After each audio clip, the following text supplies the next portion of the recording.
Danganronpa.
Danganronpa.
Ding, I've been live for 5 minutes.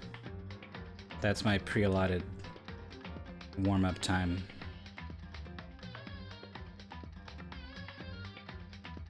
If y'all didn't get in here by then, It's your own fault. There it goes.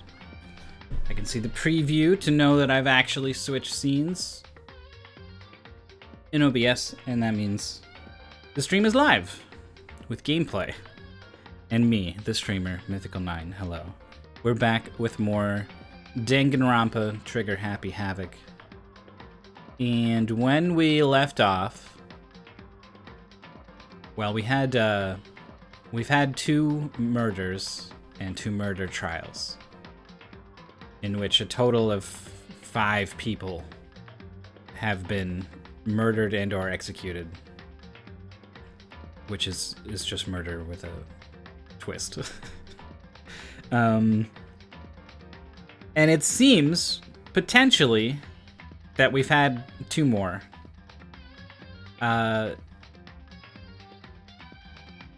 We uncovered a laptop with Chihiro's AI alter ego, who is working on decrypting some files about the school and is going to help us learn a little bit more about what's actually going on.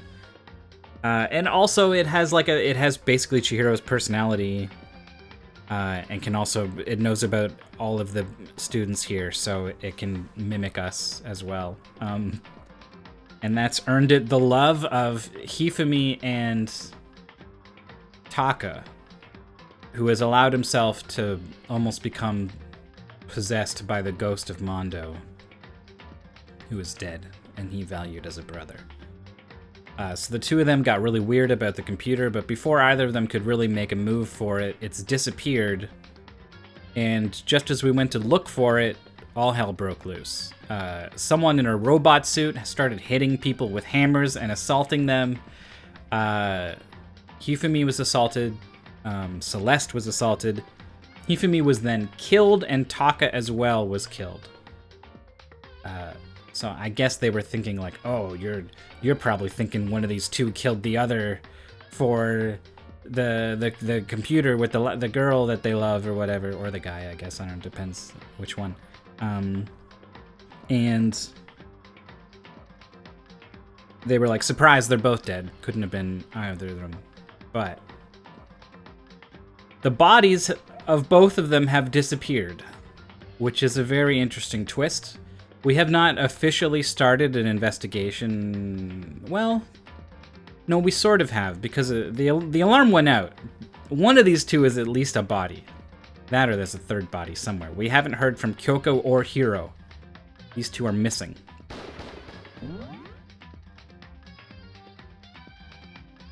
So.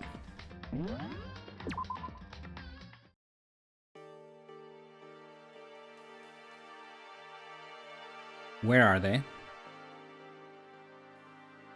Where am I?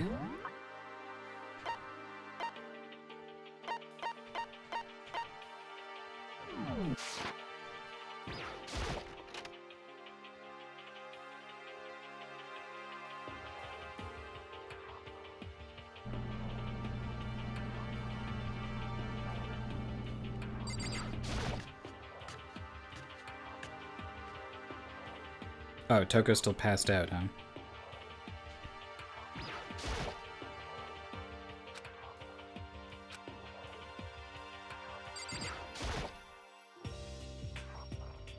Nothing but a bloodstain.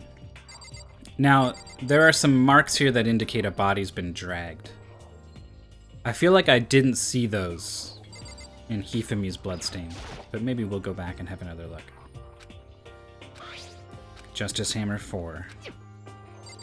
So we haven't been gaining any truth bullets. Is this a tarp?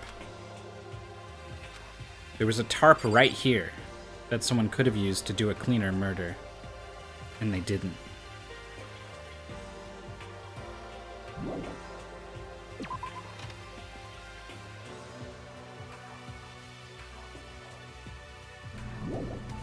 Murder's messy business, but it doesn't have to be. With killer brand tarps, you can rest easy knowing your kill's life essence will never spill.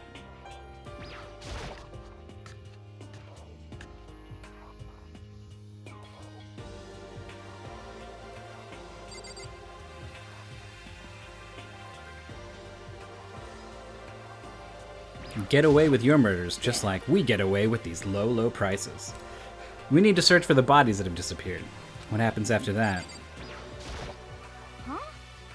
Where could they have disappeared to?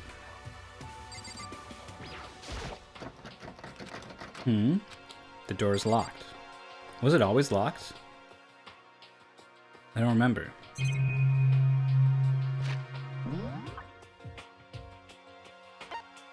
Repository. I think I've been in there before.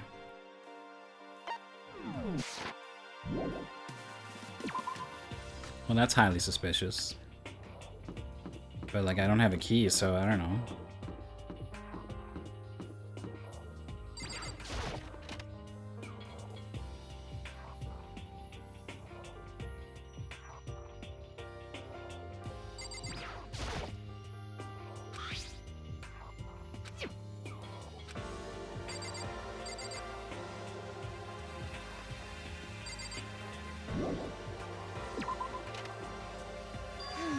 Oh.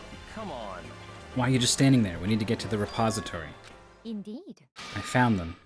Fumi and Taka's bodies have both been hidden in the repository. I've already told Hina and Sakura we're going ahead. Their bodies were in the repository?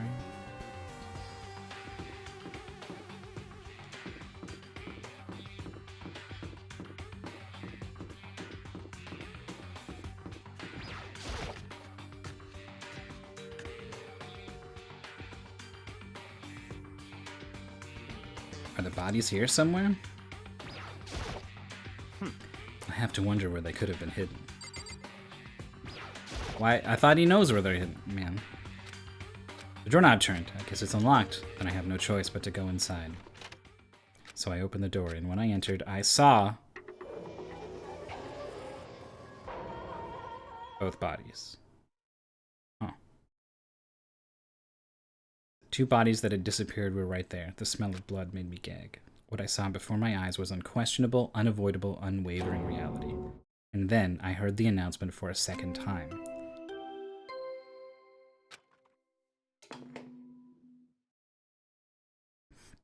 A body has been discovered! A second announcement. This didn't happen before. So one of these two was alive and then was actually killed. And I think it was Hifumi. After a certain amount of time, which you may use however you like, the class trial will begin. And so here we are. I was going to hand them out when you found the bodies the first time, but I thought something might happen. Oh. It was really hard to resist, but turns out I was right. Just hand it over already. Now make sure to investigate with all of your mental might and prepare for the class trial.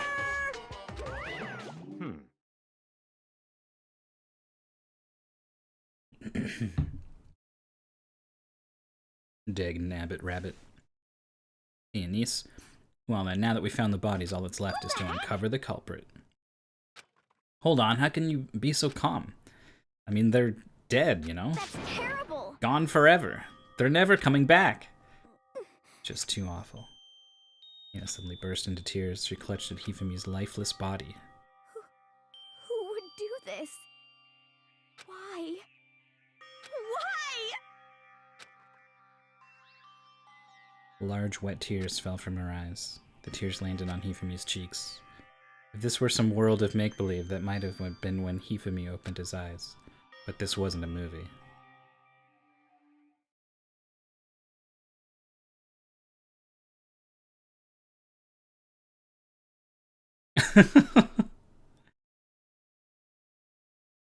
This wasn't... He's alive again? Where am I? Cold. So cold. Is winter coming? Hifumi, wake up! Okay, so why did the announcement play a second time if he's not actually dead? That's right. I remember now. Hope's Peak. Come on, you gotta wake up! I remember everything before I met you all. I met you all. Is he remembering the life we lived in this school before everything got weird? His memories are all blending together. He has nothing useful to offer us. The light I feel like he has everything useful to offer us. reaching out to me like the tail of a comet. Hey, Hifumi! Who was it? Who attacked you? Who tried to kill you? Who killed me? That's right. I remember their name. Oh. Yasu. Hmm. Hiro.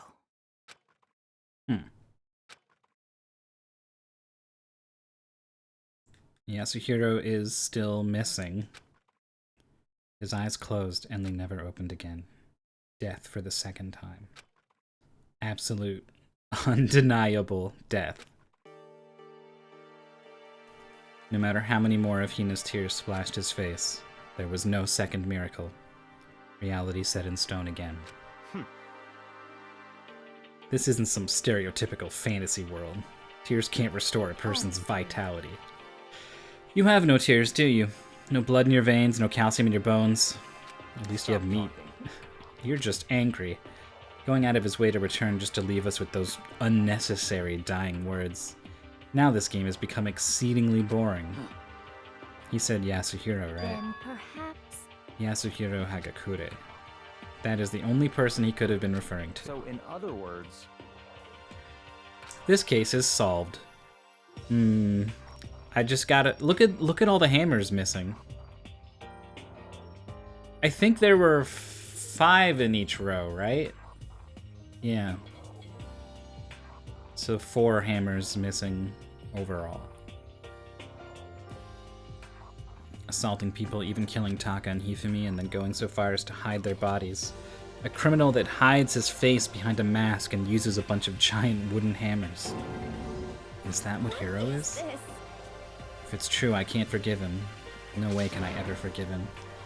To kill 2 of our friends. It's about time we track down the culprit in our little life or death game here. Although this time it's not all that life or death. The trial will conclude without much trouble. Indeed. Yes, it does look that way. It's going to begin again. We have to go through this one more time. I have to accept it. I have no choice but to go through with this, to make sure everyone survives. I just have to do it. Investigation start. Monokuma file. The victims were Hifumi Yamada and Kiyotake Ishimaru. The cause of death for each was a blow to the head. It is thought that they were both killed with a similar weapon. That's it. very strange. Pretty strange, we got way less information than before. That is no problem. After all, the events of this case unfolded before our very eyes. We should know more about what happened than the Monokuma file could anyway. Maybe. Well, Good to see that he's doubting. He was like, well, it's all wrapped up, and he was like gonna fuck off somewhere. And then he was gonna be a pain in the ass in the trial, because I would have to start proving to him why it's not gonna be that simple. There's something else that's bothering me. Someone else has been missing for quite a while. Talking about Kyoko? perhaps. Without a doubt, she has an alibi for when Celeste and Hifumi were attacked. But what if the killer wasn't acting alone? What if they had an accomplice? An accomplice? What are you doing here? Monokuma appears! I'm here to answer your question. Yep. You're talking about accomplices, right? I'm pretty sure I explained it before, didn't I, during the first class trial? You did. Which, I'd like to ask the bear, if there is an accomplice, do they also become blackened? They do not. So you ask, and so I shall answer. Each murder is allowed to have an accomplice, but only the one who does the killing will get to graduate. So in other words, 2 people can work together, but one of them has no chance of profiting from it. I guess he never said 2 people become blackened. He just said only one of them gets to graduate. Then there's no way anyone would work together, right? In other words, No gratification. So then. You're saying nobody worked together this time either? hey, Can't answer that. It would obstruct the free exchange of information between you guys. I just want to make sure you don't forget. No matter how much you might assist in a murder, only one blackened can graduate, implying that you can have more than one blackened. An accomplice gets nothing. So, in other words, Then we need to figure out who that one blackened is that did the killing, right? Just like normal. Okay. Well, let me take this opportunity to clarify the whole shebang. In this class trial, what you need to determine is the one true blackened who devised the murder plot and put it into action. Huh. So we have some manipulation here. Someone set some people up for something. Which sounds like a Byakuya or a Celeste kind of move, or a Kyoko. The true blackened, so just one person. That's enough for explainifying. Now it's down to the final battle between all of you and the blackened. The final battle? Good luck to all the contestants. So there can only be one blackened. An accomplice wouldn't benefit. Then I can't see any way Kyoko would be connected to this case after all. You may be right. If that's true, then Kyoko, where are you? However. As long as she's not connected to the case, it doesn't matter? I got a feeling the fact that she's missing means she's a little bit connected. Let's get back to the investigation. I have absolutely no doubt that Hiro is responsible, but for the time being, I suppose it can't hurt to pursue further information. You know, don't you think we should consider a certain someone a suspect, just in case? I'm talking about the murderous fiend, Genocide Jack. Oh, here she is. When did you... I've been looking all over for you, Master. When I woke up, you were nowhere to be found. You there, milk sack swimmer girl. Milk sack. Gotta be kidding. Why do I gotta be a suspect? Well, I mean, you are a serial killer. What? So I'm like a special guest suspect every time? I have an alibi, you know? A special guest suspect. She's right about that. When we heard Hifumi scream, she was with me.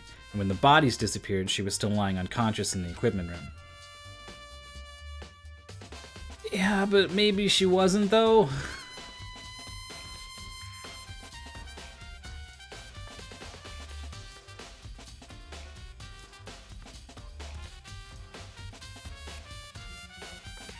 I don't remember.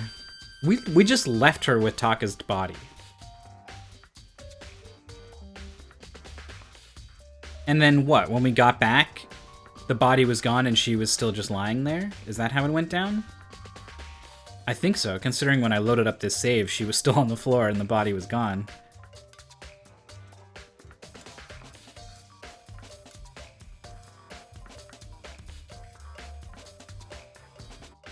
I'm pretty sure. No, I'm not pretty sure, but we definitely need to consider the possibility that she was not passed out for that whole time. Plus, Taka's body aside, I can't imagine any way she would have been able to move Hifumi's body. I think Hifumi moved his own body still. I don't know. Besides, I calculate every move I make. I'm not gonna kill someone when everyone knows what I look like. What? They don't call me the murderous fiend for nothing. That's not the kind of thing you should be bragging about. On another topic, should we post a guard by the bodies like before? We can't have them disappearing again. So then. Hina and I can handle that. You don't mind, do you, Hina? Sure, I'd be totally useless on the investigation anyway. clear now. Then that's that. Let's begin. This whole thing is so strange. All but one of us has an alibi, so figuring out who did it should be obvious, right? But maybe it's just me, but I don't think it's gonna be as straightforward as it seems. Nice. Hammers of all different sizes hanging on the wall. Some are more like mallets. Now, could the Justice hammers have been designed using these as a model? I think they were just like painted over, right? Either way, all the hammers here have obviously seen a lot of use. Covered in debris and chalky stone powder. Wait. For For some reason, this one hammer isn't dirty at all. And it's wet.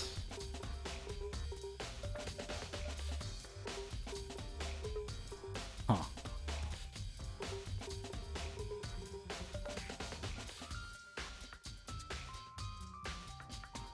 The actual murder weapon? Did someone wash it recently?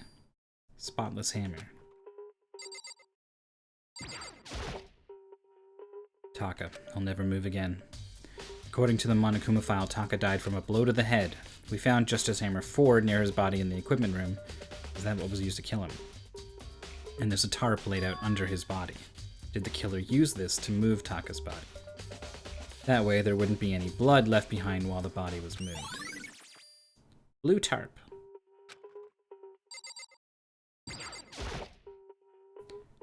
Ifumi's big, cold body is laying on the floor. His really big body. I mean, how on earth was the killer able to move someone so big? From the nurse's office where he was discovered to here, the repository. All the way from the first floor to the third, and all without anyone noticing it. How the hell? It's no good, I just don't get it. I can think about it later. Now I have to finish investigating Hifumi himself. If I remember correctly, Hifumi's fatal injury was also a blow to the head. Probably from Justice Hammer 3, which was laying on the floor in the nurse's office. Oh, wait. Something's off about his body. Why am I getting this feeling? Something's different. Something about Hifumi's body in the nurse's office versus his body right now.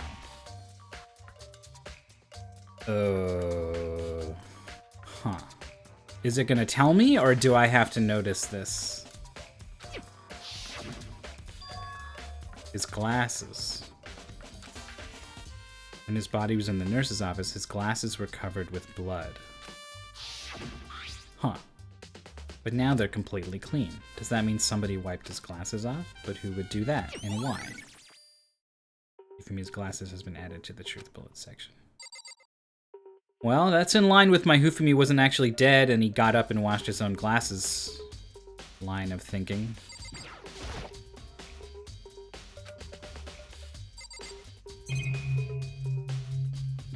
Oh yeah, the dolly. Doesn't have a handle. Excuse me. Saw this in the art room before. I guess it's used to move statues around. It's kind of awkward, but if you bend down, it's not too hard to use. Huh? But wait. Wasn't this in the equipment room where we found Taka's body? And look at the wheel. There's a blood stain on it. So there's blood on the wheel of the dolly that was moved from the equipment room to the repository. What's the explanation for that? Seems pretty likely this is the thing that made the streaks in the bloodstain.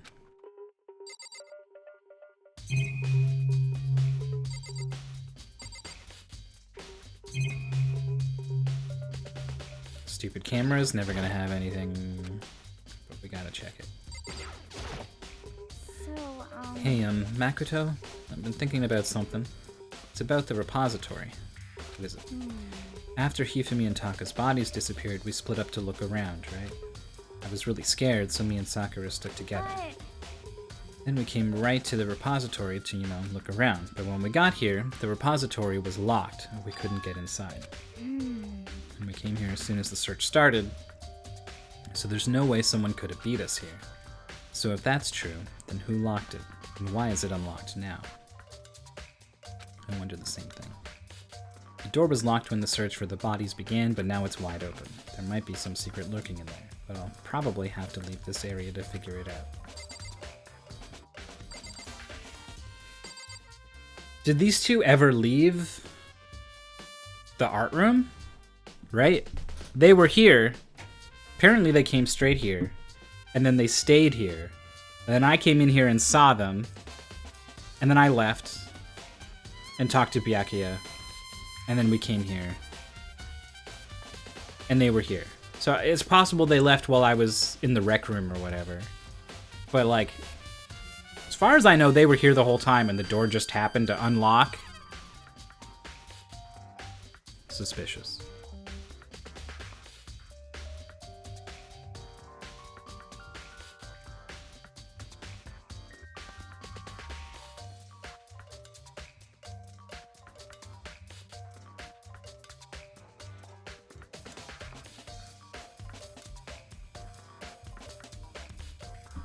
Alright.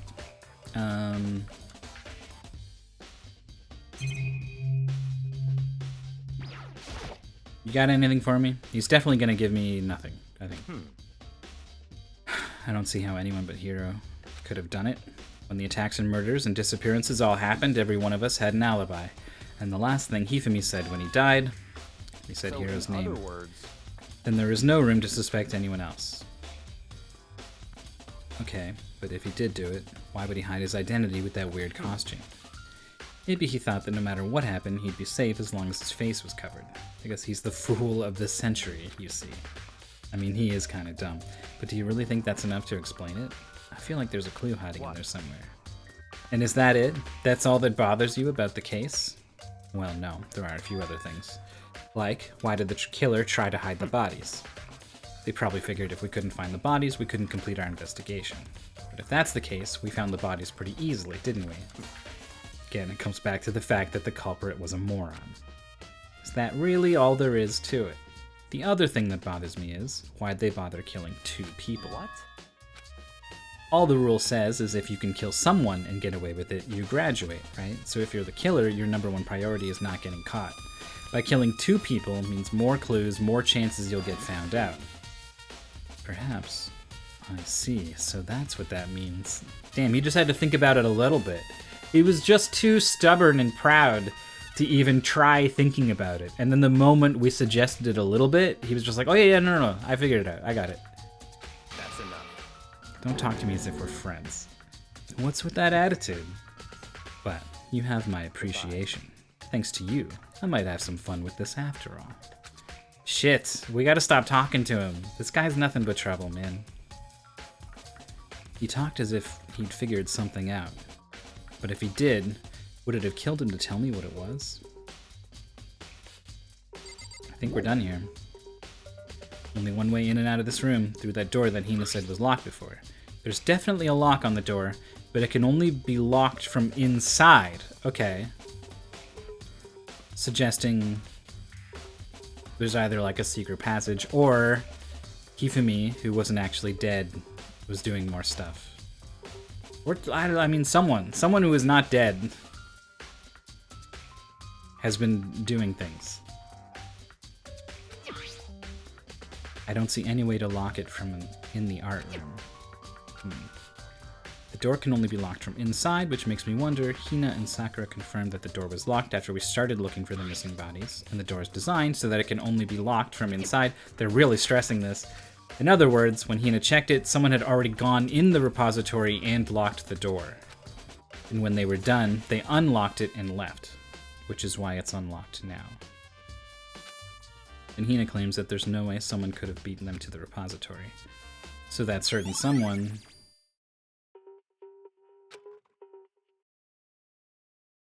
suggesting the killer moved the bodies in here and locked it. And then how did they unlock it and slip away past Hina and Sakura? Gotta be a clue around here somewhere. Some places I already know about. Nurse's office, equipment room.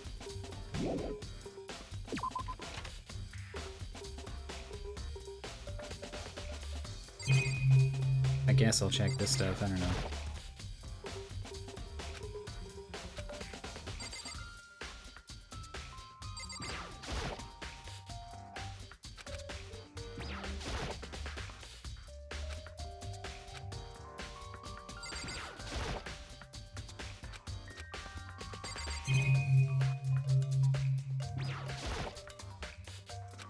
Locker.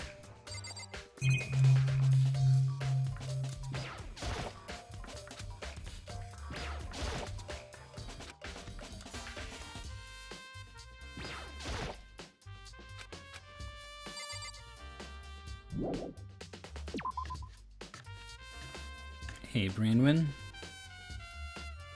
There's a lot I don't understand about this one. So that's equal parts exciting and intimidating, I guess.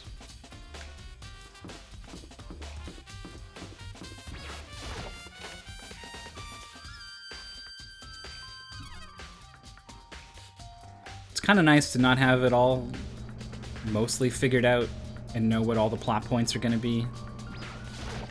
But I'll never not be nervous about looking stupid on stream. Hey, what's up? I'm sleeping right here when the killer carried the body away. I'm super pissed I missed such an ultimately rare event.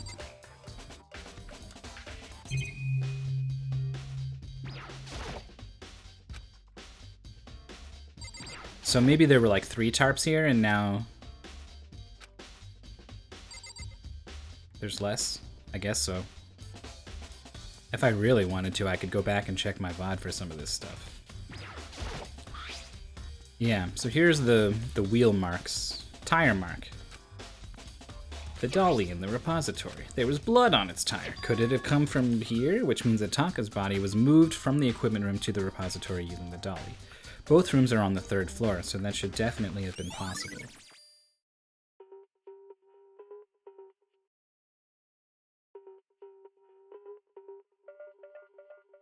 I think we might end up with a situation where 2 people do a murder, but one mastermind engineered the whole thing, and that's the only person who's gonna get executed. And we're just gonna have 2 murderers just hanging out. I mean, we already have Genocide Jill, so what's a couple more?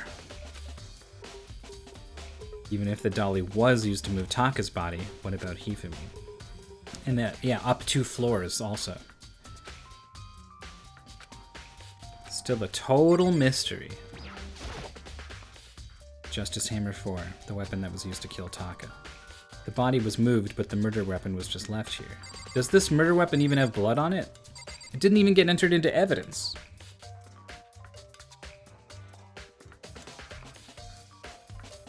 I don't think that was the murder weapon.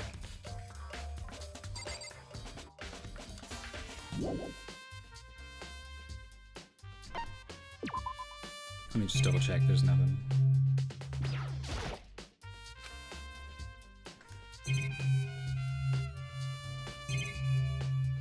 I think I already did the camera, whatever. Okay.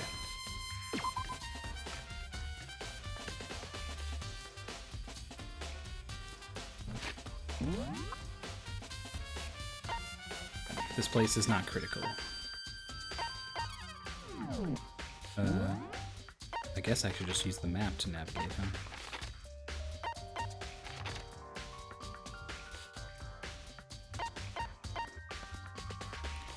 So the nurse's office.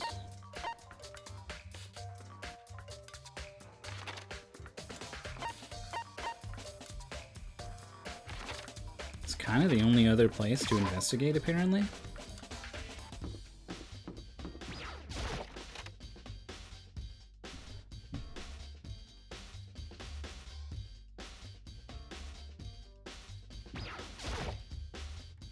What are you investigating, Celeste? I am not investigating anything, precisely speaking. I'm simply going around, seeing if Hiro might be hiding somewhere. What about you? Well, you know, I'm just checking this and that. The main thing on my mind is how someone could have moved Hifumi's body. Let's see. How he was moved, eh? When it disappeared, you were supposed to be in the nurse's office, right? Yes, indeed. Correct. Hina was not feeling well, so I stayed behind to look after her, but she seemed to be getting worse, so I took her to the bathroom. And when you got back, the body was gone. You could not have been gone for more than a minute or 2, though. Yeah, Hina said the same thing. So then the killer was able to get in and move Hifumi's body in that short amount of time? Indeed. It seems so. Carrying off someone as big as Hifumi in only a couple of minutes is... I can't think of it as anything less than impossible. Celeste's account has been added to the truth bullets. Truth bullets. How is the bloodstain on the floor not a clue? Justice Hammer 3, the one that was supposedly used to kill Hifumi. Someone moved the body but left the weapon behind.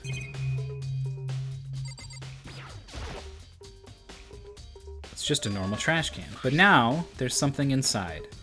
It's too small to be a handkerchief. It's a glasses cleaning cloth. I was like, this is when Hifumi stood up because he wasn't dead and cleaned his glasses and left, and then threw it in the garbage. And I didn't say it when I saw the garbage there. I was gonna wait for it to show me like, wait, there's like a blood-stained cloth in here. and then I would I would smartly tell you all exactly what happened. Except the game already told you what happened because it called it a glasses cleaning cloth. It's got some kind of cartoon character on it. Oh, but it's also covered in blood. Oh. Did you find something? Yeah, there was a cleaning cloth in the trash can. And it's all bloody. Whoever this belonged to must have used it to wipe up some blood. But who would need to do something like that? I haven't the slightest idea. Yeah, me either, but I guess it might be important. Alright, so we're at least one step ahead of the game on something here.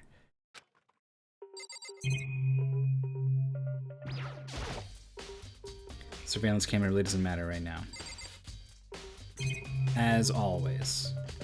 This is like a fridge, right? I'm totally parched. Maybe just a quick peek.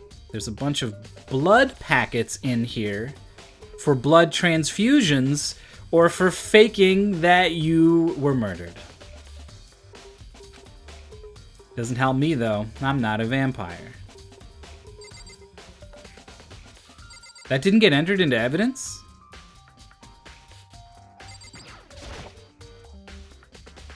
This monitor really doesn't matter right now.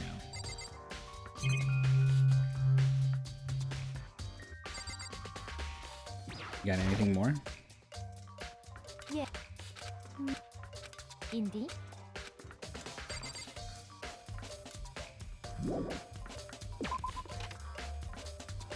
Ah, good. I was hoping someone would prompt me after I left here because I had no more leads. This is where you were. I've been looking for you. You have? I wanted to thank you for what you did. Not that you meant to, but you ended up making this little game of ours very interesting indeed. You should go to Hero's room. Oh, and let me give you this. Meet in the dining hall. This is the note Hero wrote to get us all to meet up, right? You remember well. Well, the penmanship was pretty remarkable. I think I said that. It left an impression. Clear now. Anyway, this makes it clear, right? This is a trap. Things grow ever more exciting. What are you talking about? I've already repaid my debt.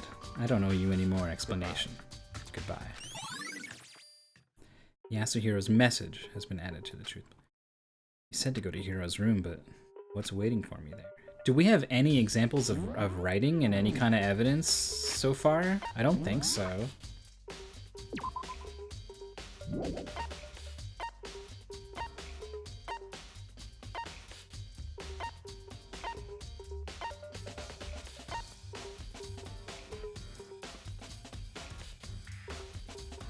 The hammers say Justice Hammer or whatever on them.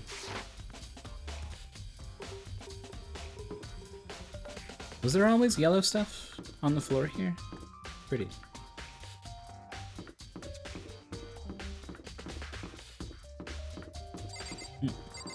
Oh yeah, right. We just click here. I was trying to actually go in the tunnel.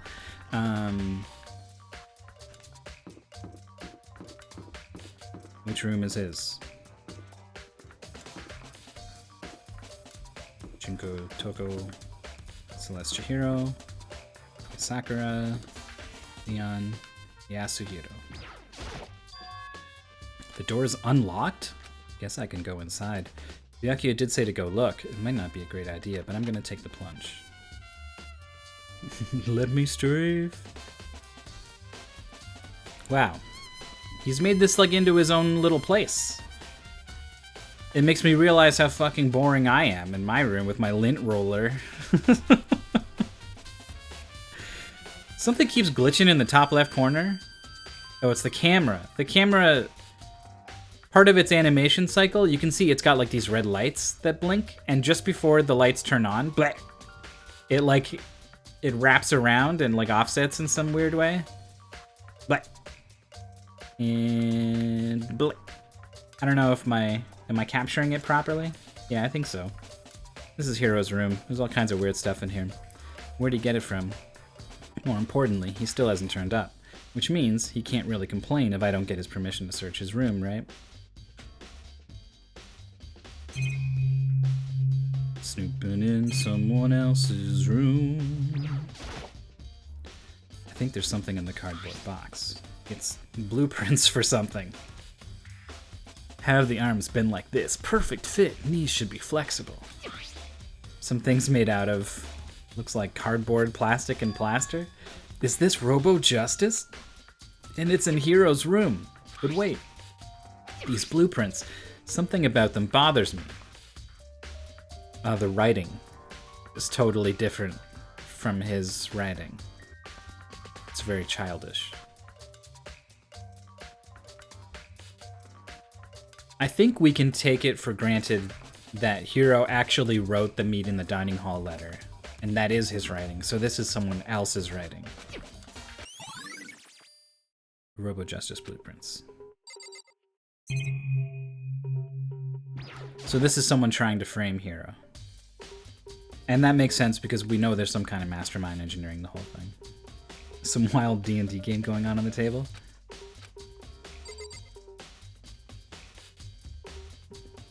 Well, yeah, there's like some 8-sided dice. 6-sided die.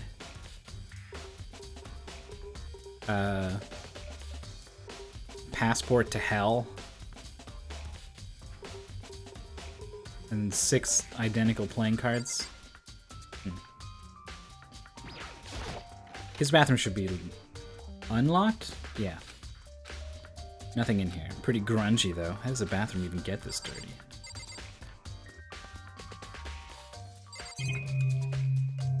I guess there's really only surveillance camera. Yeah, it's still glitching out even when we zoom in. No point in worrying about it right now. It's a normal bed, pretty much just like the one in my room.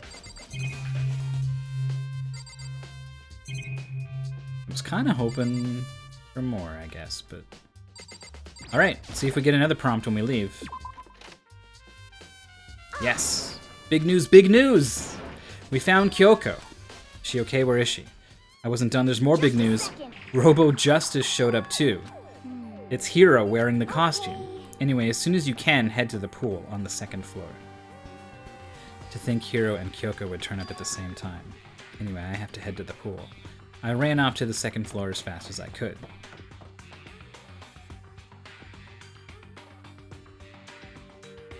He's just there. He's just over there. Alright. Did I just go straight to the locker? Okay, I'm gonna talk to her. Kyoko, and... Man, I have had the worst day. Hero? Alright. I am positive that is the suspicious individual that attacked me. Apparently, that ridiculous object is Hero. I'd ask Kyoko for the details if I were you. Robo Justice finally made his appearance, huh? I guess Kyoko's the one that found him. Oh, Hero. Yeah, duh. Who else would I be? That's a good question. What? Why do I look like this? Did someone come along and remodel me while I was sleeping? Was it the Illuminati? Idiot. Right. I found Hero. He was jammed into the pool room locker.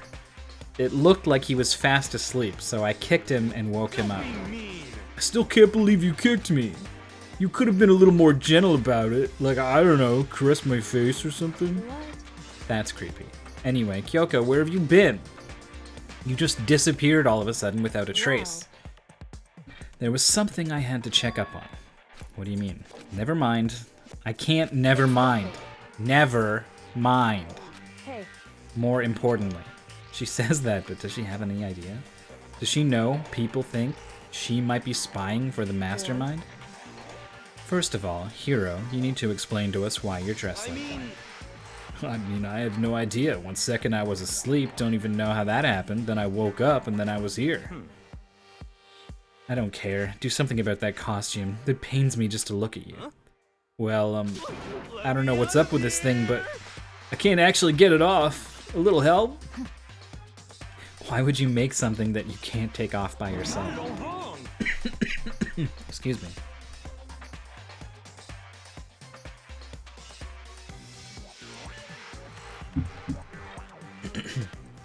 I didn't make the stupid friggin' thing. There's a clasp on the back that's keeping you from getting it off. It looks pretty sturdy. I don't think you can get it off on your own.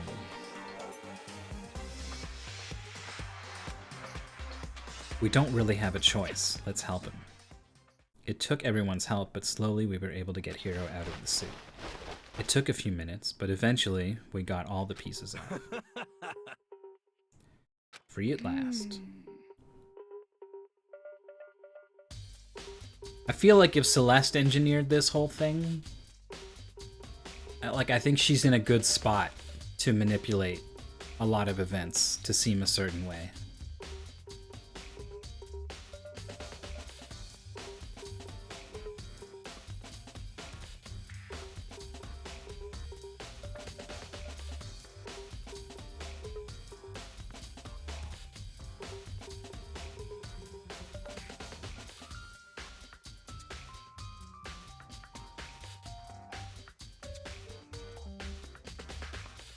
She took a picture with the camera of Robo Justice, like, grabbing Hifumi, right?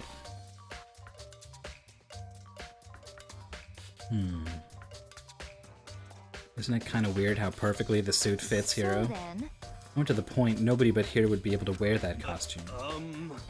Wait, hold on a sec. honestly, Don't bother trying to act innocent. The blueprints were in your room as well. Did Byakuya tell her that? is that okay? In other words, it is obvious to everyone that you made this costume. That's true. I saw the blueprints myself. Yeah, me too. Then it's obvious the one who put this costume on and went around attacking everyone terrible. was Hiro. Byakuya didn't say, I told Celeste. Just the Highly suspicious. We wouldn't want him killing anyone else. Time me up. Hold on, guys. I think that's going a little far. He may be a suspect, but he deserves fair treatment. Yeah, I mean, attacking? Blueprints? I have no idea what you guys are talking about. You can't talk your way out of this. It's been decided. You killed them. Killed who? I have no idea what you're talking about. There must be a fake hero running around. You're the only one who can wear this costume, so who else could possibly be the costumed attacker? How do you know I'm the only one? Maybe you should try it on for yourself before you convict me. Alright, if you're gonna be a jerk about it, I will. Without missing a beat, Hina started putting on the Robo Justice costume. Huh. See? Look. See how I look? See See how how loose it is? loose it is? I mean, come on. I'm blind as a bat in here. Can't see my feet at all. I'm telling you, it wasn't me! And not to mention, you totally can't bend at the waist. Seems like a pretty obvious oversight. Celeste in the back is absolutely loving this. That's not a very nice thing to say.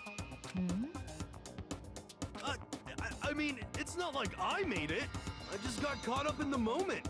Well, either way, now we know for sure, right? I mean, it seems pretty clear that nobody but Hiro could have fit into this dumb costume. In a huff, Hina took the suit back off again. Ah. Now you're all out of excuses. No, it's because you're a girl. If it was another guy, then Makoto, go ahead. Against my will, I picked up the pieces off the floor and tried putting them on. It's no good. The arms are too long. There's no way I can wear this. I told you it was impossible. You are absolutely right. It seems this costume was made to fit Hiro's body exactly. Then there's another costume that might have one that looks the same, but fits them. Honestly. If you insist on this line of defense, then show us some evidence. Heck? Evidence? You claim there is another suit, yes? Then you must find it and show it to us. Just the worst. Who cares? Hero's the only one without an alibi during this whole thing anyway. Which is how we know it was him. What? Is that really true? I have no idea what's been happening. Could someone, like, tell me? The costume.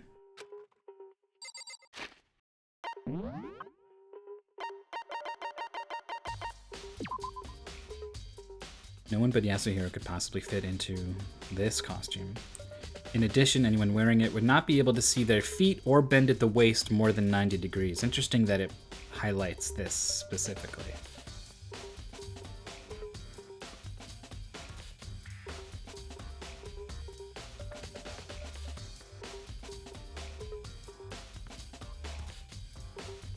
The dolly. The dolly said you had to bend over to pull it. It doesn't have a handle on it. So only someone not in the suit could have used the dolly. Dude, I can't even bend at the waist 90 degrees.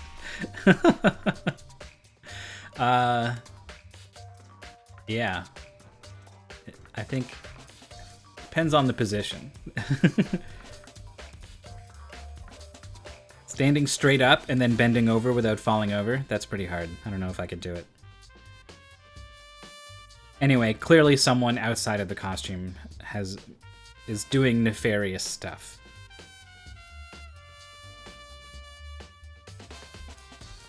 At least whoever killed Hifumi. Right. Because I'm pretty sure Hifumi was not actually dead.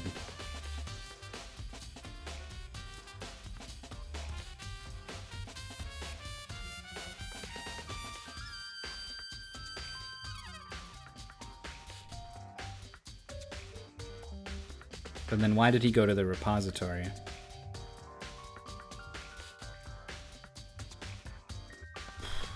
Huh. Yeah, no, there's a lot I don't know. There are some things I know, but there's a lot I don't know.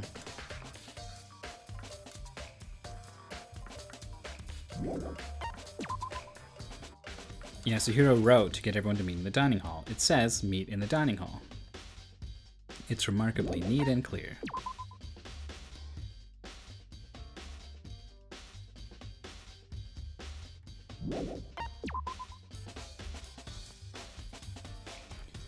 One has to wonder if someone used it to wipe some blood away. The door connecting to the art room is designed to open only from the repository side. Locked during the search for the missing body. However, when the body was rediscovered, it had somehow been unlocked.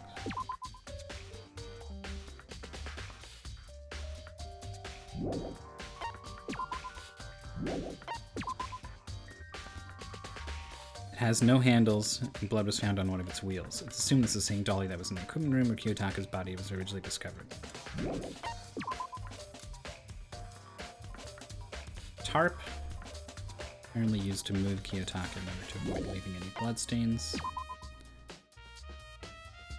Cause for each was a blow to the head.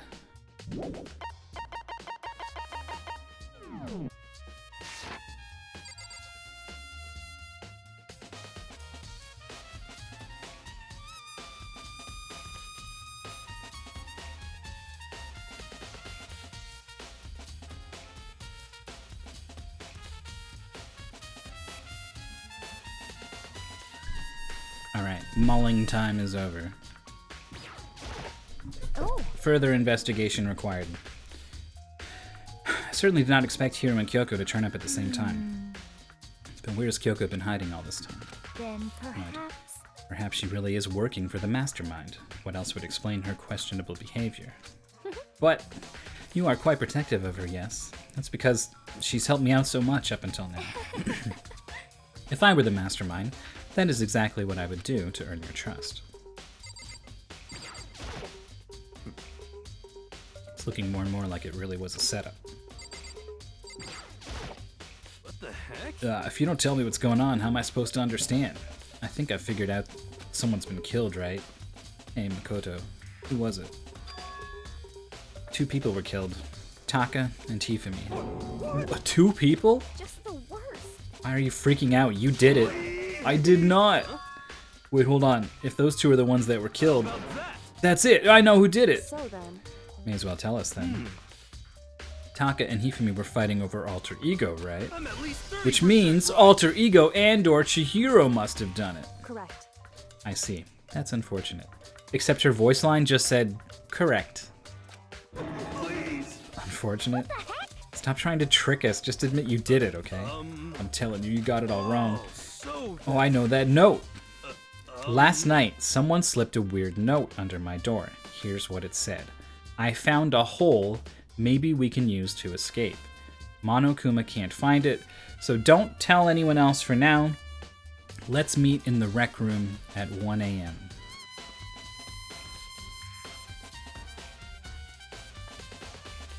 The rec room.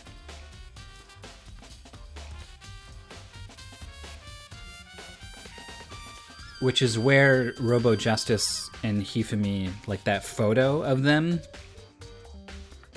was taken there. So we know Yasuhiro got put to sleep somehow for a long time, kind of against his will. So if we assume the attacker has the ability to do that, we could theoretically have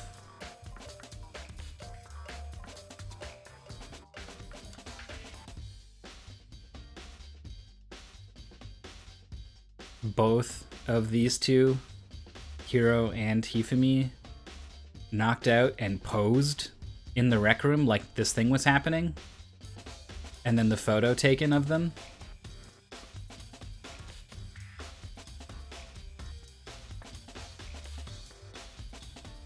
I'm trying to remember the timeline for Hifumi. The first time we found him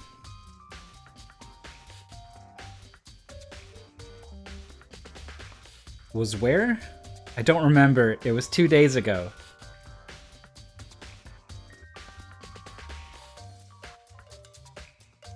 Oh, geez. I really don't remember.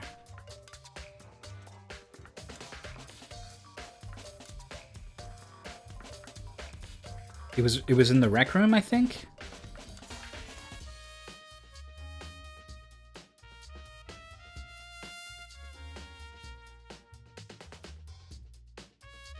But he was alive. So we brought him down to the nurse's office? And then his body disappeared and ended up in the repository? But we never saw him, like, standing up and walking around, right? He never came to breakfast. We waited for an hour. And then all that stuff happened. The library. Okay.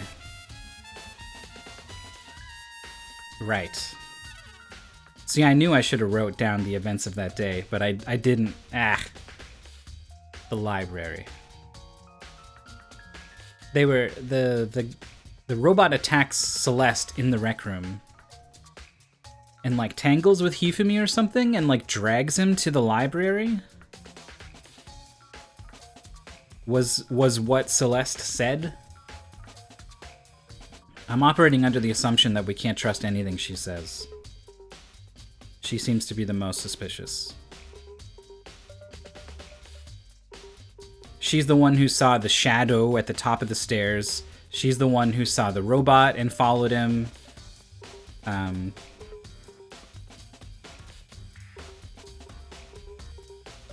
She was attacked, but like barely harmed at all by the weakest of the hammers.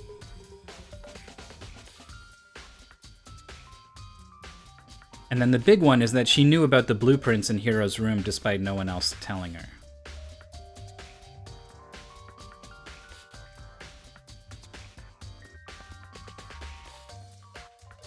So, Monokuma can't find out, so don't tell anyone else for now. Let's meet in the rec room at 1 a.m. But the last thing I remember is going to the rec room, and then for some reason I fell asleep. The real killer probably drugged me or something. Not a chance. No, hold on, he could be onto something. The nurse's office did have chemicals that could do that. Trying to remember who was in the nurse's office after it opened. I told you, someone's trying to set me up. A secret passage, a chance to escape. Someone wrote all that to trick me. Even if that's true, you must be one dumb fish to bite every piece of bait that floats in front of you. Well, after being trapped in here so long, even if you know it's a lie, you still gotta check, right? Yahoo! What is that supposed to be? Yahoo! They preyed on my desire to get out of here. They deceived me. I still don't buy it. Don't be mean. Well, you should buy it. Just a second. Don't be mean. Then show us that note. With pleasure. I have it right here in my pocket. No way. Looks like I lost it. Yeah, sure. I really would have liked to have seen the handwriting on it. You gotta believe me, I wouldn't hurt a fly. As I said before, if you want us to believe you, you must produce evidence. Can you show us the note? I have no particular issue with what you claim, but if you want us to believe you, give us a reason. What the heck? For serious? Now then, shall we resume our investigation? There's no time to waste before the class trial begins. Why do we need to keep investigating? We already know who did it. Why? Why did you kill them? Tell us, Hiro. No. Is it really to get the money Monokuma offered us? Yeah, that must be. You must be totally broke, and that's why... Well, that's a false accusation. Someone tricked me. Just be thankful we haven't bound and gagged you. If you have time to yell and carry on, you have time to search for your evidence, right? Oh, you're right. I need to look for that second suit in that note. Feet don't fail me now. I guess I'd better get back to guard duty. I was gonna ask Toko, Genocide Jack, to switch with me. But if she and Sakura got into a fight, we'd have a catastrophe on our hands. Well, bye. One by one, everyone peeled away. Makoto, do you have a second? I want you to help me with the investigation. It looks like I got a late start on this one, so I need to make up some ground. Sure, I don't mind helping, but can you promise me something? Later, when we have time, will you tell me why you disappeared? Why is that? No.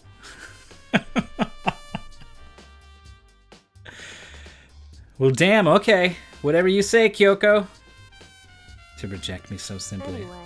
Anyway, I need your help. You don't mind, do you? Okay. Shall we go? Thanks. Now then, shall we? Hey. So, Makoto, first I'd like to examine the corpses. Didn't say bodies, corpses. I can't believe I'm hearing this from a girl the same age as me. Dead bodies don't lie, you know. They tell the truth far more easily than the living. Hey. Wouldn't you agree? How am I supposed to answer? Anyway. Anyway, we have to hurry before the class trial begins again. Okay then, show me where the bodies are. They're in the repository. Then I guess we should head that way for now.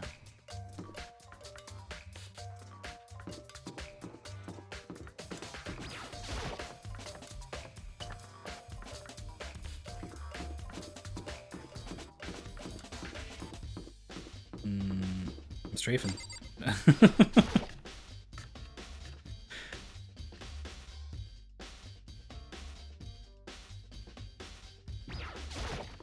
Are the bodies going to be gone again? Okay. It's not that crazy. Hifumi and Taka. For a moment, Kyoko seemed to go rigid. But only for a moment. So then... Let's get started. She crouched down next to Taka and without hesitation began poking and prodding the bodies. The Monokuma file was right. They were killed using similar weapons. Her movements were so smooth. She was so calm. Seeing how comfortable she was actually made me feel a little more comfortable. Bing, bing, bing. I see. Makoto, I found something. Hey. You did? You remember the wristwatch Taka always wore on his left hand? No, I don't. Are you so oblivious to the people around you? Do you dislike other people that much? No, that's not it. I mean, you said he had a watch. Then. Take a look. It's broken. You can see the hands aren't moving. So it broke when he had his encounter with the assailant, which is what I was thinking.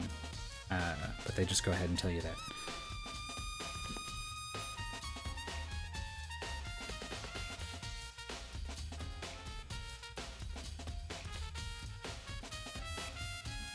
Does that say a little after 6?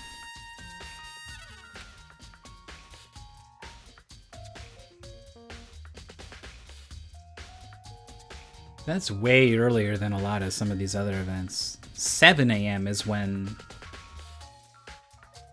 Celeste saw Robo Justice the first time.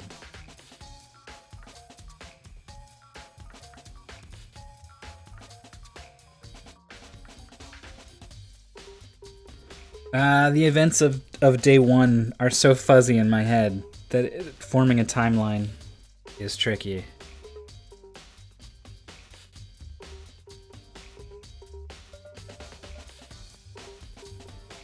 I forget if you get a chance to go into the equipment room and there's no body there, you know? Or if the first time you get to the equipment room on that day, the body is there. The watch was broken sometime just after 6. But last night, Taka's watch definitely wasn't broken. I don't really see it on his character model anywhere.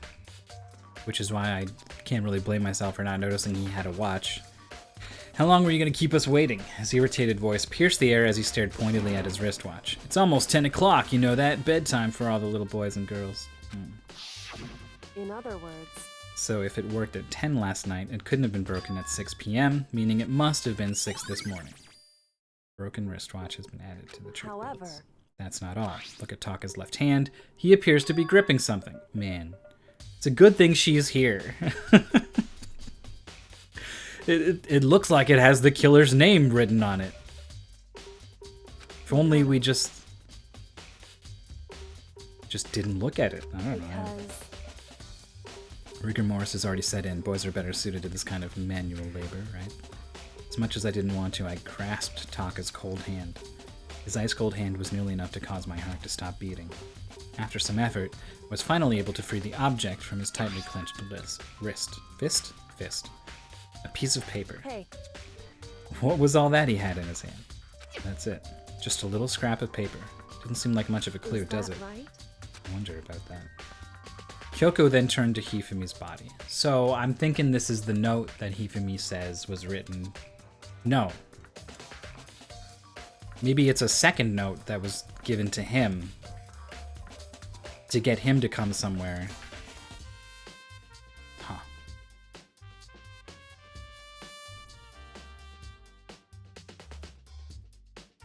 Kyoko then turned to Hifumi's body. Let's check Hifumi's body now. Perhaps he's left us a few clues of his own. There's literally nothing on the scrap of paper.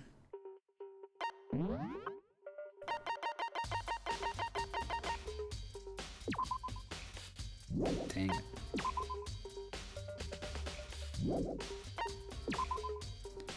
Apparently he received a mysterious note.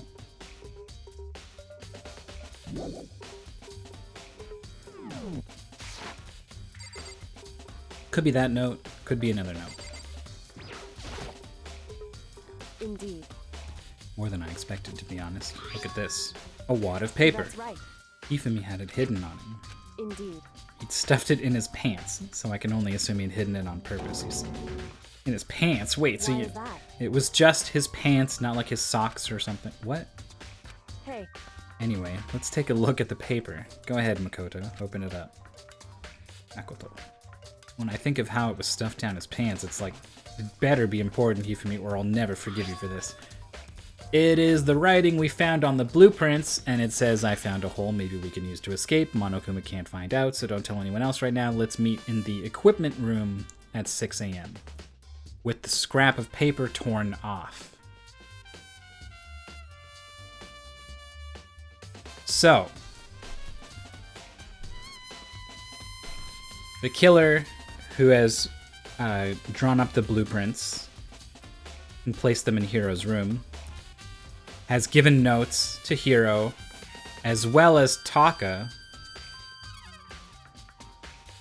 to meet in the equipment room for Taka and for the rec room for Hiro at 6 a.m.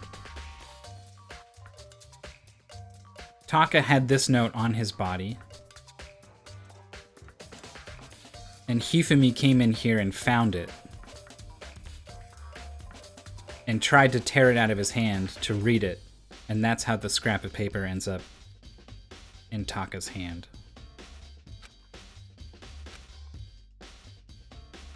So... Very familiar. The same thing Hiro said. Then he was telling the However, truth? Not exactly the same, is it? He said rec room.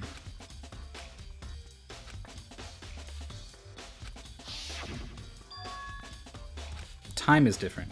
Oh yeah, his said 1 a.m., sorry. 6 a.m. When Taka was killed. is that right? Just because Hifumi had the note doesn't mean it was meant for him. So... Part of it has been torn off, right? I think there's likely some meaning there. Could you maybe explain it a little more? Think carefully. Why would he have been clutching that scrap of paper so tightly? I have no idea. What if it wasn't just a scrap of paper when he was holding it? What if it was something more important? And how would something important like that become a mere scrap of paper? Who are we talking about right now? Just because Hifumi had the note doesn't mean it was meant for him. Yes.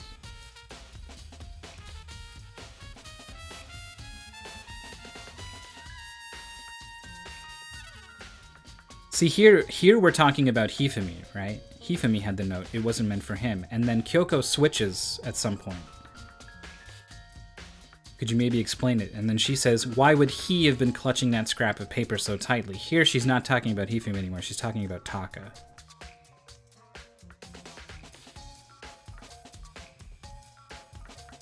Which is strange. The note Hifumi had. Which is a very specific way of phrasing it that implies he had it, but it wasn't for him. Hey, And while we're at it, I should tell you one other thing. The two victims this time definitely had their e-handbooks on them. So the handbooks have nothing to do with how the murders were carried out. Not that there was any reason to think they were connected to the killings in the first place. So you're saying I don't have to think about the handbooks this time, is right? that right? If you didn't have to think about them at all, I wouldn't have gone out of my way to mention it. All I said was that they weren't used to help carry out the murders.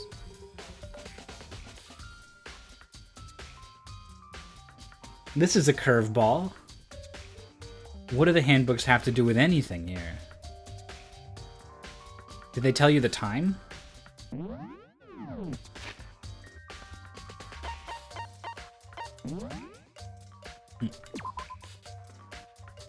I mean, I get the time when I save my game.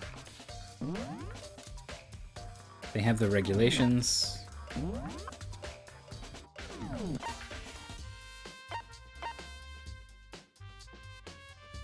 Huh. What do handbooks matter?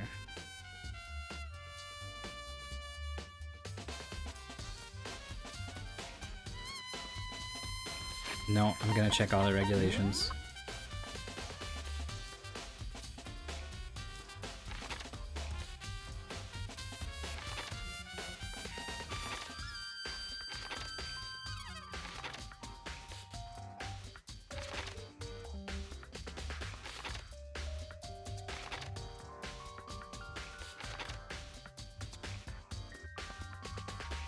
If the guilty party is exposed during the class trial, they alone will be executed.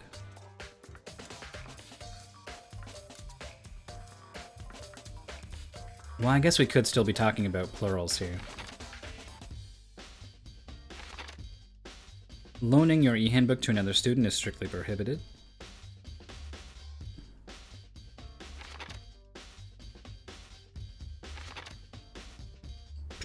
Nope. I don't know what she's getting at all. There may come a point, however, where a handbook may play a role. I don't think I understand, but if Kyoko thinks it's important, I'd better keep it in mind.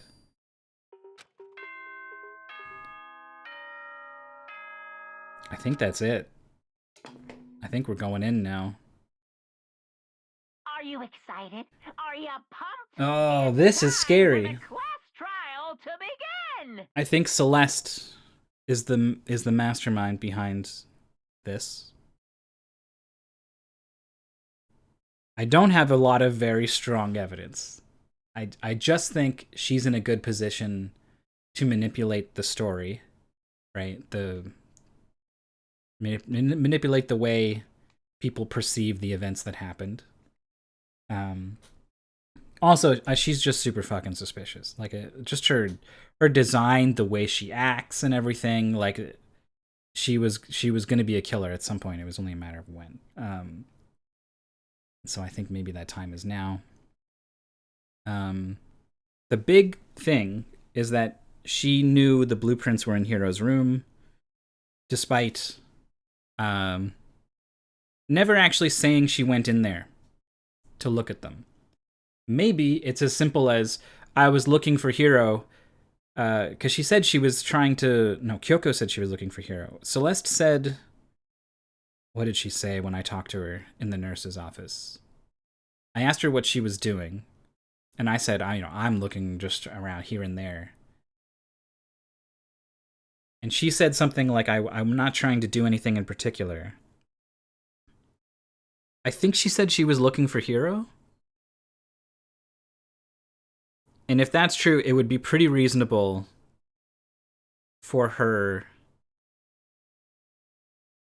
to have gone to check his room and seen the blueprints. And then my biggest piece of evidence that she planted those blueprints is gone.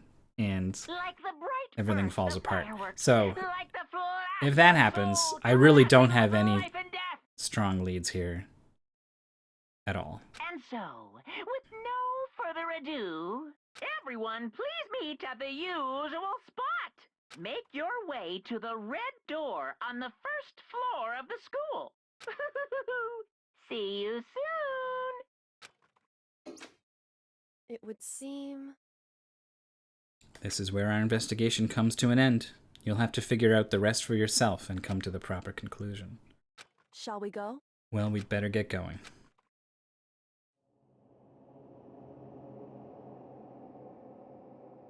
After a short break.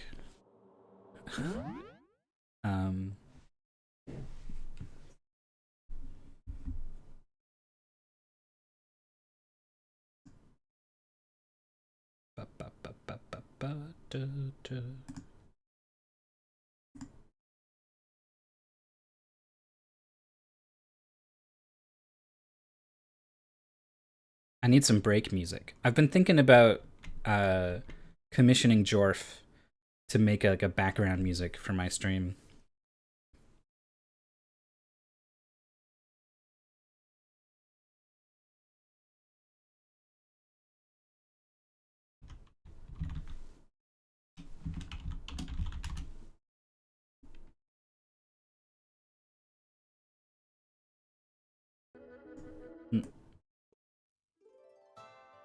Here's some music. A couple minutes. I'll be right back.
Okay.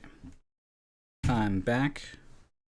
I was thinking randomly about the previous trial in that part where it had you spell out the word schizo and how I criticized the game for using that word in that way. I felt like there must have been a better way to have that realization, but probably there's a word that means split personality that is a couple characters in Japanese that they used in that sequence, and then when they localized it, they had to find 4 to 6 letter word that meant that to make that section work, and were put in a tough spot, I think is probably what happened.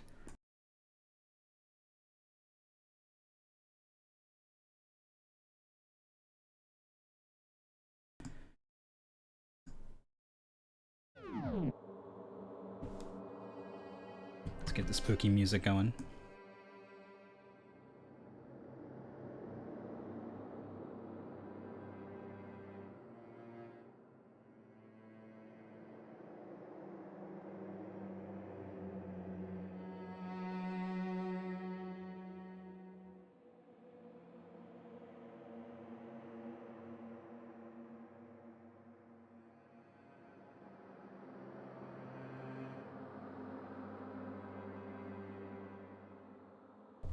Okay, sorry.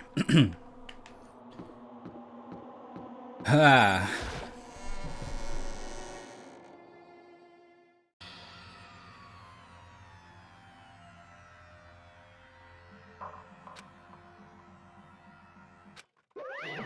Whoa.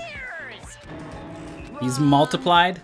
Not multiplication, it just looks that way because of an illusion. I'm moving so fast it only looks like I've multiplied.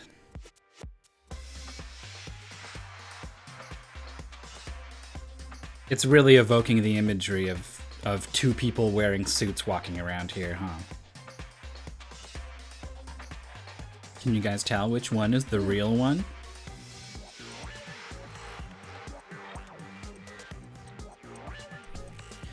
Can we just get on the elevator already? You're not playing along. We're not here to play with you. And if everyone's here and ready to go, please board the pain train elevator. I'll see you guys down there. Let's go. Please. I'm not mentally prepared yet. You'll never be mentally prepared. You can't run away anymore, hero. You're gonna pay for your sins. I already told you I didn't do it. For serious. That reminds me, did you ever find the other costume? Or the note? Well, no, but... How unfortunate. I'm trying to remember what the Japanese phrase is for how unfortunate or unlucky. I think it's like zennen or something. Zennen desu yo. Dang, I missed the evidence search, but at least I'm here for the trial. Who's on your radar? Yeah, aside from Andy, it's her, Celeste. She's in a position to manipulate events, and I think she knew about the blueprints in Hiro's room when she wasn't supposed to. So she's my number one. Hey. And if it's not her, then, like, I really am screwed, I think.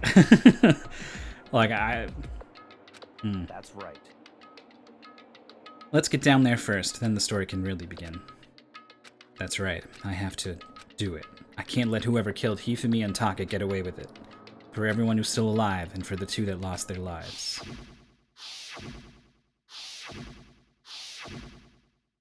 The one who killed Hifumi and Taka. The one who killed 2 of our friends. The killer is... someone right here. The good news is there's only 1 in 7. The later we go into the game, the harder it's gonna get, but the easier it's gonna get to guess. Damn. I don't like Monokuma's carefree attitude. Just the worst. Let's hurry up and go, so we can make Hiro pay for his crimes. Were you listening? Wait till we get to the courtroom to begin your arguing. It would appear the culprit has been confirmed. This trial will be over in no time. Yes. Come on, Big Mac, let's do it. Ugh, it wasn't me. You gotta believe me. Hey, The story begins when we get down there. I took one last deep breath and exhaled slowly. I began to walk toward the elevator. Once everyone was aboard, the doors closed on their own, and the steel box began to move. I had to mow the lawn for the first time this year. Spring has begun. The clunking of the elevator kept us company as we fell further and further down. There was no going back. As someone who's been trying to get into going for walks, the change in weather recently is really good. I feel good. Like I would go for the walk and feel nothing, right? I would feel like proud that I had done it or whatever, right?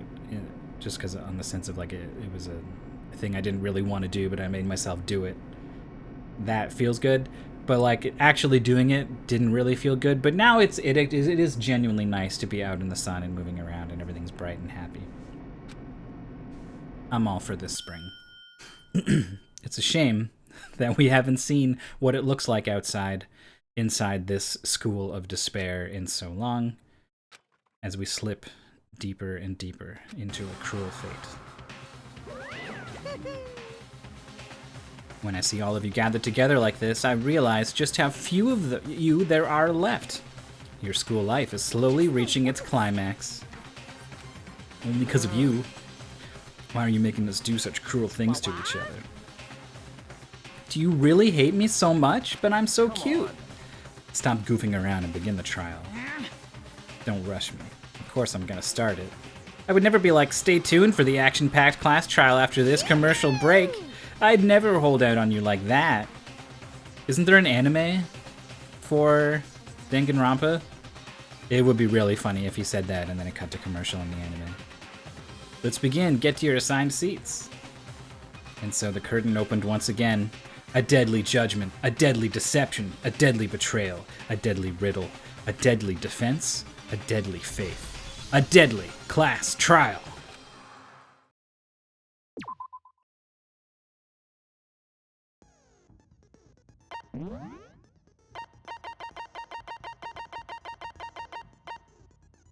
The focus gauge decreases more slowly during concentration and fever time, effective during the non-stop debate, the hangman's gambit, and the bullet time battle. Focus gauge recovers more quickly, decreases more slowly, and recovers more quickly. Alright. All those skill points came in handy.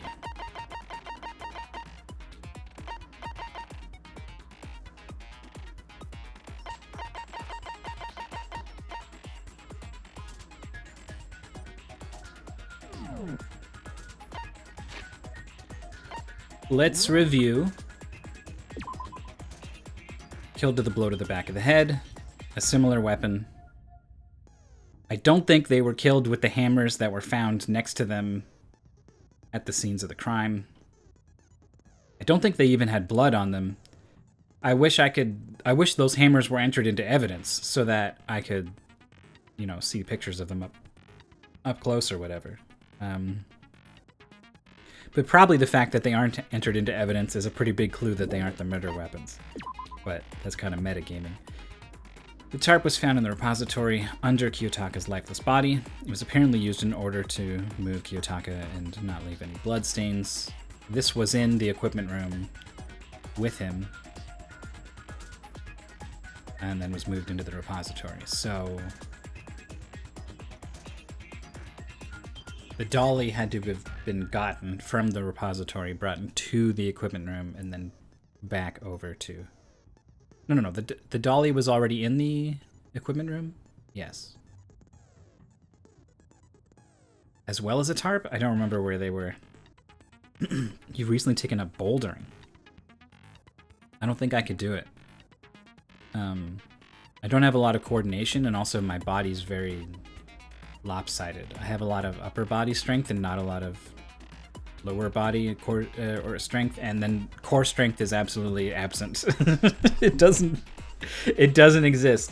The legs move the body and the arms pick stuff up, And then in the middle is like a big wad of like the stuff that gummy bears are made out of, and it just wobbles around like as if on a spring. So I don't think I'd be very good at bouldering. Here's the dolly. Found when the body was rediscovered in the repository. It has no handles, so whoever is wearing the suit is not able to move it effectively. And blood was found on its wheels. This moved Kiyotaka's body. It's assumed that this was in the equipment room where the body was originally discovered. Hifumi's glasses. They were covered in blood, and then when they found him in the repository, they were clean. That's because he woke up in the nurse's office and cleaned them himself with this, his glasses cleaning cloth, which he then threw in the garbage and walked himself upstairs to the 3rd floor, where something bad happened to him. Maybe he went up to the rec room. Not the rec room, the equipment room, where the killer was like moving the bodies. And then like he was killed there. No, I don't think so. I think he was alive all the way up until he got into the repository. Because I think he grabs the note. This hammer, I think, is the actual murder weapon. Yeah, that's true. They must have baby courses for babies like me, if I really wanted to. Mostly, I think I prefer to keep my exercise light and accessible. I think this is the real murder weapon.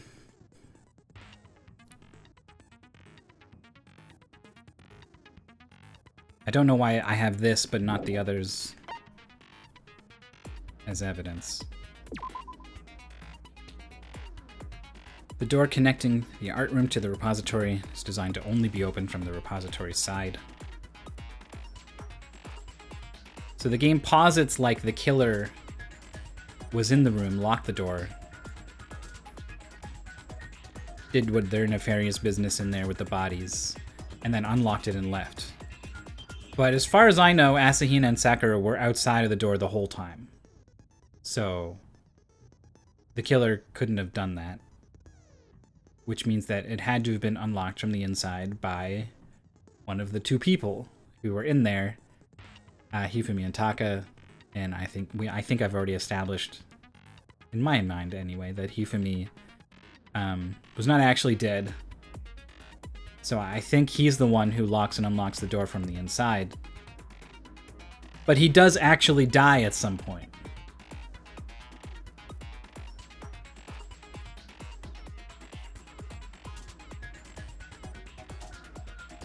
So when does that happen?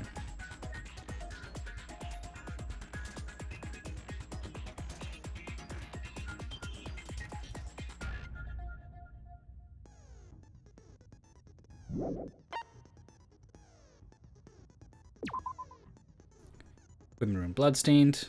Tire track had been left behind. I think this is just going to be a really basic... Like, the dolly was used to move the body. The fun part of when you boulder is you get to be the most sore you've ever been after the first time. Yeah.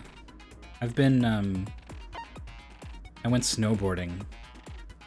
And the first... like couple times you snowboard where you're just falling down constantly, you just feel like you got the shit kicked out of you the next day. Celeste's account is going to be important, I think.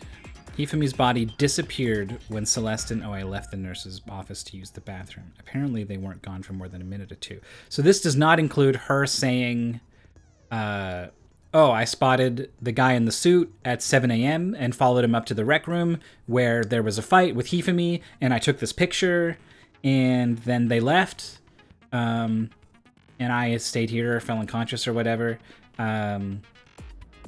And then it doesn't include her saying, I saw a shadow on the 2nd floor, we should run up there. And then it's also her, I think, who says... I saw the guy in the suit here on the 3rd floor. And prompts the search up there as well. That was all her. And I think a lot of it is bullshit. But that's not part of her testimony here, so. This is the note that Yasuhiro wrote to get everyone to meet in the dining hall. It's got very neat and clear writing, unlike the writing in the blueprints and the writing on this note. You forgot about the pink blood. You think it takes away from the gravity of the situation? Yeah, I don't know how to feel about it. It kind of makes like a weird, like, psychedelic, otherworldly quality to everything that's like a little bit more fucked up than if it was regular blood. Robo Justice blueprints found in Yasuhiro's room. Clearly planted evidence. Written by whoever wrote the note. My working theory is that this was Celeste. And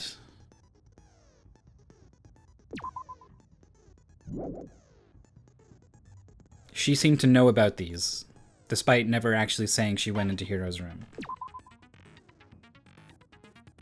Why is it pink? Yeah, I think it's just like a style choice. No one but Yasuhiro could have possibly fit into this costume. It is possible that there is a second costume. In addition, anyone wearing it would not be able to see their feet or bend at the waist more than 90 degrees, which prevents anyone who's wearing this suit from using the dolly to move the body. Probably among other things. Yasuhiro received a mysterious note. I found a hole in my that we can use to escape. Meet me in the rec room at 1 a.m., which is very similar to this note that says I found a hole we can use. Meet in the equipment room at 6 a.m. that I believe was sent to Taka, despite Hifumi having it. The broken wristwatch says Kiyotaka was killed at 6 a.m., an hour before the events that Celeste recalls of stalking the man and the stuff that goes down in the rec room. It could be a ratings thing. Yeah, I wonder if they were trying to get around. They say the fuck word, though, and there's lots of murder to avoid censorship. I know Japanese is pretty weird about censorship laws and stuff. Yeah, so it was definitely broken at 6 a.m., which is when the note said to meet in the equipment room, which is where Taka was killed. The scrap of paper in Kiyotaka's hand, I think, comes from the corner of this note, which said go to the equipment room where he was killed at 6 a.m. when he was killed. So that all lines up pretty good. And the scrap of paper implies that Hifumi was alive and took this out of Kiyotaka's hand and then hid it in his pants for us to find. And then was killed. He makes it to the rec room alive and then is killed there. I guess... No, so this isn't... It's not like the killer walks in with the dolly and Kiyotaka's body on it and is like, what are you doing here? And hits him, because the body has to already be there for Hifumi to get the note.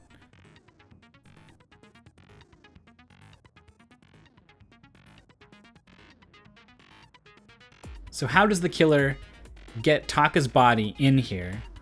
Hifumi gets a chance to get in there and grab the note. And then get killed by the murderer. What is the murderer like if the same person kills both of them and moves Taka's body, why would the murderer move the body, leave, let Hifumi go in, and then follow behind Hifumi and kill him in the room after he has a chance to take the note, right? I don't think that adds up. So is Hifumi the one who moves the body? And then someone comes in and takes him out?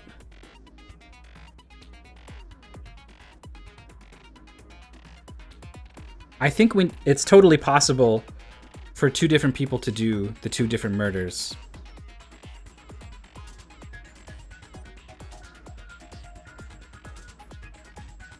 Because we already know that what we're really looking for is the person who orchestrated the whole thing. Monokuma basically came out and told us this.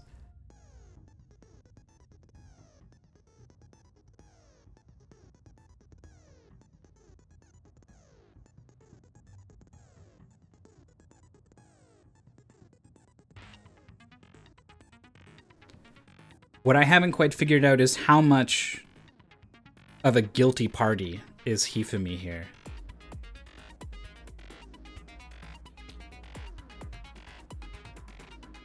Right? It's possible Hifumi is the one who kills Taka, who moves Taka's body, who takes the note.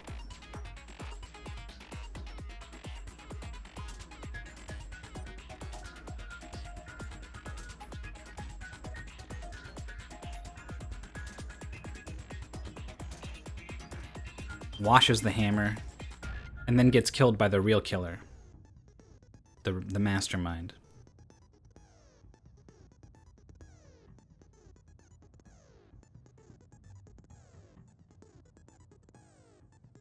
He's not necessarily innocent.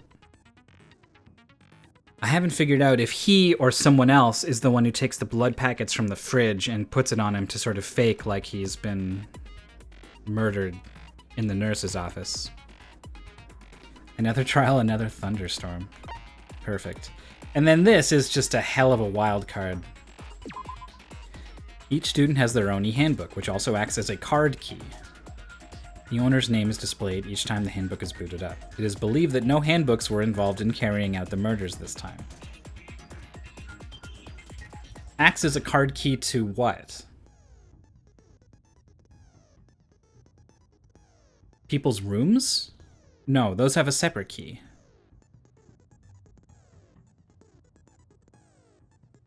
It's to the locker room in the pool. Oh, Hiro was found in the pool.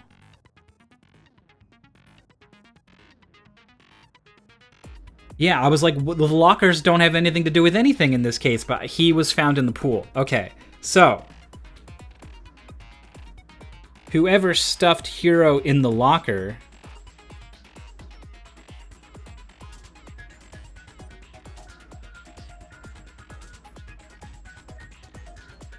you would think would have to be a boy. Because Hiro is not dead, he is a person. So he needs to be scanned. And so he can't go through the girls' locker room, so a boy would have to scan with him to go through the boys' locker room to get into the pool. However, Kyoko tells us the handbooks are not part of this trial.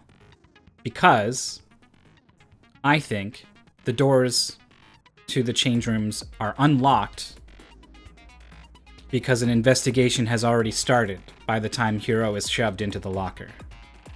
At which point anyone, including a girl, would be able to take him and push him in there.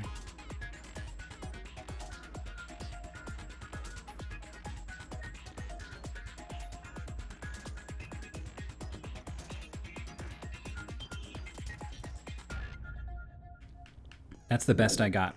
That's the best I got with all this evidence.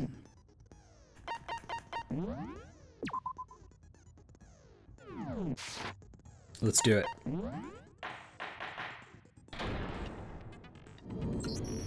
Let's begin with a basic explanation of the class trial. So, your votes will determine the results. If you can figure out who done it, then only they will receive punishment.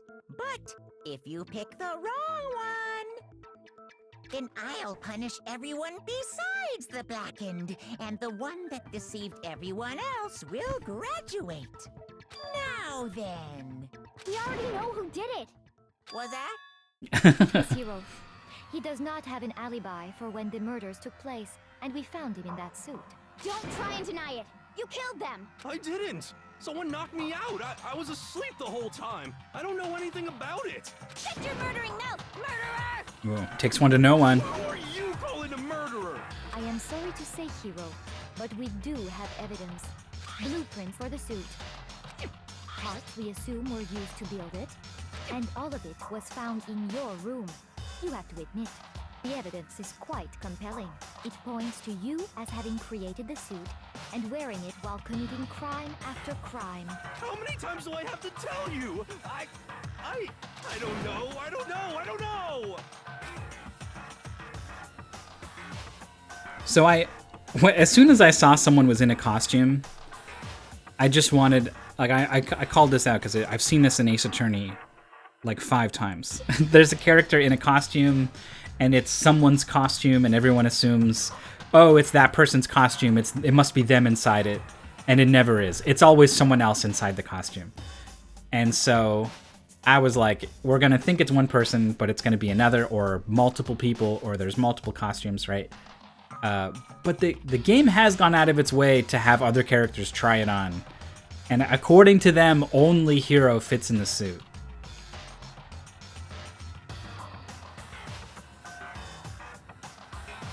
I don't know what to make of that. It just seems like definitely someone else should be in the suit at some point. Before anything else, we have to make that clear.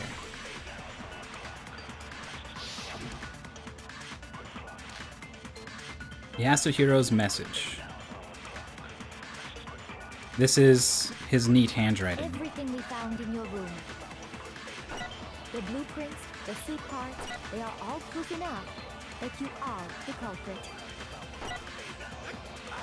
I don't know anything about that stuff. It's not true. It's a conspiracy. Hiro, why? Why did you kill them? No, just hold on a second. Huh, okay. I guess it's just blueprints we're countering. I thought about it, but I've decided to be a little more cautious. The blueprints, the suit parts. No, that's wrong.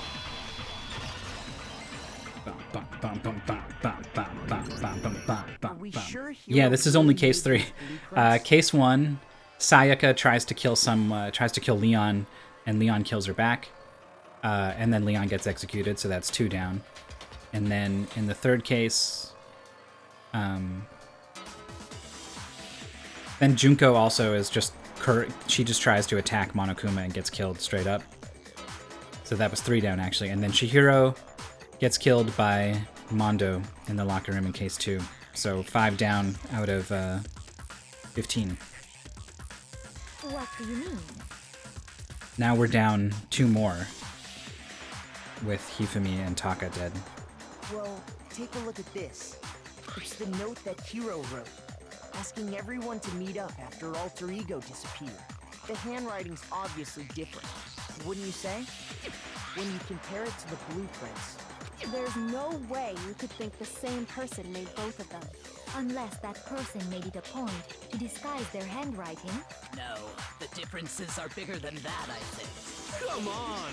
I'm not smart enough to think of trying to change my handwriting anyway. His stupidity is working in his favor. So Makoto, are you saying you don't think Hiro's the culprit? Celeste's hair would take 4 days. Everyone's hair is defying gravity. And he's not the So only much one. product. I think Hiro's innocent as well. Oh yeah? Then who was in that Robo-Justice suit? Is it like Hiro said? Was there really someone running around in a second suit? Uh-oh. The suspicious individual hidden within the suit. Go ahead, Makoto. Uh-oh. Tell them who it was. Of course he passes it off to me. Who was in the Robo-Justice suit? Yeah, it was actually him. Okay. I thought they were gonna make me point like you know, the one that everyone's in a circle and you move the target on someone. I thought they were gonna make me pick someone, and that was scary. From that list, it's obvious that it's actually One in him. that particular suit, and we never found any kind of second suit. Hair curler the size of a tree There can trunk. be no doubt. That would do all the work for Hiro you, is the really. prime suspect. That doesn't make any sense. You just said Hiro didn't do it. It makes perfect sense. Hiro Uses was her the arms like suspicious hot individual rollers. in the suit, but he's not the culprit. So what you're saying is... That's right. The culprit in this case has nothing to do with being in the Robo-Justice suit. What? I agree. Now that's a bold assumption. And what reason do you have to make such a statement? You do have a reason, yes? Of course. I'm worried she's gonna come under suspicion very early in this trial, and that's gonna mean it's not her, it's gonna be someone else, and then I'm gonna have no idea who. There's something else we need to Which is what happened clarify last first. time. So let's get that out of the way. Hey, stop trying to boss us around! All things have a proper order. So what is it? What needs to be clarified? We must clarify the method of transportation for Taka's lifeless body. The dolly with a tarp. It would seem that his corpse was moved using certain particular items. Makoto, can you tell us what they were? The things that were used to move Taka's body. It says things plural. Where did I pass it? I got it! There's still one more thing. Okay. I wasn't sure if it was just gonna do this twice. Got it! I got it! They were a dolly and a tarp, right? What? So, let's see if I can explain. Taka's body disappeared from the equipment room. And then we rediscovered it in the repository. And when we found it for the second time, it was wrapped in a blue tarp, right? It was the same tarp that, up until then, was stored in the equipment room. So the killer must have seen it there, and decided to use it when they moved Taka's body.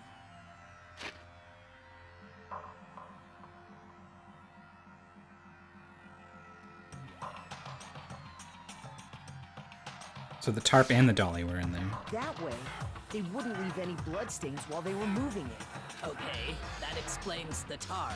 And the dolly? Same thing. I'm sure the dolly was in the equipment room when we first found Taka's body there. Oh yeah, you can see there's 3 tarps, and then 2. When the body disappeared, so did the dolly.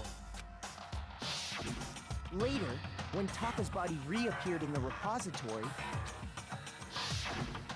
so did the dolly. In other words, you think they used the dolly to move the body. Am I right? But are you sure you are not mistaken? Hmm. Are you absolutely positive the dolly was in the equipment room when we found Taka's body? Yeah, I didn't actually remember this. I've been trying to remember where the tarps and the dollies were the whole time. But Makoto seemed to know, so I was like, alright, that's great. Specifically for moving large objects between the repository and the art room. It would be very strange indeed to discover it had made its way to the equipment. Almost as if a mastermind wanted someone to move the body and had pre-moved the dolly into the room to sort of nudge someone in the right direction. Which I guess would support the idea of Hifumi being the one to move the body himself. Is it not possible that it was in the And not the repository killer. all along, and you simply didn't realize it? Now, how do I know that it was not in the repository all along? Ah, the blood. She's raised an objection. How do you respond? I was trying to figure, I thought she meant like, how do you know? There is no shame in being wrong. Nobody expects much. from Basically, you. when was it moved? And she's saying, We have all accepted the fact that you rarely understand what is going on around you. it never left. Which is impossible. Never had anyone sound so nice while being so mean, but maybe I can change her mind if I can just explain to them why the dolly must have been moved to the equipment room to the repository.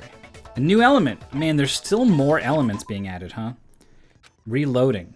Starting with this next bullet time battle, we're going to add one more ingredient. On the bottom of the screen, underneath the tempo marker, you'll see your ammo count. Up until now, there hasn't really been a limit on how you destroy your opponent's statements. But from now on, just locking on and pressing the Y button won't be enough to handle them. Now it will cost you 1 bullet to destroy a single remark. Once you run out of bullets, you can't destroy any more statements no matter how locked on you are. However, you can reload by pressing the X button. Just like locking on, you'll have to press the X button in time with the tempo marker. Basically, just remember the X button now as a function along with A and Y. You'll automatically reload at the start of fever time and your ammo will not decrease. Oh, but if your action to is set to gentle, you want it to reload a lot. In which case, you can ignore everything I just said. Well, we're not set to gentle, so I don't have to ignore it.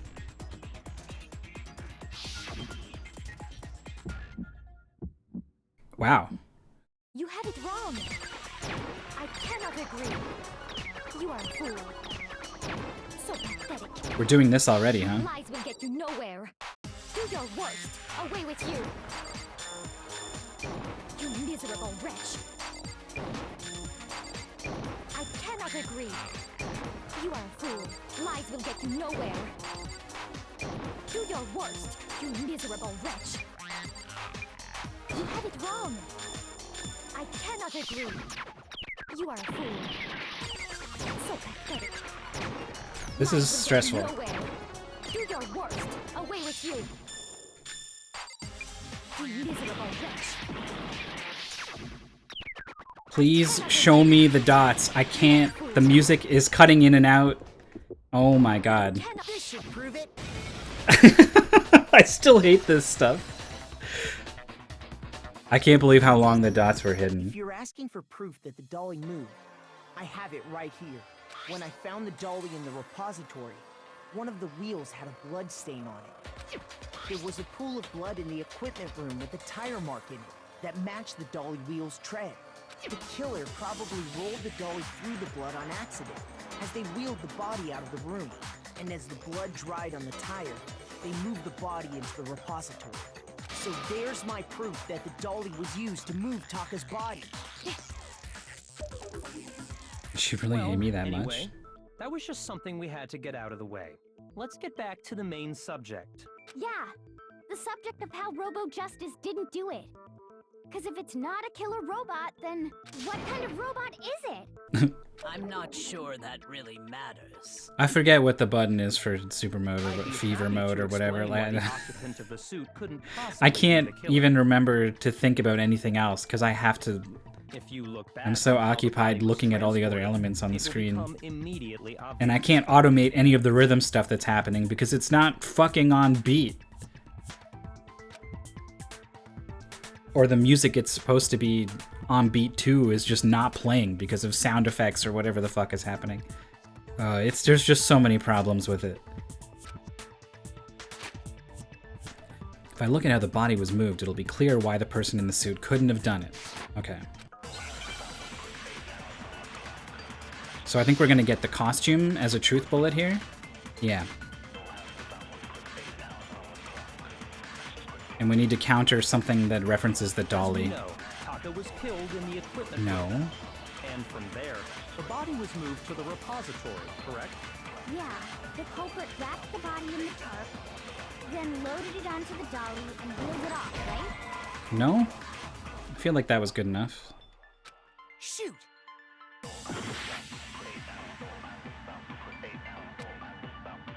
As we know, Taka was killed in the and from there. Yeah, the culprit then loaded it onto the dolly. Now, keep in mind that the dolly All right. doesn't have a handle. Fuck! I know what you want me to do. Wow. Shoot! As we know. You can't bend over in the. Ah! Then loaded it on. Now, keep in mind. Well, yeah. All you'd have to do is bend over. Jesus! Then you could push the dolly Fucking Christ. so the killer If you accept it, then you must realize. Why does this game need to spell it out so specific? Like, it's honestly a good thing, but like, don't give me 3 fucking misdirects. Keep in mind that the Well, yeah. But even without him, all you'd have to do is No, that's wrong.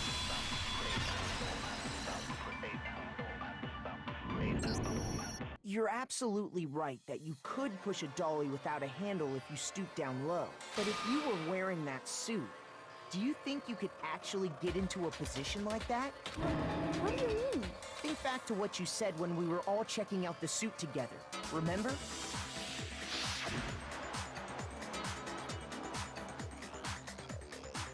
She's not gonna voice. I'm blind as a bat in here. Can't see my feet at all. I'm surprised you got anywhere in this thing. I'm telling you, it wasn't me. And not to mention, you totally can't bend over at the waist. Seems like a pretty obvious oversight.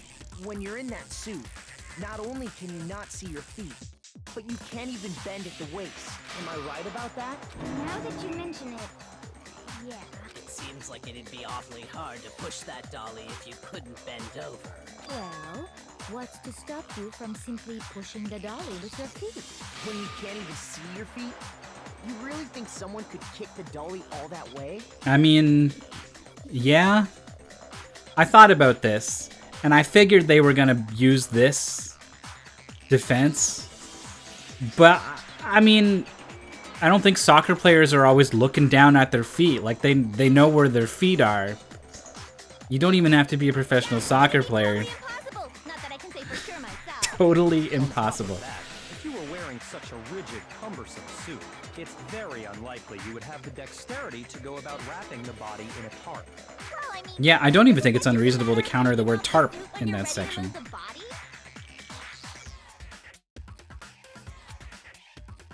Absolutely no chance the costume was taken off, because once it's on, you can't take it off by yourself. I got it! I don't think taking off the suit was an option. If you remember...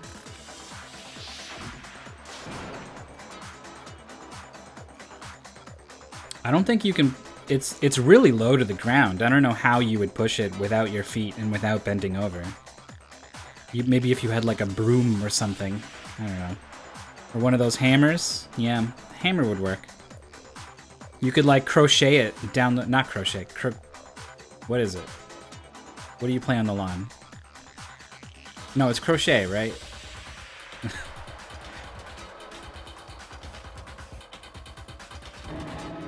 I didn't make it. Clasp on the back that keeps you from taking it off. Croquet. Thank you. Jesus. That's true. It seems impossible to put the suit on or take it I had a off funny without joke effort. and then I just fucking forgot the word. You said crochet and it fucked me up, but I couldn't. Same! Once. I couldn't think of it. Damn it. Put the suit on or take it off without help. Really can't take it off by yourself? That happened to me earlier. I made a joke about how Mondo got turned into margarine, and so I wanted to say he got marginalized, but I just said marginalized, and then couldn't remember what the fuck it's called. Is it just called margarine? Like what? What is the fake butter called? And I had a freak out. Like I couldn't read what characters were saying because I had to go look up that it was called margarine. Of course I wasn't making it up. If he could have gotten it off by himself, I don't think he would have let us see him wearing it. Showing up in the suit was basically an invitation for everyone to suspect it. Yeah, that's right. So, it's really, really true that Robo Justice couldn't have moved the dolly? To be clear, whoever did move the body, it couldn't have been Hero in the robot suit, correct? No, wait. Just a Oh. second, if you please. Have you forgotten about the picture that I took? This fucking evidence you manufactured? You all got a good look at it, did you not? The image of Hifumi being dragged away by Robo Justice?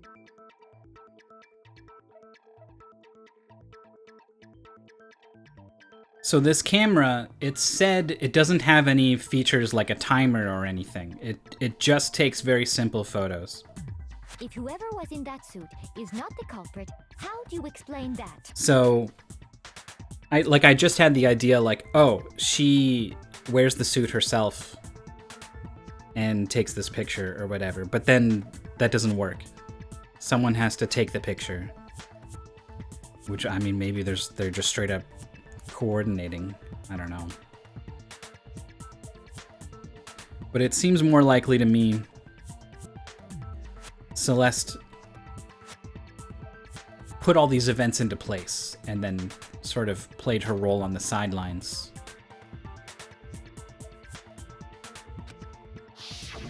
Besides, do you remember what the now deceased Hifumi said?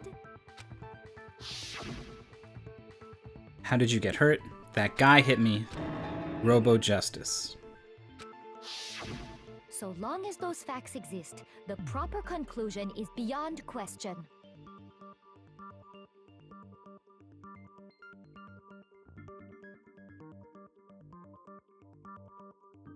If Hiro is completely innocent, and he was telling the truth about everything, he has no memories of doing anything in the suit other than waking up in the pool in the suit.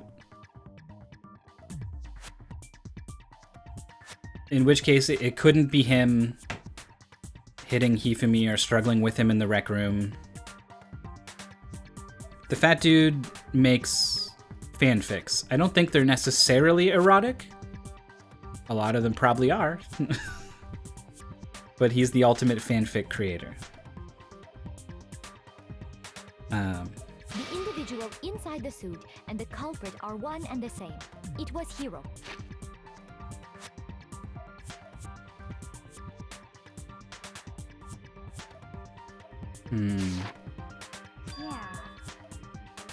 Yeah, that's gotta be right. Hold on a second! It's still far too early to reach that conclusion. Yeah. Besides, there's no hurry to decide who did it. Tell him, Before Kyoko. we rush to a verdict, shouldn't we explore every single possibility? Mhm, Instead of mhm. seizing on one viewpoint, the truth is uncovered by analyzing things from every angle. That's right. Perhaps, but where do we go from here? Let's review this series of unfortunate events from the beginning. Maybe we'll uncover something new. What a pain in the ass! All right, you lead the way, Kyoko. In Japanese, it's more specifically Dojin comics, but the localizers didn't think that was a common enough idea in the West. Dojin is not necessarily fanfics, right? It's basically just like indie comics, right? Dojin aren't necessarily horny, right? I don't disagree, but our lives are on the line. If this is what it takes, we have to do it. Plus, maybe we'll get to find out where the heck Kyoko was when everything went down. The game labels her Genocide Jill. That's the name she kind of picks for herself, and everyone else just kind of calls them Genocide Jack because that's the name of the serial killer, as they know the serial killer. It's a little weird that the other characters don't switch. He only makes erotic Batman fanfics. The West would have understood that. They just rewrite him. That'd be good. I've been thinking too much about erotic fanfiction, as usual. So now I need to remember what everyone has been saying. Oh yeah. All right then, let's take another look back at what happened. This is good because the start of these events, like everything that happened at like 7 a.m. and onwards, up until the discovery of bodies, was 2 days ago when I did that, and I've forgotten a lot of it. Suppose we could start with this morning. 4 of us gathered together in This the game has dining issues with hall. trans identity things. Makoto, Yeah, we already went Hina, through the Chihiro Kyoko, case. And myself. We waited there for quite a while, but nobody else showed up, so we went to look for everyone. Yeah. That was around 8 a.m. And as soon as we split up, Kyoko went missing. On like Soon the after second that, floor or Hina something? found Celeste in the rec room and quickly came to get Makoto and me. It seems I was unconscious for about an hour after I was attacked by my mystery assailant. I know it was an hour because I remember being attacked a little after 7. That was when we saw Celeste's picture and discovered that her assailant had been wearing a strange costume. Yeah, I agree it's unclear that Chihiro is actually trans, but trans people have so little representation in everything. Like, if you take a look at the number of characters who are just genuinely trans and are just other, like, just normal characters in the story that fulfill roles that any other character could fulfill, right? Very few of those characters. However, there sure seems to be a lot of characters like Chihiro who are a male who's too weak to accept their maleness, so they run away and hide as becoming another gender. And you're like one step away from implying all trans people are weak and running away from their true identity. And it's there's just we don't need as much of that in the world as we do need just genuine trans representation. So it's just a shame. I don't think it's necessarily wrong. I don't think it ruins the whole game or anything. But I wish it wasn't like that. Anyway, that was when we saw Celeste's picture and discovered that her assailant had been wearing a strange Turns costume. out, it was Robo Justice. It also soon became clear that this same Robo-Justice had abducted Hifumi. We were soon joined in our search by Byakuya and Toko, and then went on to find Hifumi in the library. He was injured, so we took him to the nurse's office and resumed our search for the suspect. But not long after leaving the nurse's office...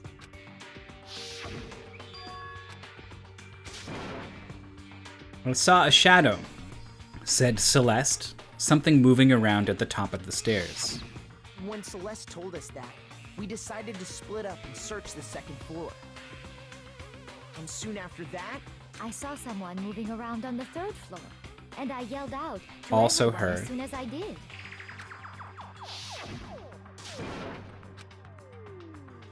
She's moving all of us around to different parts.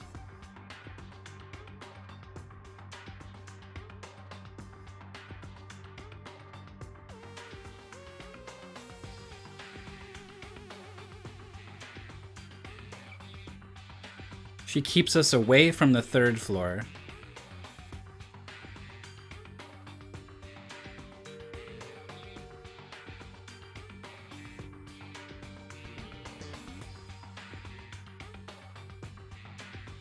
Where Taka's body is, but is not being moved yet.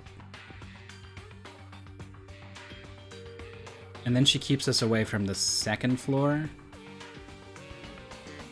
which is where Kyoko is off doing something. I saw him, that strange costume man. He ran off as soon as I screamed. I was blocking the stairs, so he headed further down into the hallway. and then... Yeah. What was that? Came from downstairs. It must have been Hifumi. He's in the nurse's office.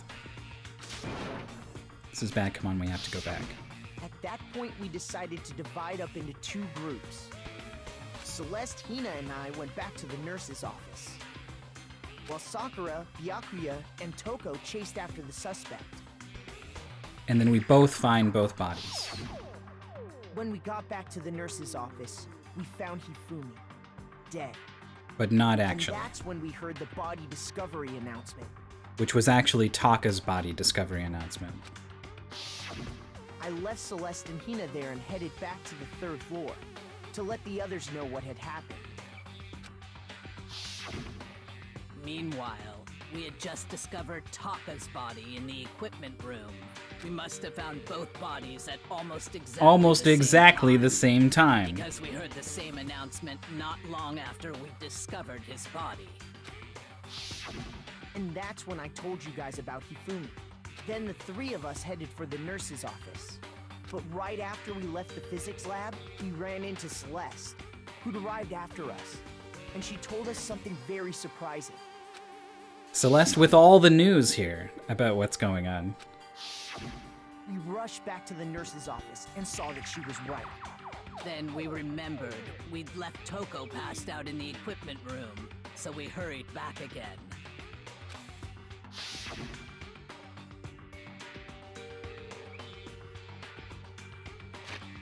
I need to figure out where we were. If I'm positing that Hifumi gets up and moves the body himself, is this possible? We discovered the body in the equipment room. That's when I told you guys about Hifumi. So we headed for the nurse's office. But right after we left the physics lab, so we're outside the physics lab, there's no way to get past us into the equipment room. We ran into Celeste, who told us that Hifumi's body has disappeared. We rushed back to the nurse's office. So, all Hifumi would have to do would be to get into any side area, wait for us to go past, and get into the equipment room and move the body. Which is... I mean, if he's avoiding people, like if he took the direct path, we would have saw him. So he would have had to be avoiding people, which implies that he was not completely innocent in whatever he was trying to do. I mean, if he's moving a body, he's probably not innocent anyway. But I think it is possible that he did it. We remembered we'd left Toko passed out in the equipment room. We hurried back again. Are we hallucinating all this? But when we got there, we discovered that now Taka's body had also gone missing. Next thing we knew, we were searching the school for 2 missing dead bodies. We still don't know where the laptop is, which is what caused Taka and Hifumi to be out and searching before nighttime was over. Well, I think Taka was lured out by the note. But Hifumi admitted, I think, in the nurse's office that he was out early for that reason. So I don't know where the laptop is or when that's going to factor in. None of the evidence or anything has pointed to it. And after some time... Celeste informed us that she'd found the bodies, and we all headed to the repository. Which is where we rediscovered the corpses. It was Celeste again?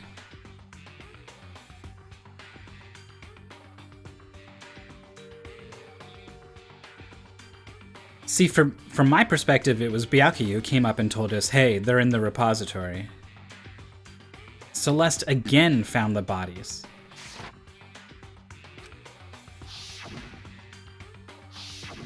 I think that about covers it. I see. The whole thing sounds exceptionally complicated. It sure fucking It does. certainly seems to me that these are not a simple series of connected events. Okay, well, if that's true, then what? I'm glad Makoto, like me, is waiting for Kyoko to take the lead on where to go Rather from than a here. single series of events, I think we have to consider each murder a separate situation.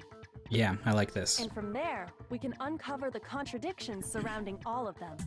Now then, let's get started, beginning with what happened to Taka. Contradictions hidden in what happened to Taka. In order to uncover the truth of this case, I have to find them, no matter what. I feel like we're gonna get multiple truth bullets here. Okay.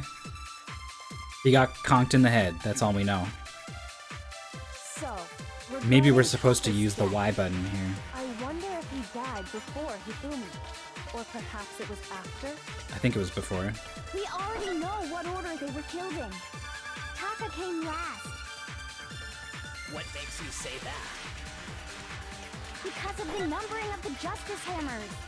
It's true that Hifumi was killed with Justice Hammer 3, while Taka's death came from a swing of Justice Hammer 4. See? So it's obvious Taka came after. The Justice Hammers were numbered, but were they really used in that order? So, regarding Taka's death, I wasn't quick wonder enough if on he the died before Hifumi. absorption. Or perhaps it was after? What does the file actually say?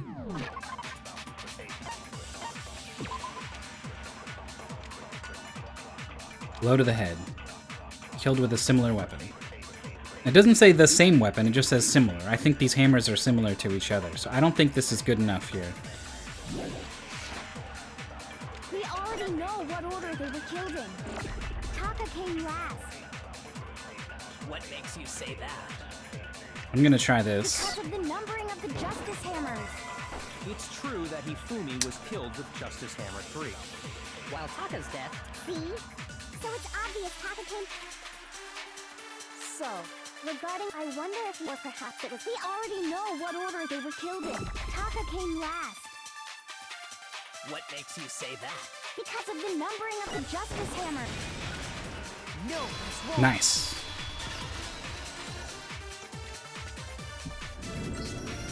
Hold on. There's no reason to assume that the hammers were used in the same order as their numbers. If anything, that's just another way the killer tried to disguise their actions. So you're saying the culprit wanted us to think the hammers were used in order, but in reality, Taka was killed before Hifumi? Okay then, let's see the proof. Taka was killed before Hifumi. I mean, I'm not gonna prove that he got up and walked out of the nurse's office at this point, I think. As long as I can show that he died at 6 a.m., that's good enough here. So I think they just want the wristwatch here. Okay, yeah, I think they want to know what time he died. Okay. Hangman's Gambit. What? I thought I was just gonna present the... Jesus. Okay, it's wristwatch.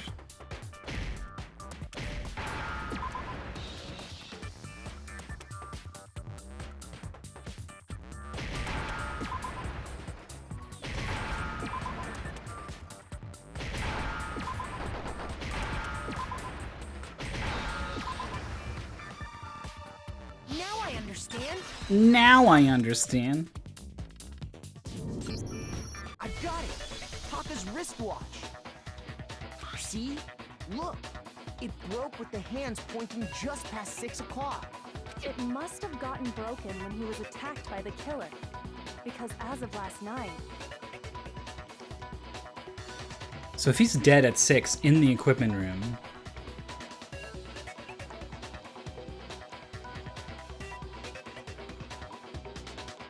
I forget, does Celeste say something like, he went off in the direction of the library or something? Like, does she do something to steer us away from the equipment room? I don't know if that's specifically covered. Maybe I can go look. Oh wow, the big text is in here? Every time I fuck up, does it like loop over and say it again and again?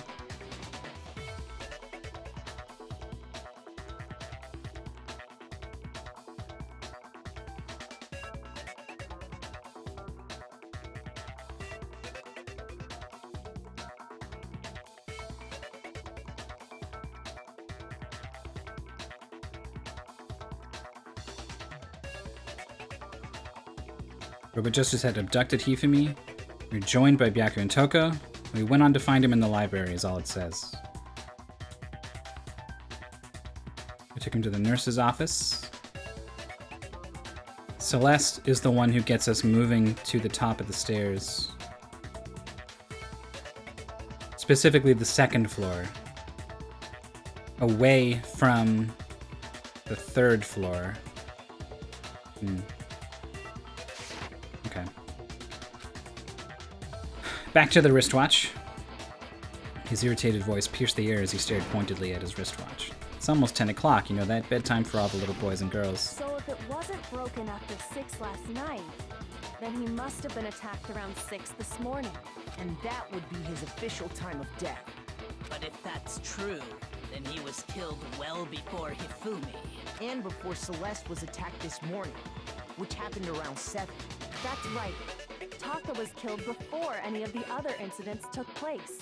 That simple fact slipped past all of us. We made the wrong assumption about the order of events, all because of those justice hammers.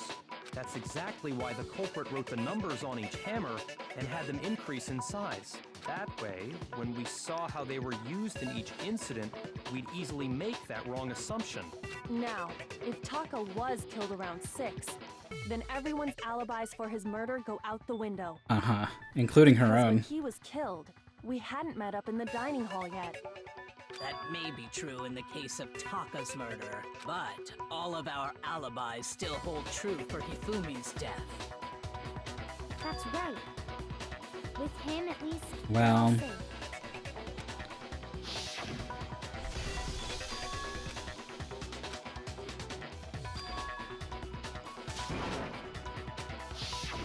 When we heard Hifumi screaming, we were all together. Except for Hiro and Kyoko.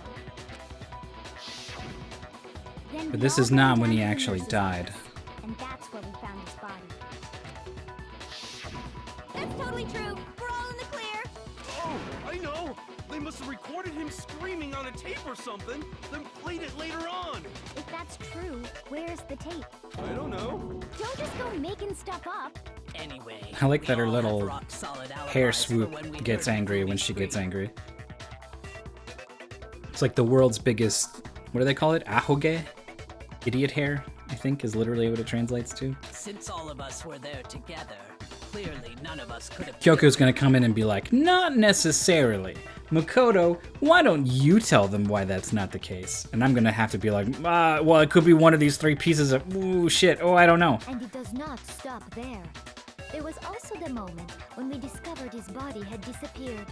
When his body vanished from the nurse's office, Hina and I were in the bathroom together, while everyone else was in the equipment room, correct? And then there's the disappearance of Taka's body from the equipment room.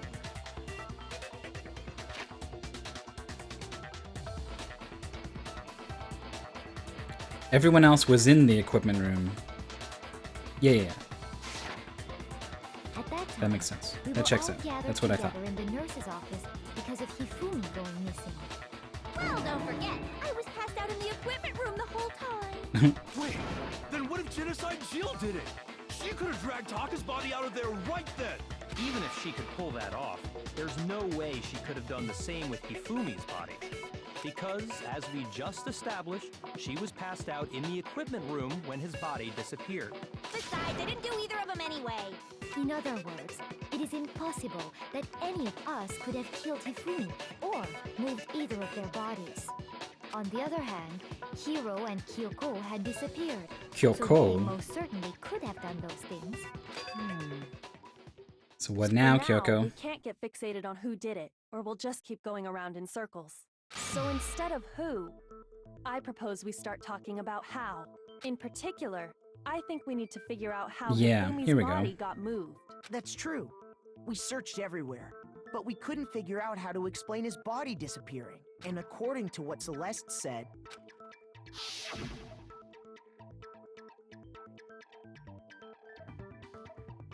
Byakuya and Kyoko tag team forcing the MC to answer questions they aren't ready for.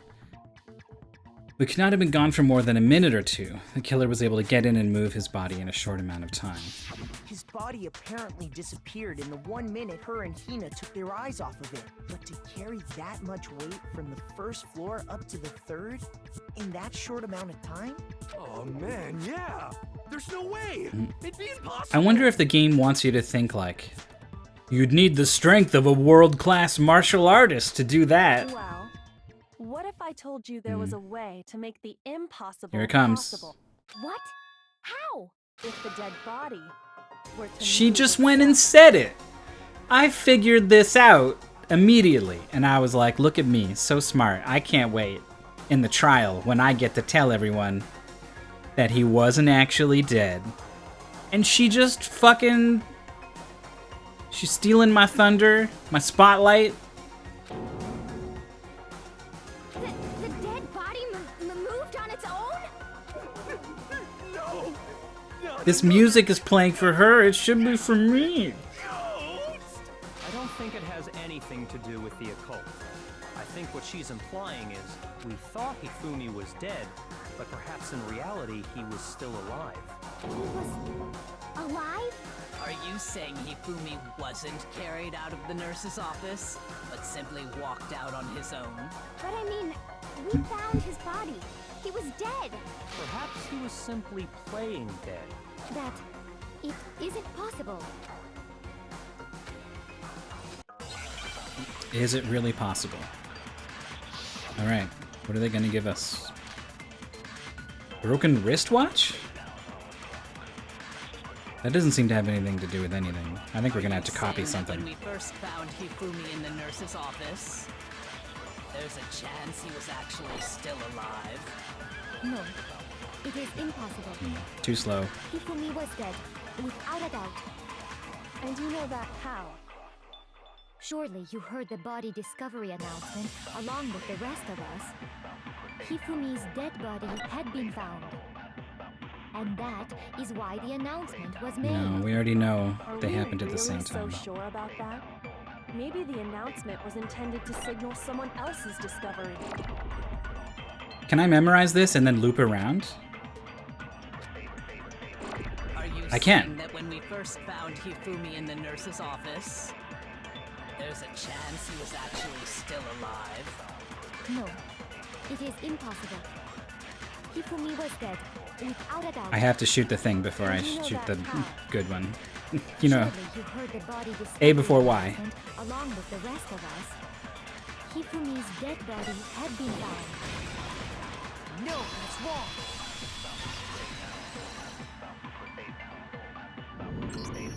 Was the body discovery announcement that was made really intended for Hifumi? Of Got course him. it was. The announcement played right after we discovered his body. Maybe. But that was also the same time that Taka's body was found. That's right. It wasn't long after finding his body that we heard the announcement. So there's a good chance we've made a mistake in there somewhere. I think we've confused whether the announcement was for Hifumi or Taka. First of all, if 2 bodies had been found, there really should have been 2 announcements. Maybe Monokuma simply got lazy and rolled them together into one. What do you say, Monokuma? Any comment? Well, it's a very sensitive issue, so I can't go into too much detail. But what I can say about the body discovery announcement is that it's only broadcast when 3 or more people find a dead body for the first time. I think there were 3 people looking at both bodies, right? That didn't answer our question, man. We're asking if you're a lazy bum.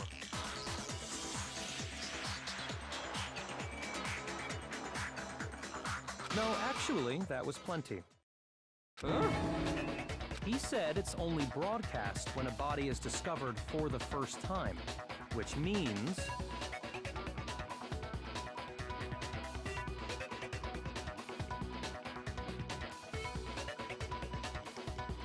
even if we find the same body again later, he won't make the announcement again. If that's true, then why was the announcement made again later on? Okay. Huh? Later on? He was actually ahead of me on that one. Exactly. We heard the body discovery announcement twice. The first time it played was when we found each body in the nurse's office in the equipment room. The second time was when...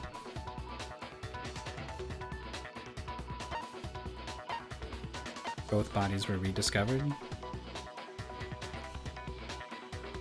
He came back to life after, I think. I got it! We heard it a second time in the repository, when we rediscovered the 2 bodies. Ding dong, ding dong. It didn't say ding dong, bing bong. After a certain amount of time, which you may use however you like, the class trial will begin. It didn't seem weird at the time, but it contradicts what Monokuma just told us, doesn't it? Exactly. If we were actually rediscovering both bodies, the announcement shouldn't have played. Then in reality, when the 2 dead bodies were rediscovered, one of them was actually being discovered for the first time. So, when we found Hifumi the first time in the nurse's office, he wasn't actually dead yet. Meaning, he wasn't actually found dead until we came upon him in the repository. And that's just part of it. There's one other thing that leads me to believe he was still alive in the nurse's office. The fridge. I know! Because he was super good at playing dead! Bada bing, bada boom! That is the Thanks for worst coming out, logic Jill. I have ever heard. But honestly, I do not think there's anything that can prove he was still alive. Well, the blood in the fridge as well as the Okay, glasses and the let's cloth. take another look at the events surrounding the discovery of his body. Then it should become clear whether he was really alive or not. This whole thing is pointless.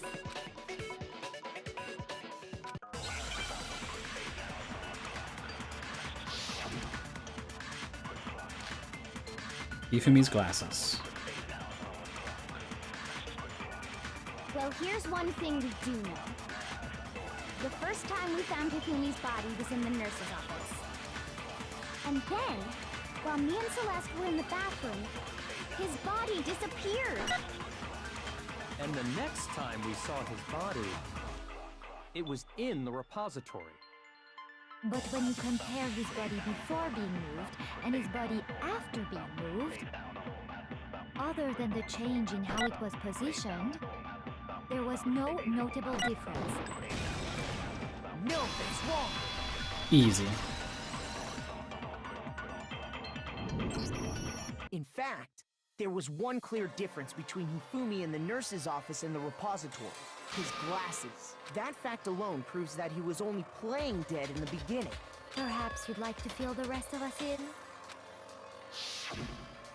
When we found Hifumi in the nurse's office, his glasses were covered with blood. But when we found him again later in the repository, they were spotless. And I found the item he used to wipe them clean in the nurse's office trash can. This seems a little unnecessary, but okay. I got it! It was a glasses cleaning cloth featuring a certain cartoon mascot. One look at the bloodstain on the cloth should make things clear. This What was her name? was used to wipe Pretty clean Pudgy glasses Piggy Princess clean. or whatever? And the mascot on the cloth is the same one that's on the digital camera, right? And whose digital camera was it? Hifumi's, of course. The character was Princess Piggles from Demon Angel Pretty Pudgy Princess, I think. I highly doubt anyone but Hifumi would have brought something like this to school. I see your point. And the only people here who wear glasses are... I wouldn't be caught dead using a tacky piece of garbage like that. A few tissues is all I need to keep my glasses clean. Then there's no question. It belonged to Hifumi. So Aoi what knows you're the full saying name, yeah. is- What exactly? What I'm saying I've already forgotten it. blood on his glasses was wiped away using his own glasses cleaning Angel cloth. Princess, Demon, Pretty Pudgy Princess. No, I forget it. Even if that is true, it does not mean he wiped the blood off himself. But who would benefit from a clean pair of glasses other than the glasses owner? That's a good point. And it must have been him, right? So let's assume that Hifumi was still alive in the nurse's office. He pretends to be dead. Then when he's alone, he wipes his glasses clean so he can see. Then he stands up and walks out on his own 2 feet. And with that, the impossible task of moving his copious corpse Copious becomes corpse. possible, wouldn't you say? But then, if he was just pretending to be dead, what was with all that blood? Yeah. Was it paint or something? The fridge in the nurse's office. She's contains just gonna go ahead and blood say for this too, huh? emergencies. Okay. He probably used one of those. He figured if he was gonna play dead, he should go all out. So he just dumped it everywhere. Just put this mystery blood on your head. It will be fine. But he got crazy with it and had to wipe his glasses off when he was done. God, what an idiot! And if Hifumi was still alive at that point, the disappearance of Taka's body is easily explained. It should be perfectly obvious who must have Okay. moved Taka's corpse. Taka himself. I got it! It could only have been Hifumi. We're getting our hearts back. We're on a roll. While we were all gathered in the nurse's office, he went to the equipment room and took Taka's body.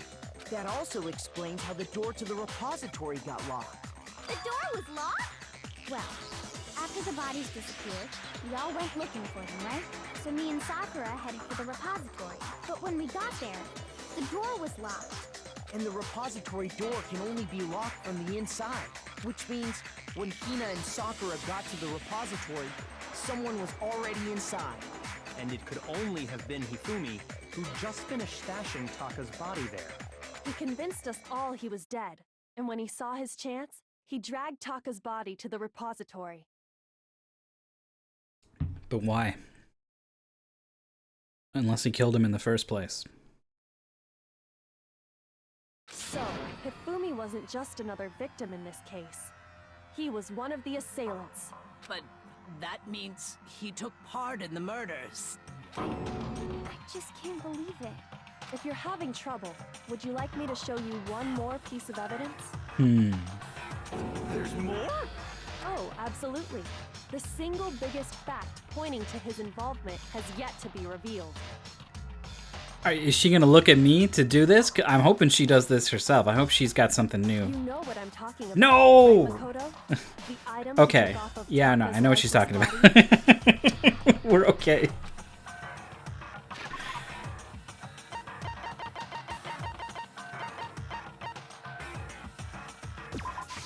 I got it! You're talking about the note Hifumi had hidden away, aren't you?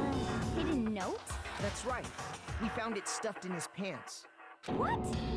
In his pants? Yes. Of course she's into it. Okay, well... forget about the Yes. pants for now. Take a look at His what the note says. pants. I found a hole maybe we can use to escape. Monokuma can't find out, so don't tell anyone else for now. Let's meet in the equipment room at 6 a.m. That's the note I was telling you about. The one that told me where to go. Huh? Wait, this one's a little different. In my note it said, Monokuma can't find out, so don't tell anyone else for now. Let's meet in the rec room at 1 a.m. I see. Then this note isn't the same one Hiro got. It's not the same? In other words, the killer got in touch with another person besides Hiro, and that person could only have been... What? What?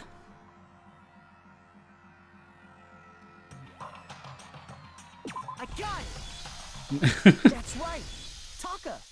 The killer used this note to draw out Taka and murder him. I thought it was asking who the killer was. Hello? Over here! Objection! Objection! I don't really understand what's going on, but Hifumi had that letter, right? So whoever wrote it wasn't drawing out TikTok, they were drawing out Huffy! I like these nicknames. Just to be clear, TikTok is Taka and Huffy is Hifumi. Oh, yes! Why must you ruin it every time?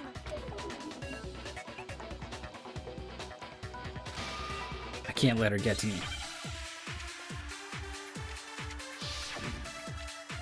The scrap of paper, right? Huh. I don't think any of these matter. You have the note, right? Then the person it was intended for must have been Huffy! But remember what the note said. What time did it say to meet? 6 a.m., I believe. The time doesn't matter! The note has nothing to do with TikTok! Okay, I get it. Huffy had the note, right? Then the person it was intended for must have been Huffy! But remember what the note said. What time did it say to meet? 6 a.m., I believe. Wait, hold on. What the note said. It gives the 6 a.m., right? Okay. The time doesn't matter! The note has nothing to do with TikTok! Okay. I thought for sure that was gonna work. Because the note says to meet at 6 a.m. and he was killed at 6 a.m. Oh, this is why they want the watch, I guess? Huffy had the note, right? Then the person Okay. it was intended for I still think what I did works, but I can't hit this fucking text. Remember It's what so the note picky. said. What time did it say to meet? 6 a.m., I believe. The time doesn't matter! The note has nothing to do with TikTok! Oh my god, even in slow-mo I can't do it. No, that's wrong.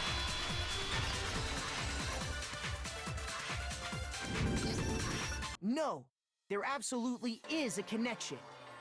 What the hell are you talking about? The note said to meet at 6 a.m., which is the same time Taka was murdered. We've already proven that using his wristwatch. But there's more. Look where the note says to meet. The equipment room, right? Which is where Taka was killed. I see. So, Taka was murdered. This is the trial where I've had the time most and trouble place written in the note. using the pieces they give me to answer the questions they're asking. Like, I know the answers to the questions, but I don't know how to answer them with the things that I have. I think that should be plenty to show that this note was So far, that definitely hasn't been meant for too much Taka. of a problem, and it's got me a number of times in this trial already. When you put it like that. No further objections! Then someone used that note to trick Taka. Just the same as me. The culprit really is a cold-blooded monster. Telling people they found a way out. But if they gave the note to Taka, what was Hifumi doing with it? Stuffed down his pants, no less! Most likely. Hifumi stole it off Taka's corpse after he died. Huh? He stole it? Where's your proof? Go ahead, show us. Beep beep beep, beep beep beep, beep beep beep. I got it! When I searched Taka's body, I saw that his lifeless hand was gripping a small scrap of paper. If I'm right about this, the sheet of paper this piece came from is... I knew it! It fits perfectly with the note we found hidden on Hifumi.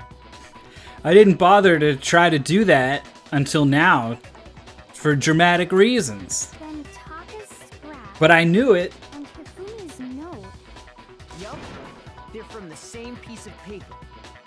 Hifumi had the note meant for Taka, while Taka's corpse still grasped a small piece of that note. There's only one way to explain it. Taka died clutching the note. Hifumi tried to free the note from its death grip. Death grip. Leaving behind only one small scrap. Did I get all that right? That means Hifumi knew the note was important. Exactly. Which proves that he was an accomplice in the murder. Oh. I think the mastermind has the laptop and is using that as leverage to get Hifumi to be an accomplice. Whoa. The portrait preview manically jumping around, yeah. After seeing all this, Hifumi It was very super distracting in the involved first this trial, whole and thing somehow for I've sure. managed to tune it out. In fact, he was behind the whole thing. In fact, he's still alive. He's so stupid. Sorry, no. When we found him in the repository, Hifumi was truly and completely dead. The second body discovery announcement proves that.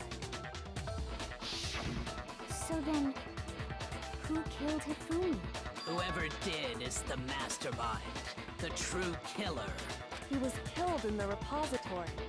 So he must have been killed not long after transporting Taka's body. What if the whole stupid thing is just a risky act? So, he must have been killed after Taka's body vanished, but before we found both bodies in the repository. During that time, we'd all split up and were searching for Taka's missing body. Yeah, this part is unclear, because when the characters all split up, it's like, where were they when... In other words, during that time, none of us have alibis. Wait, but me and Sakura were together. Stop trying to steal the spotlight, you stupid walrus! Who are you calling a walrus? Anyway, when they were killed bothers me too. But there's something that's been bothering me even more. And what might that be? The weapon they used to kill Hifumi.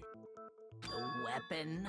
Yeah, because I mean, according to the Monokuma file, the way Taka and Hifumi were killed was almost the same, with them having similar fractures and all.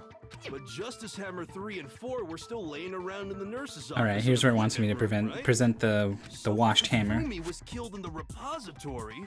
The culprit would have had to grab one of the hammers, kill Hifumi, then put the hammer back where they found it. But wouldn't that be seriously risky for him? It would be kind of awesome if this guy turned out to actually be super smart and he's just been putting on a dumb act the whole time. I'm just saying, if it goes that way, I'll be super impressed and happy. I'm surprised. It seems there's some semblance of a brain knocking around that skull of yours after all. Hell yeah, it's packed in there good and tight. He's right, though. I don't understand it either. The Monokuma file makes it clear that they were killed using similar instruments. But if the hammers were already laying around those other rooms... There are so many hammers on the So wall. the question is, how could the culprit have gotten their hands on either of the hammers? Personally, I haven't a clue. So which hammer was used to attack Celeste? Number 1 or number 2?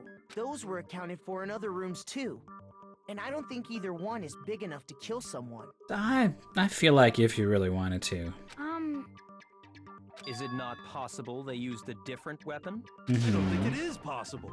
They were both killed with the same kind of thing, right? So then, what was used to kill Hifumi?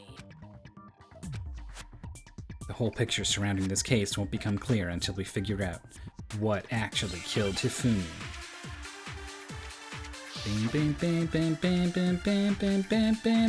Here's the weapon. It's just right here. Just shoot it at the thing where someone's like, It couldn't have been this. What was used to kill Hifumi? Do I just hit it there? Was it Justice Hammer 3? Maybe Justice Hammer 4? Well, whatever it was, I need to contradict, right? That was just a harmless question. how was the I think I need to culprit wait. able to move around so freely with the weapon? How Ah. did nobody witness them carrying it? Sounds like a Justice Hammer 5 is about to make its appearance! Check out murdergear.com/hammertime. Well, one thing seems pretty clear. The murder weapon had to be one of the Justice Hammers. No. And I'm so bad. All right, it gave me like a million years. We did it. We got it. We got. It's fine. I was distracted laughing about murdergear.com/hammertime. Something completely different. but seriously, a different weapon? Specifically, a hammer from the repository. First try. All the hammers in I the didn't loop around or repository are anything. covered in A rank. A rank. debris. But for some reason, one of them had been scrubbed clean. Huh? And the reason it had been scrubbed clean was most likely because it was used to commit murder. How do we actually pin this on Celeste? Like, what's left?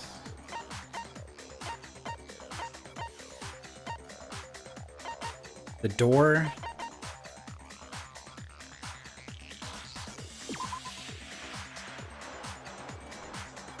This doesn't seem useful.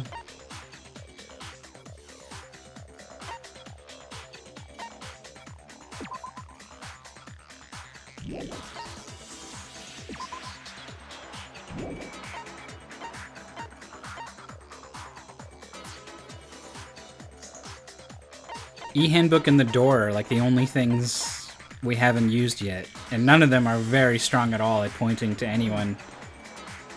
This website actually existed, and maybe still exists. That sounds like the kind of thing this game would do. That's great. It was used to If commit the hammer murder. got covered in Hifumi's blood, of course they'd have to clean it off. I'd also like to point out Is that this the first time the murder repository weapon's has all actually kinds of been, like, colors. cleaned and Big ones, disguised? Small ones.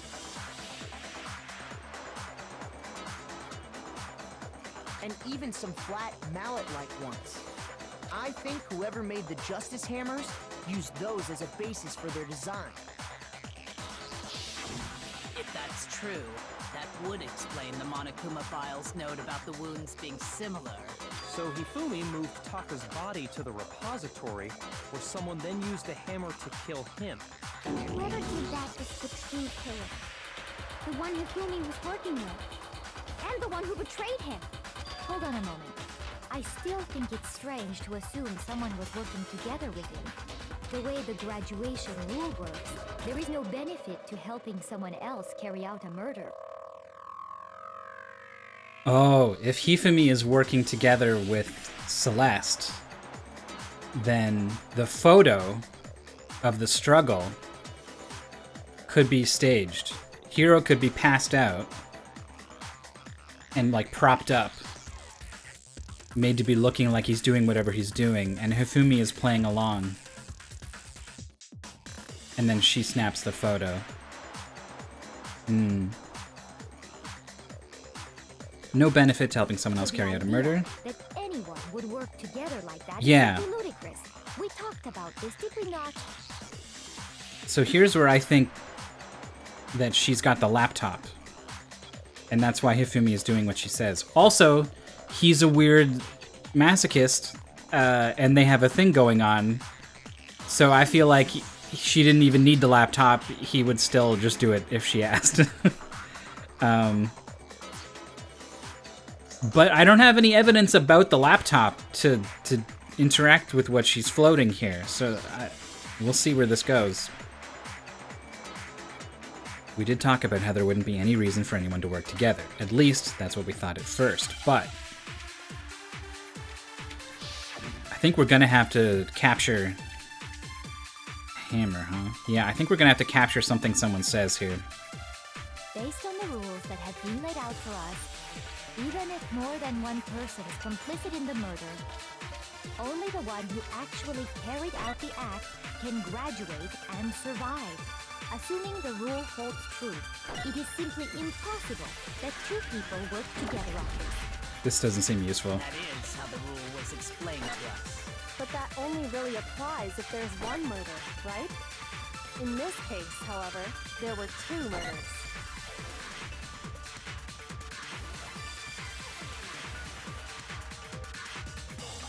Can we really say there's no chance two people work together on this?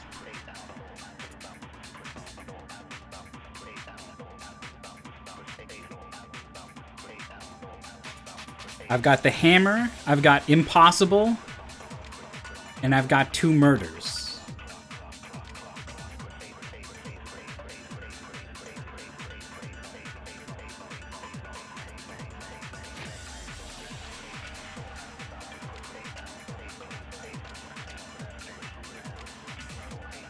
Based on the rules that have been laid out for us, even if more than one person is complicit in the murder, only the one who actually carried out the act can graduate and survive. Assuming the rule holds true, it is simply impossible that two people work together on this. That is how the rule was explained to us, but that only really applies if there's one murder, right? However, in this case, however, there were two murders.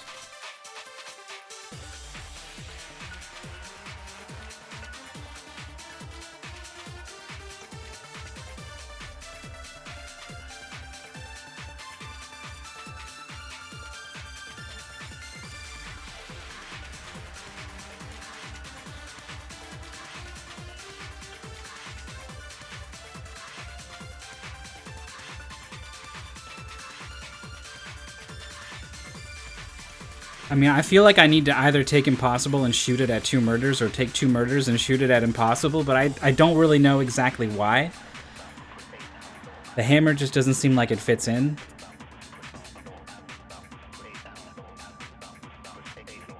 What are they really trying to get at here?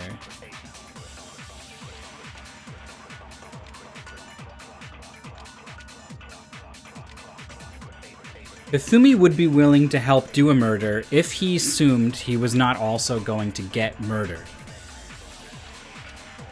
Maybe.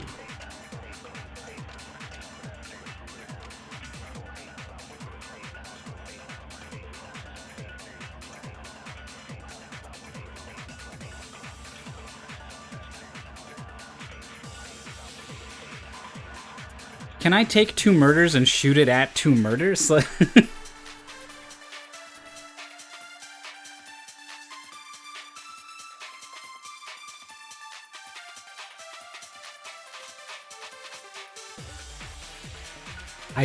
I don't know. I don't know what they want me. I don't even know really what they're getting at.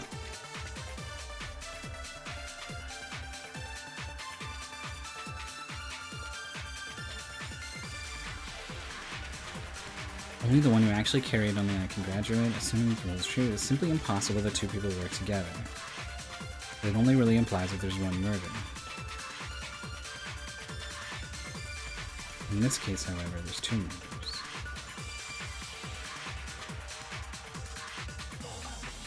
I'm gonna take two murders and shoot it at impossible.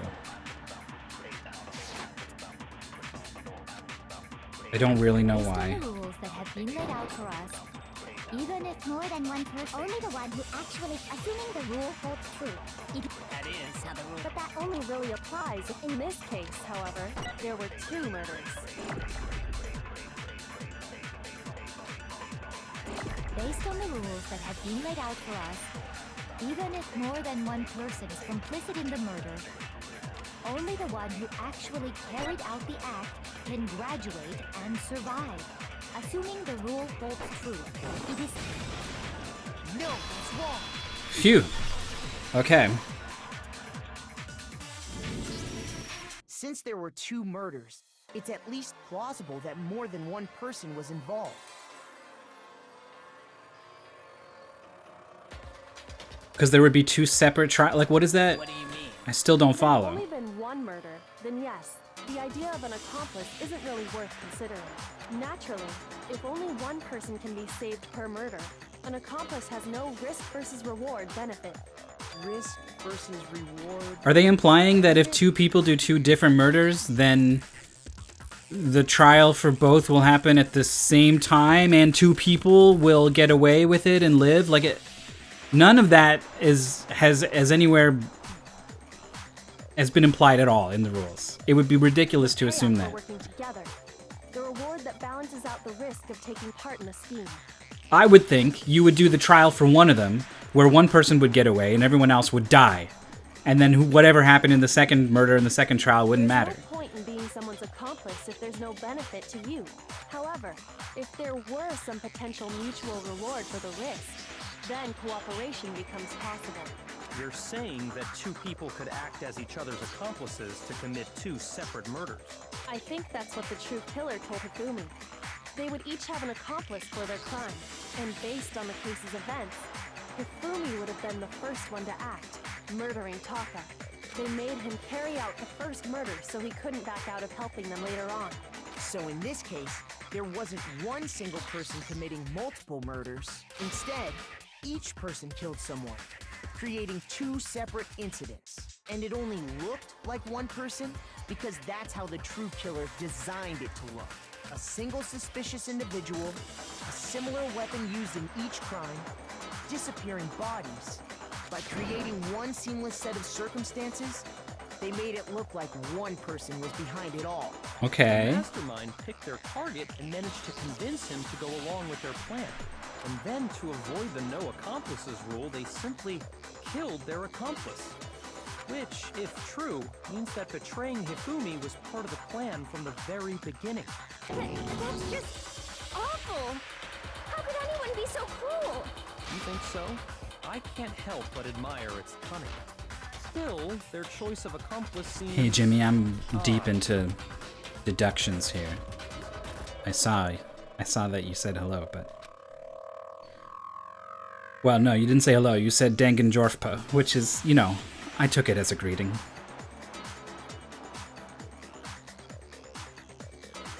The effort made to convince us the two murders were the same. That was the main characteristic this time. Kyoko must have noticed that fact from the very beginning, which is why she said not to look at this as a series of connected events, but entirely separate incidents. Yeah, they covered this. You can only kill two people in any given killing event to prevent you from just killing everyone in their sleep and then you win, which is an idea I came up with at some point on the first day. Kyoko really is amazing, although when you think about it, she's almost too amazing. Like, it's almost unnatural how good she is at this. I understand how an accomplice could be involved, but then who was the one pulling Hifumi's strings? That's problem numero uno right now. The true killer manipulated Hifumi to carry out a number of actions and in the end murdered him. In the debates up till now, the way the case has unfolded, when you consider all that, there's really only one person who seems to fit. I don't have any very hard evidence for this. It's all circumstantial. But at the same time, I feel pretty strong about it. Let's go! Here's my answer. Oh! It was Celeste. Yes! So I'm Okay. the suspicious individual now, am I? I really do hate this kind of joke. A joke? I wonder... So what you are saying, then, is that I specifically chose to work together with It had to be. Hifumi. It had to be. The idea that I would choose to spend any amount of time interacting with him, that I would go within 10 feet of that Whoa. shit brain fat, lazy, worthless, goddamn idiot! He made you tea. Pardonnez-moi. Just to be clear, there is evidence to support it. Oh, Is that so? is It this... is. Throughout the investigation, there was certain behavior that was common only to the two of you. Huh. Considering what we've learned so far, it only further proves that the two of you were working together. These were the only two who saw the guy in the suit. I got it! The behavior they had in common Boom. has to do with the suspicious individual in the suit, doesn't it? The only ones who ever actually saw Robo Justice firsthand were Celeste and Hifumi. Shush. The adults are talking now. What the fuck? I was right. Shut up. Sorry. As he said, only Celeste and Hifumi ever laid eyes on the costume. This son of a bitch. If we accept that Hifumi was one of the culprits, we can't help but suspect what Celeste has said as well. Are you saying everything they told us was a lie? After taking Hifumi to the nurse's office, we all began our search for this individual, correct? And not too long after that, do you remember what Celeste said? I saw a shadow. We headed to the second floor specifically because of what she claimed to have seen. Next, to draw us all to the physics lab up on the third floor, She let out a blood-curdling scream. and when we'd all come to see what was wrong, what was it she said?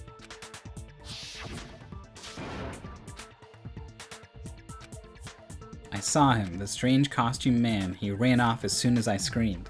I was blocking the stairs, so he headed further down into the hallway and disappeared. Once she'd done her job of getting us all up to the physics lab, it was time for her partner to get to work.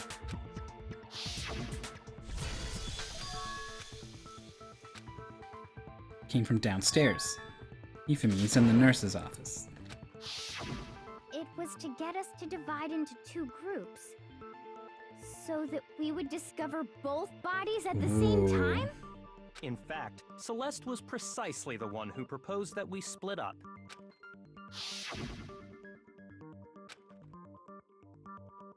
I'll lead the hunting party. He's trying to be so alpha. She makes sure that two people...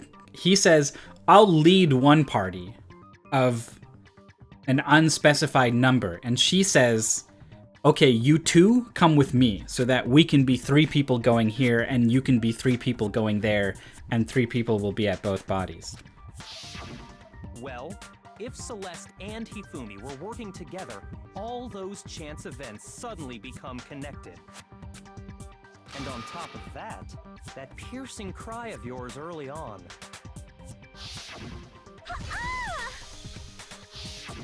That was to signal Hifumi, wasn't it? It was your way of telling him, we're on the 3rd floor, everything's going according to plan. Why else would you let out a scream that could have carried across the sea? I just realized another strange thing. When we found Hifumi in the nurse's office, who we now know was only pretending to be dead, I certainly was not expecting this. I did not imagine that Hifumi would be murdered. Celeste, you were the first one to say he'd been murdered. You wanted to make sure we wouldn't have any doubt in our minds. I don't believe it. Everything. The whole thing was one big act. Hina, you were with Celeste when Hifumi's body disappeared, right? Yeah. I was feeling kind of sick, so Celeste took me to the bathroom. Yeah, was it her suggestion? Then that was... She wasn't worried about you. She just saw a chance to help Hifumi sneak out of the nurse's office. Each piece isn't much by itself, but start putting them together and the picture gets very ugly indeed. Wouldn't you agree, Celeste? I have no idea what you mean. Don't bother trying to deny it. You made one fatal mistake. I don't know what this mistake was. Again, everything I have is circumstantial.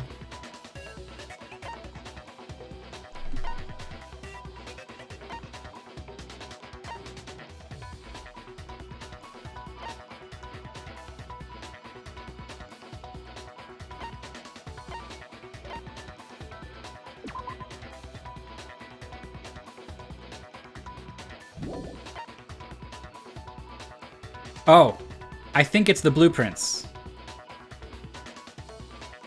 I think she admitted to knowing about the blueprints in Hero's room. If it's not that, I have no idea.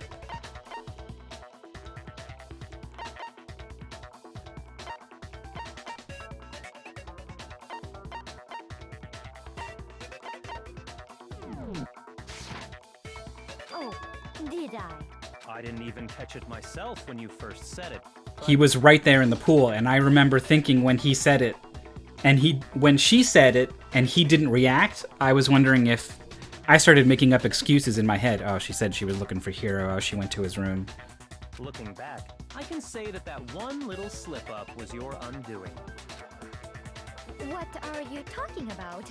I'm talking about what you said after Hifumi's body disappeared and we returned to the nurse's office. No, this is not what I'm thinking then. They must really be enjoying this, enjoying the sight of us standing around, frightened and confused. We're all going to die here. We're going to die just like those guys died.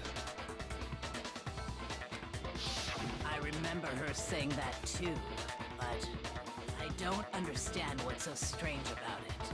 Then pay attention. Sakura, Toko, and I were first to discover Taka's body in the equipment room. Then Makoto showed up and told us Hifumi had been killed. So Sakura and I left with Makoto. Once we were in the hall, we ran into Celeste, and the four of us headed to the nurse's office. No one had mentioned Taka yet. The entire time we were together, none of us said anything about Taka. Ah, I missed it. Think about it. Celeste's comment doesn't make sense. It was completely out of place. I think...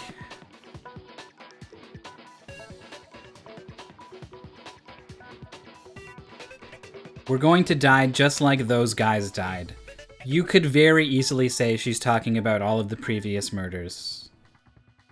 Junko, Sayaka, Mondo, Chihiro. You could just say she's talking about those guys. Yeah, I see what you're talking about. Although I don't think this is the smoking gun that Byakuya thinks it is. And maybe the game thinks it is. You hear that, Celeste? Everyone's having some trouble understanding. Could you repeat what you said? If you're really not the culprit, you shouldn't have any problem repeating it, right? Byakuya said that Celeste's comment doesn't make sense, but what is he alluding to? Huh.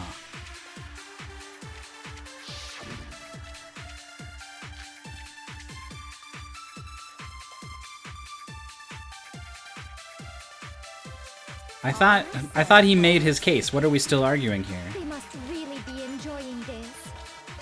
Enjoying the sight of us standing around, frozen and confused.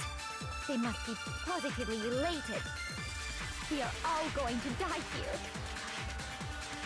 We are going to die, just like those guys died. And that is all I said. And that's all it takes to finish this. It's obvious, isn't it? It's obvious, isn't it? About Celeste's comment.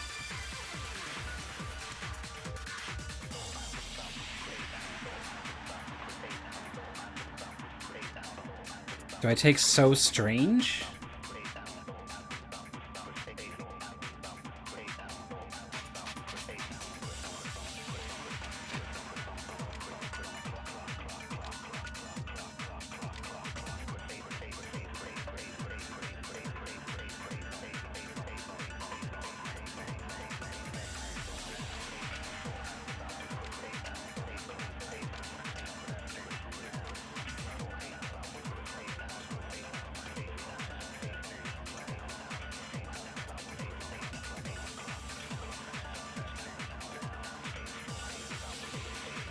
I think I'm shooting those guys.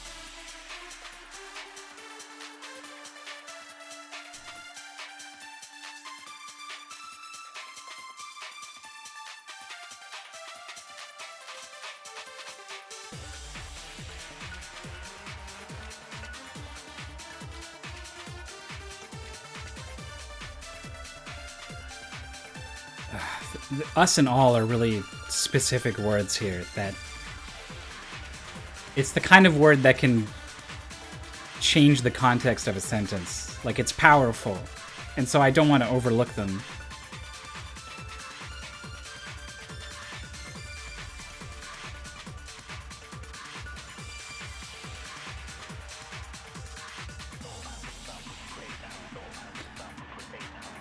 She has kind of created an us and them here, right?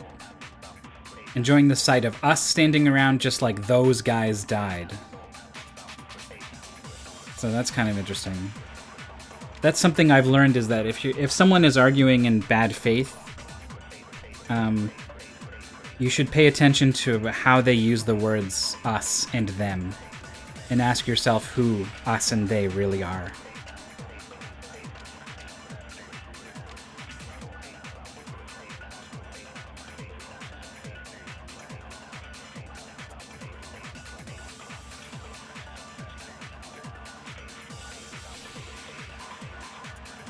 I know it's less exciting to watch me pan around this text instead of having it all play out with the voices, but I find it just distracting.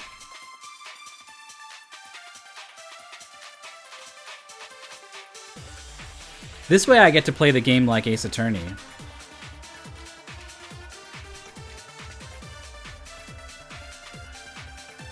People using they and them in ambiguous circumstances without specifying, yeah. Enjoying the sight of us. So we're trying to say that she shouldn't have known Taka was dead. But she seemed to think that Taka was dead, and I think she says that because she says those guys. I think you could just say she was talking about everyone who's died already. But let's just say we know somehow she's talking specifically about both of them.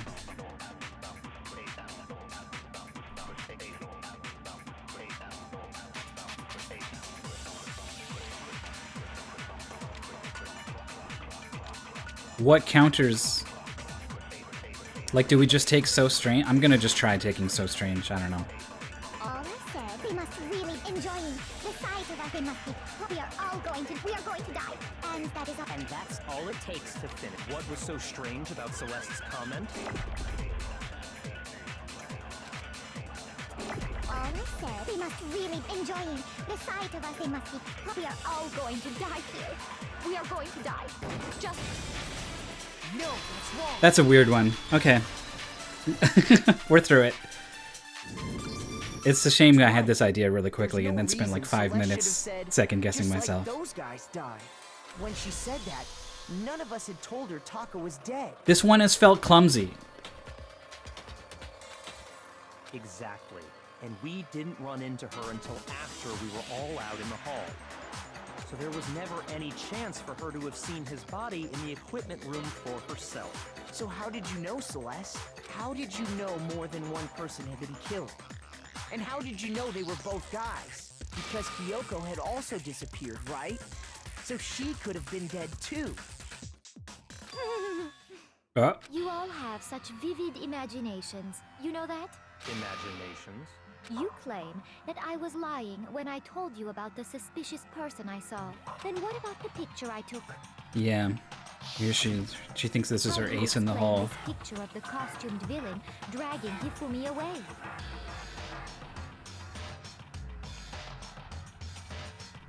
I think it's possible he's knocked out, unconscious inside the suit.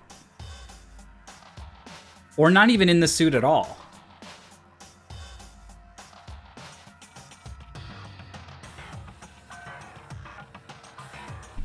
He was called to the rec room at 1 a.m.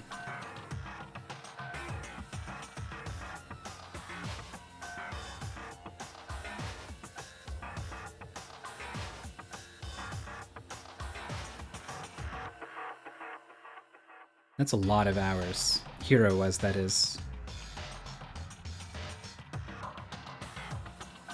In order for her to get him into the locker, that has to happen after Taka's discovered. To get through the locker room. Because they unlock.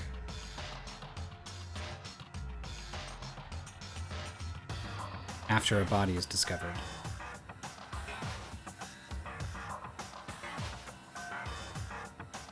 So he needs to be in the suit at that point. He doesn't need to be in the suit before then.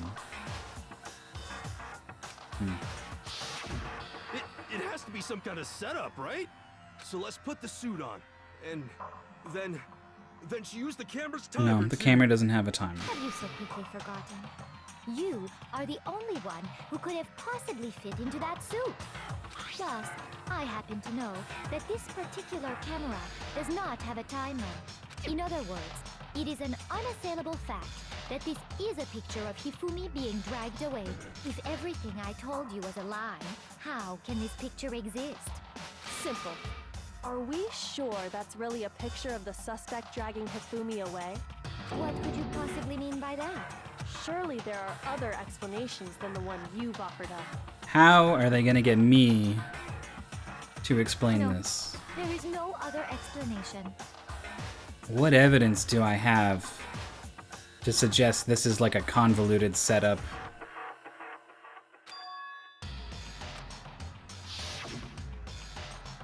If it wasn't a picture of the suspect dragging Hifumi away,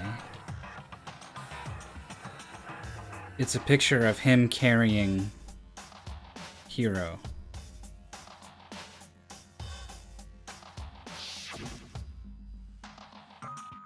Okay. Well, I worry so much about these things, and then these are the three choices? Dancing and drinking? I got it. It's not a picture. Sometimes of the this game is suspect hard, dragging and sometimes Hifumi away. it's really not. I would say it's a picture of Hifumi dragging the suspect away. That's certainly within the realm of possibility. The one being dragged off in that picture isn't Hifumi, but the person in the robot suit. We've simply been led to believe that it's the other way around. And the strange costume might only exist to lead us astray even farther. If you saw someone wearing something You think like that in Hifumi this did it is on the situation, same level as a of ghost course did you'd it and a notice wizard something did it? suspicious. That's what happened! You put me to sleep and made me out to be the bad guy in all this! Such a Salamiria's thing got the smug emote. is utterly impossible. Hifumi was dragging him away? Ridiculous. Is it? I don't think it's ridiculous at all. Then shut your mouth and allow me to educate you. He didn't need to be moved into the locker after the Taka is killed if Hifumi is the one to do it. She thinks she can prove there's no way Hifumi was dragging the suspect away, but is that really possible? I'm worried if it gives me the handbook as evidence here. Oh my god.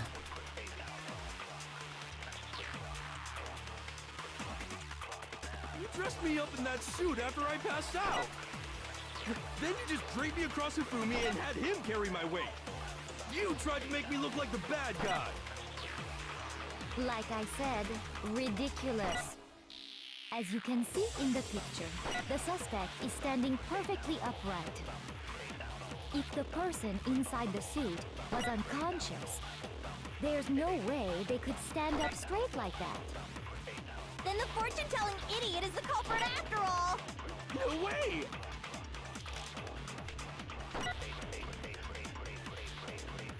Okay, I have some ideas. Yeah, couldn't bend at the waist was what I was getting at. So even if you were unconscious inside the suit, it wouldn't flop over. It would, like, hold you up. You dressed me up in that suit after I passed out! Then you just draped me across Hifumi and had him carry my weight! You tried to make me look like the bad guy! Like I said, ridiculous. As you can see in the picture, the suspect is standing perfectly upright.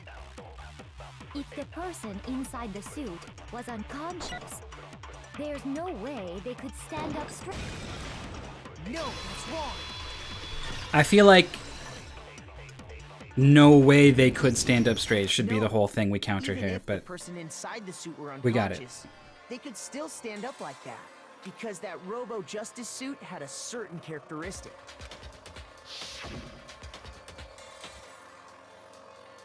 Seems like a pretty obvious oversight. That's right! They totally made a mistake when they made it. Well, I don't so think it couldn't was a bend at the mistake. waist. I'm not so sure that was a mistake. I think the suit was designed from the beginning to be used the way it was. Look at her. So smug. We stan a smug queen. Celeste and Hifumi took the suit they'd specially designed and stuffed Hiro into it.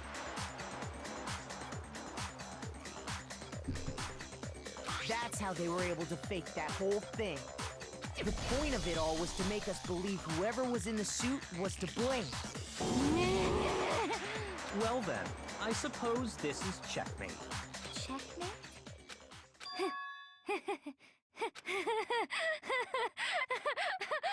Don't make me laugh, you idiot! Whoa. Checkmate! She's got tornado hair. Celeste? Clearly, you want to cram me into your little guilty box. Well, there's one little problem. Have you already forgotten what Hifumi told us as he lay dying?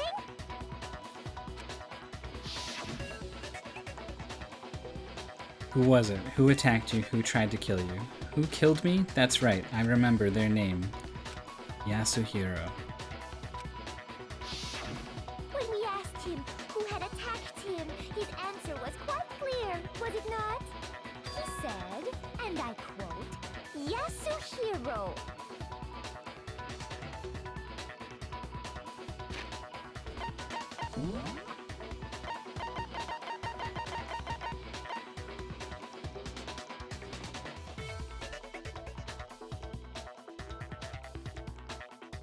What's her real name? Or her last name or whatever. Ludenberg.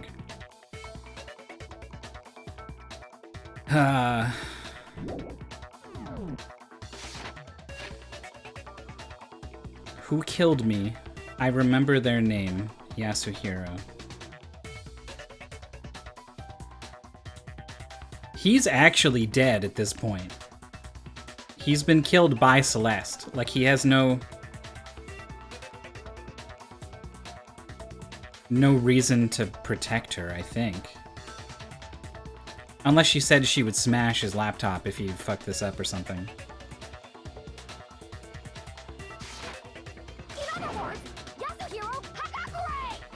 Right, but my name isn't really Yasuhiro. It's actually Taro. What? Your confusing statements don't make any sense. You're only making things more complicated. He did say Yasuhiro, but are we sure he was really pointing the finger at Hiro? What the hell could Yasuhiro actually mean? Like, I'm trying to... It's almost like a game of Mad Gabs or whatever. Where you'll take something like... Wheel, yum, air, ream, he.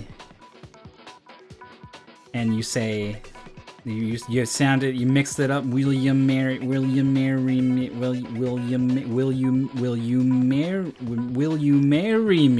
you marry me? Right? Like, that's the game. I feel like we need to mash up Yasuhiro somehow. What the hell are you talking about? I'll burn you alive. Kyoko, Yasuhiro. what do you mean by that? Yes, here. Think back to how Hifumi used to talk to us. How did he refer to each of us? I guess he used last names. I don't think he did nicknames.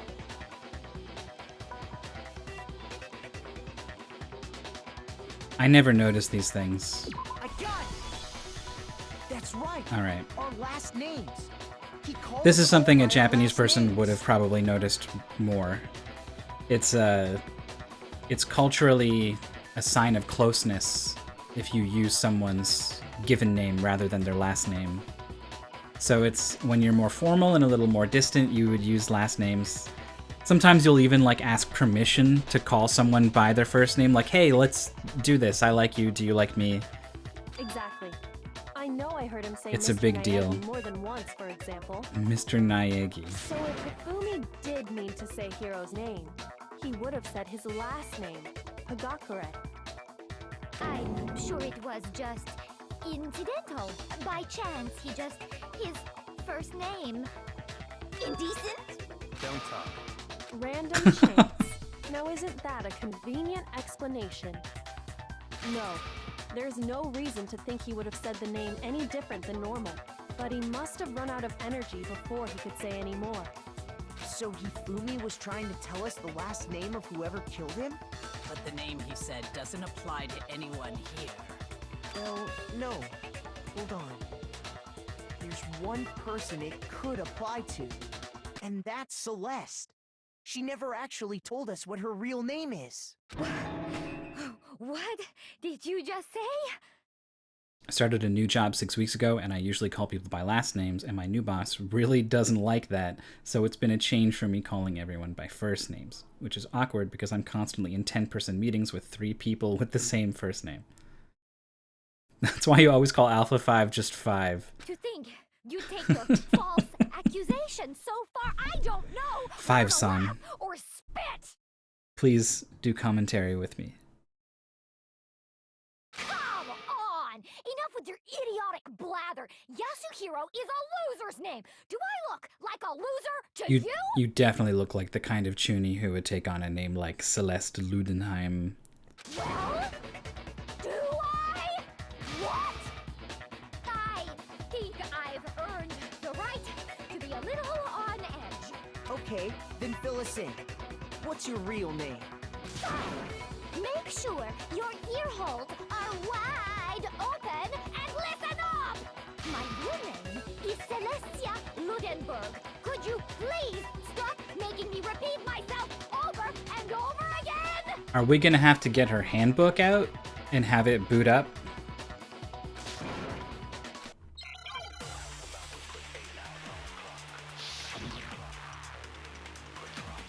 E-handbook. I need to briefly consider Yasuhiro's no. Hifumi was trying to tell us something. He wanted us to know the killer's last name, Yasuhiro. If there's one person here who might have that last name, It would have to be you, Celeste. You haven't told anyone what your real name is. how many times do I have to tell you? My name is Celestia Ludenberg, god damn it! Why is it upside down? How long do you plan to go on pretending? I'm not pretending. It's the truth. And since you have no way to contradict... No, that's wrong.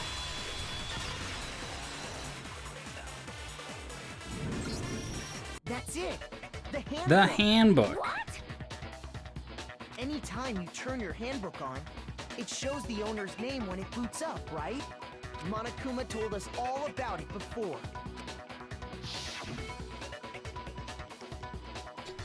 Absolutely vital. When it starts up, it'll display your name. It's not your everyday notebook. It has many more uses. So all we have to do is check her handbook, and that'll clear up everything. That's how we can find out Celeste's real name. That's an invasion of privacy. I refuse to cooperate. Someone whose nickname is your first name? Wow. Celeste, can you please just tell us what really happened? The year I was born, 1987, Matthew, my name, was the most common boy's name, so I encountered a lot of Matthews, but I was never really all that close with another Matthew. I never really had any problems with that.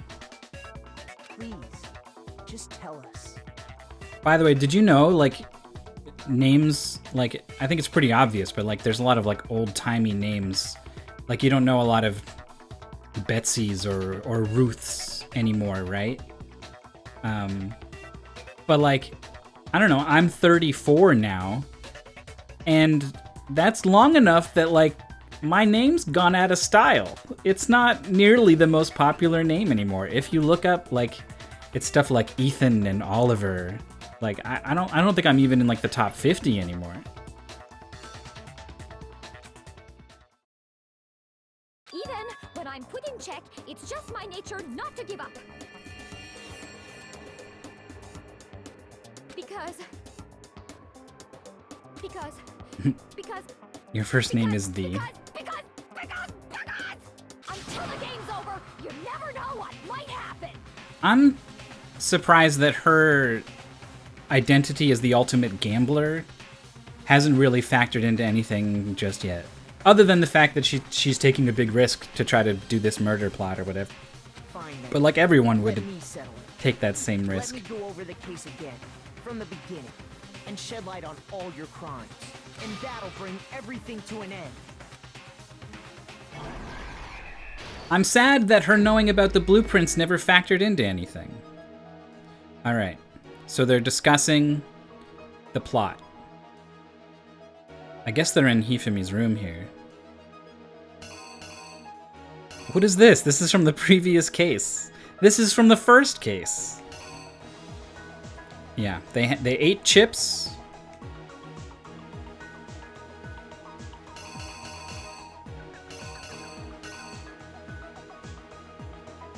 It could just be him looking sad.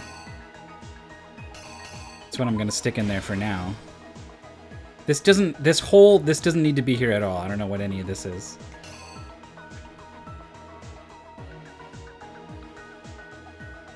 This is them in the rec room.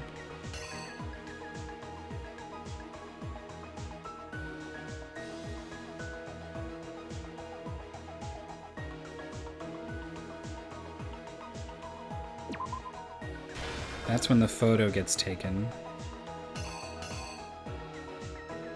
Backpack. This is just this. No, it has action lines. I don't know what that is.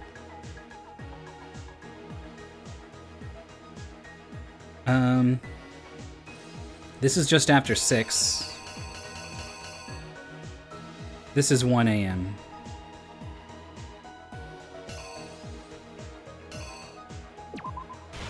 Why is there just a bag of chips? What's going on there? It's just these chips on this table. It's nothing. Red herring. He walks in like, what is this even? It's like, it's just this. He's like, I don't know what's going on. This is filler. I don't know. It's weird that it's there. Act 3.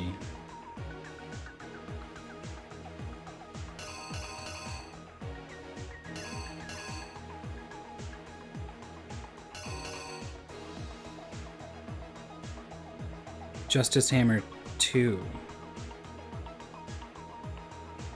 is the one that is used on Hifumi in the library. Justice Hammer 4, I mean, as we can see here, is the one that was used to kill Taka first. Brings it down, kills him.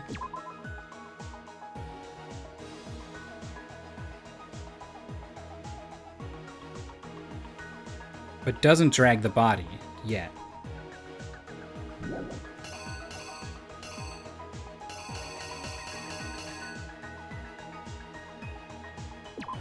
I think that's just Bloody Hammer. Celeste shows us all this information, and he says, oh, I was attacked.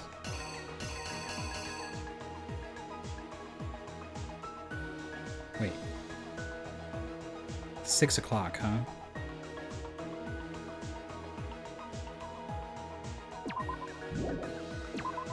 Six o'clock.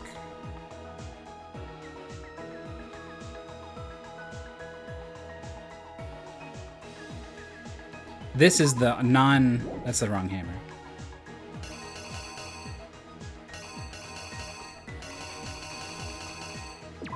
It's the Justice 4 hammer. That already has blood on it, so I really screwed that one up before. But we caught that one. This is where he was attacked, not with 3.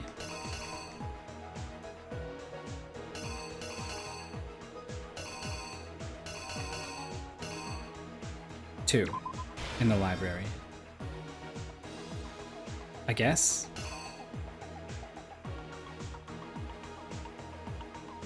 Spinning around like a top with the blood.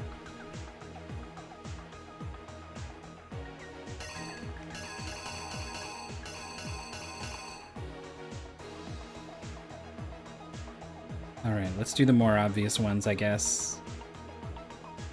The bodies are both discovered.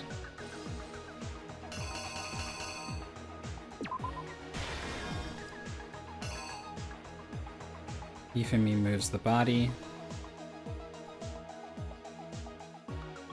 They meet up in the repository, where he's killed by Celeste.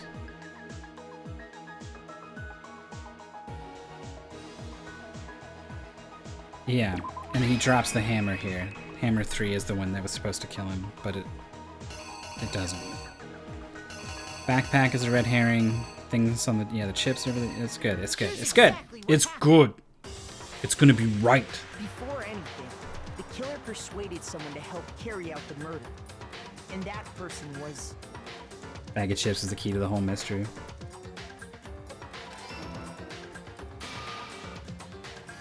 Hifumi, with an accomplice. The killer In high was school, able there to was another guy execute with the a same number name of and last name who otherwise constantly was getting in impossible trouble, and I would get called to the office over things he did. Years later, he died in a car accident, coincidentally on the day I was off from work, and I came to work the next day with half my coworkers thinking I might be dead. Wow. I used to work at a grocery store with Chris Evans, They convinced someone to not meet them the in the rec room famous last movie night actor, at 1 in the morning. just a guy who happened to have exactly the same name.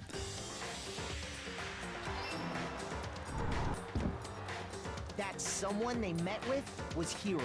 The murderous duo intended to pass Hiro off as the prime suspect. So when they met up with him, they drugged him, knocked him out, and stuffed him into the Robo-Justice suit.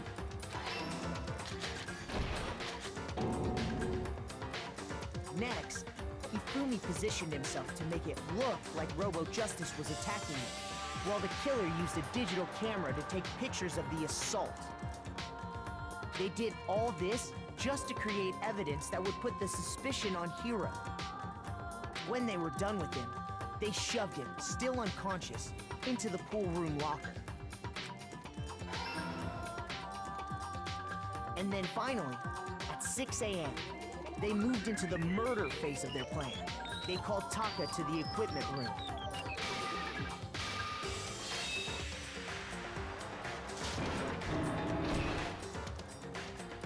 And that's where Hifumi killed him, making it the scene of the first murder. The murder weapon was Justice Hammer 4, which was left there in the equipment room. The reason Hammer number 4 was used was to create confusion about the order of the crimes. So, next they falsified 2 more assault incidents. For these attacks, the killers pretended to be the victims, to solidify Robo-Justice as the suspect. The first fake incident was the attack in the rec room. There, the killers wanted us to see Justice Hammer 1, and the Robo-Justice pictures they'd taken. Can't help but notice I have a picture of Hammer 2 They here. wanted to make sure we bought the surprise attack story. The second fake incident was Okay, the good. attack in the library. This time, they planted Justice Hammer 2 and an injured Hifumi to sell us that story. With these 2 incidents, the killers were able to create a certain preconception in our It hasn't gone like bling yet though. the suspect was increasing the size of the hammers and attacking people in order as they did. We fell right into their trap and started looking for the suspect based on that. But Okay. while we did that, we left Hifumi alone in the nurse's office. This was exactly what Hifumi was hoping for. He took a blood packet from the refrigerator and Justice Hammer 3 and turned the room into a crime scene in which he himself had apparently been brutally murdered. Where does he just get this hammer from?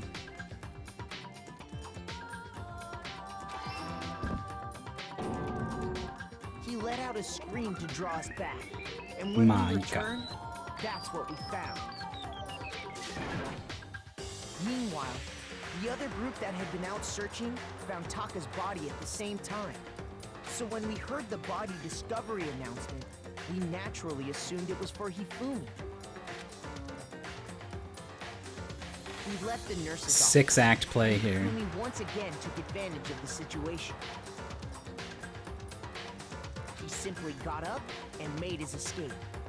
When we learned his body had disappeared, Hey, we all Andy. rushed back to the nurse's office. And once again, Hifumi had the chance he was waiting for. This time, he Thank you so snuck much into for the the equipment room.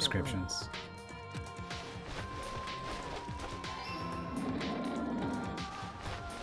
He wrapped Taka's body in a tarp and used the dolly to move it all the way down to the repository. That explains how each of the bodies disappeared.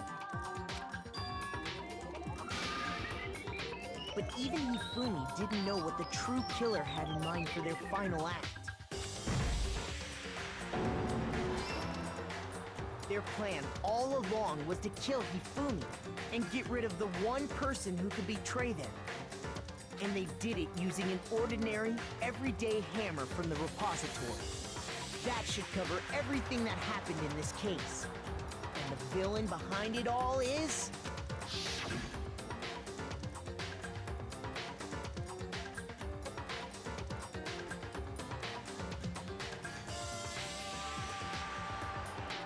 Nice. Celeste! Sorry, you lose. We got to work on your big finish, Makoto, but everything else was stellar. Great job. I lost? You lose. When was the last time I was forced to utter such words? They hang heavy around my neck. I think something else is about to hang heavy around your Admit neck. it? You're the killer? Listen to you, trying to take charge, as if you're my private instructor. I, Celestia Ludenberg. Oh, here we go. Actually, no. Taiko Yasuhiro is fine. Yep. Keiko? So, you finally accepted it. I'm the kind of person, once I've lost, I don't like things to drag on. Interesting. This gamble didn't pay off. Here's where we drop the hammer. Oh, put it up there with the A rank. Ba-dum-bum. Oh no, did I cap out on 99 medals? Was I supposed to have been spending these things? Shoot. Shoot. Here's what we're gonna do. We're gonna watch the execution. We're gonna play a little bit until I get a chance to get access to the vending machine. And then I'm gonna save and we'll call it there. And then off stream, I'll spend 99 coins on the vending machine and we'll pick it up there next stream.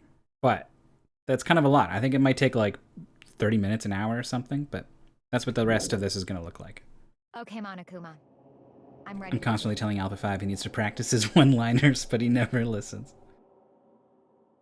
She literally did cool gambling things. Yeah. No. I could boot up the next stream with I the vending suppose machine. This is the end. It is indeed the moment we've all been waiting for. Time to vote, okay? Okay. If you would, please locate your lever and cast your vote. And when the votes are tallied, who will become the blackened? Will you make the right choice or the dreadfully wrong one? What's it gonna be? So we're gonna lose another gonna 3, be? and we're gonna go down to 7.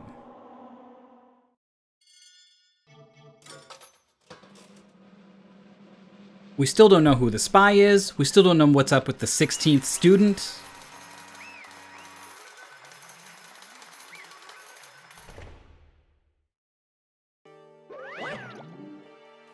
It's basically a formality at this point, but once again, you're totally correct. The blacken this time, the true killer who devised this whole stinking scheme was Celestia Ludenberg, or, more precisely, Taiko Yasuhiro. Honestly. I guess trying to work with someone else was a mistake after all. Hifumi's ineptitude was beyond all my calculations. So you really did approach Hifumi with this plan. But how did you get him to agree? I can't imagine he would have happily agreed to commit murder. Here we go. Relied on her specialty, lying.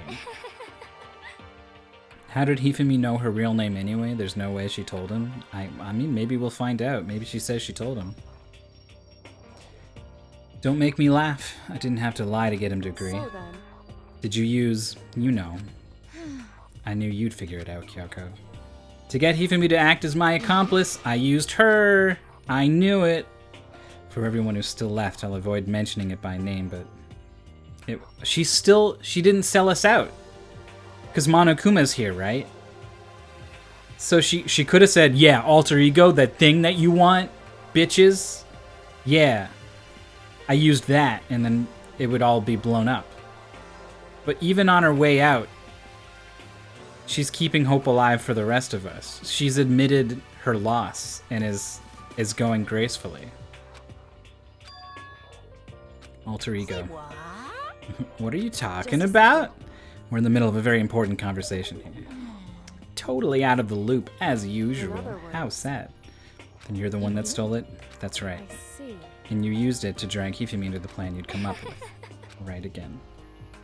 After we had our meeting about how it had disappeared, I paid Hifumi a little visit. What are you doing here? Actually, I was hoping I could talk to you, alone. It is about what was stolen. I know who did it. what? Are you okay with this? It was Taka. He stole it. So then, And I have proof. Would you like to see it?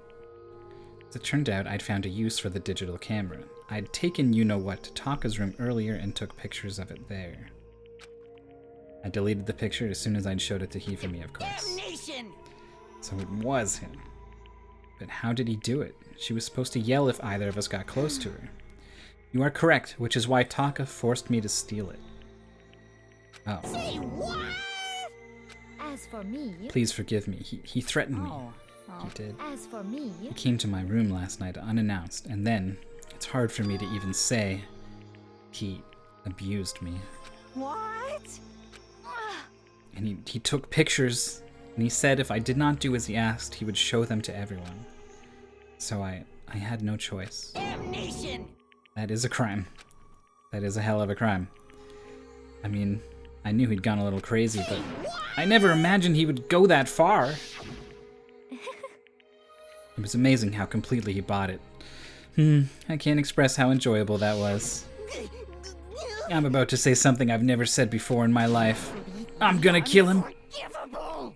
I'm gonna fucking kill him. most unfortunate. Wait, please. If you go now, you will be playing right into his hands. Actually, Taka is planning to use her to escape, and he has made you his target. Escape, you don't mean... Taka is going to try to kill you. indeed. And also he can keep her to himself. This is unforgivable! Completely unforgivable! Honestly, Can we allow him? Continue? Can we allow him to continue with these barbaric acts? Absolutely not. How could I? She... I swear I will save her! actually, Then, would you like to join with me? It just so happens I have come up with a plan. Devised a way to reclaim what was stolen and escape this dreadful school. And with that, it is complete. Hifumi agreed without a second thought. The effect that item had on him was remarkable. The power of love. Even a love as twisted as that can still drive people mad, it would seem. You disgust me. I have another question for you. Was that strange costume Hifumi's creation? indeed. Yeah, it was a real pain in the butt, too. All I asked him to do was make something to hide the face and general body size. I had no idea he'd make something like that. But it's my fault for picking him in the first place. But So why'd you decide to make me the suspect? Because you're stupid. That's it. Let's see. And in that regard, I made the right choice. I'm so glad your stupidity surpassed my every expectation. Life must have been tough on your parents, though. Wow. Well, But when you were explaining your plan to Hifumi, how did you explain the part about him playing dead? What she's asking is, what was Hifumi supposed to do after that, assuming you had actually let him Are live? you okay with this? That's simple. After he did his part and pretended to be dead, once someone showed up, I told him to say he'd been seriously wounded, he was on the verge of death, but he just barely held on. You really believe that? Well, of course, that wasn't all there was to it. As I explained it to Hifumi, the plan was, while you were all questioning him about what had happened to him, I was going to murder someone else. At that point, Hifumi would have an alibi, so nobody could doubt him. I told him that, and he believed it. Very straightforward, stereotypical. I just matched the lie to the level of the opponent. In fact, Hifumi ate it up. I believe that he believed the lie wholeheartedly, right up until the moment of his death. so in the end, So you planned to kill him all along. But of course, there would have been no point to my plan if the one who pretended to be dead did not end up dead himself. How can human life mean so little to you? Well, That's a non-issue. I simply did everything in my power to win. don't be mean! Now you sound like I Byakuya. wonder about that. No, he derives his pleasure from the thrill of the hunt. In that aspect, we are nothing alike. Then what made you take things this far? Here we go. The ultimate gambler. Was it really just for money? The $10 million? Well, that is a lot of money, it's true. But that's not all there is to it. From the moment our new life here began, my only thought has been escape. All along, you've been saying we should accept living here. Little bitch. Obviously a lie. Hey! I couldn't take it. I hated it from day one. More than anyone else in here. You little bitch. I wanted to get out. Every day was fresh torture. And do you want to know why? Huh? Fine. Because I had a dream. And accepting a life here would have meant nothing less than giving up on my dream forever. Honestly. And there was no way that I could ever do that. In the underground world of gambling, I risked my life to make a metaphorical killing. As for me, And it was all for that dream. And what was it? isn't it wonderful? To live in a European castle. A castle? And to gather handsome men from all over the world to serve as my butlers/bodyguards. I was going to make them dress up like vampires and satisfy my every need. Once I obtained that, I would have created a perfectly aesthetic world of decadence. Living the rest of my life there was my only dream, my only goal. That's what life is all about, baby! Yeah! Hot boys in European castles. Combined with my own winnings, Monokuma's $10 million would have made that dream a reality. I got right to the edge, but Nothing to be done. unfortunately my dream has been scattered to the wind. Still, I don't have any regrets. I pursued my dream to the very end, so why would I? Just the worst. You sound so passionate, but are you really able to kill your own friends for it? Are you asking me to feel guilty? That's a pointless endeavor. I think nothing of sacrificing others for my own ends. I Do feel you understand? nothing. That's all there is to me. That's what makes me complete. Isn't it terrifying how different our values are? There's simply no room for understanding. What is this? That's what we should be saying. Plus, how can you be so calm? Don't you realize you're about to die? Why aren't you scared? My ability to lie is unrivaled, and I take pride in that. It's not just other people. I can even fool my own emotions. The conscious deceives the unconscious. And that's why you're not scared? Yes, indeed. That's right. I don't fear death. Kill me however you like. But you know, if I could be reincarnated, if I had a choice, then Isn't it wonderful? I think I would like to come back as Marie Antoinette. Hey, You'd just get executed again. She smiled then. And when she did, it looked to me like a poor effort to force it. She claimed she could fool her own feelings, but that statement itself must have been her final lie. And that weak, fake smile is what betrayed her. Kills! Chills! Kills! You all done? Okay, let's get rolling. The black and disturb the peace and must pay the price. I prepared a very special punishment. The ultimate Let's gambler. get in everything we've got. It's punishment time! I guess I'll let Kyoko hold on to this. What? Will it really give you the hope you're looking for? It's I the can't locker say key I where the ever saw laptop it is. that way. Hmm. Which is why, actually, it's not important. Well then, take care, everyone. Perhaps we'll meet again in another life. In my head, I'm picturing a gigantic roulette wheel. I don't know how that is involved in murder, but it's there.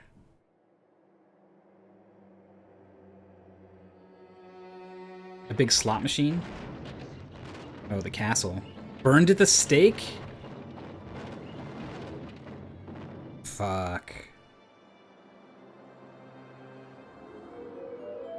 The burning of the Versailles witch. Fire is not a good way to go.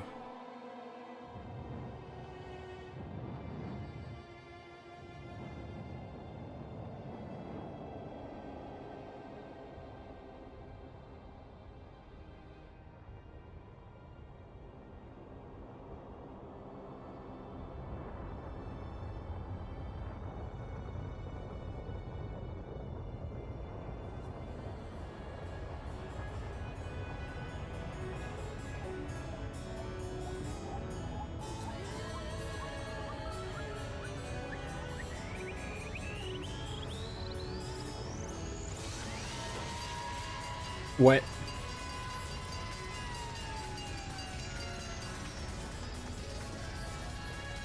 What? Oh no!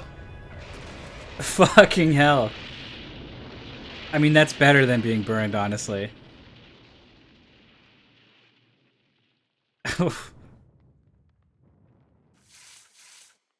Don't worry, guys, we got it.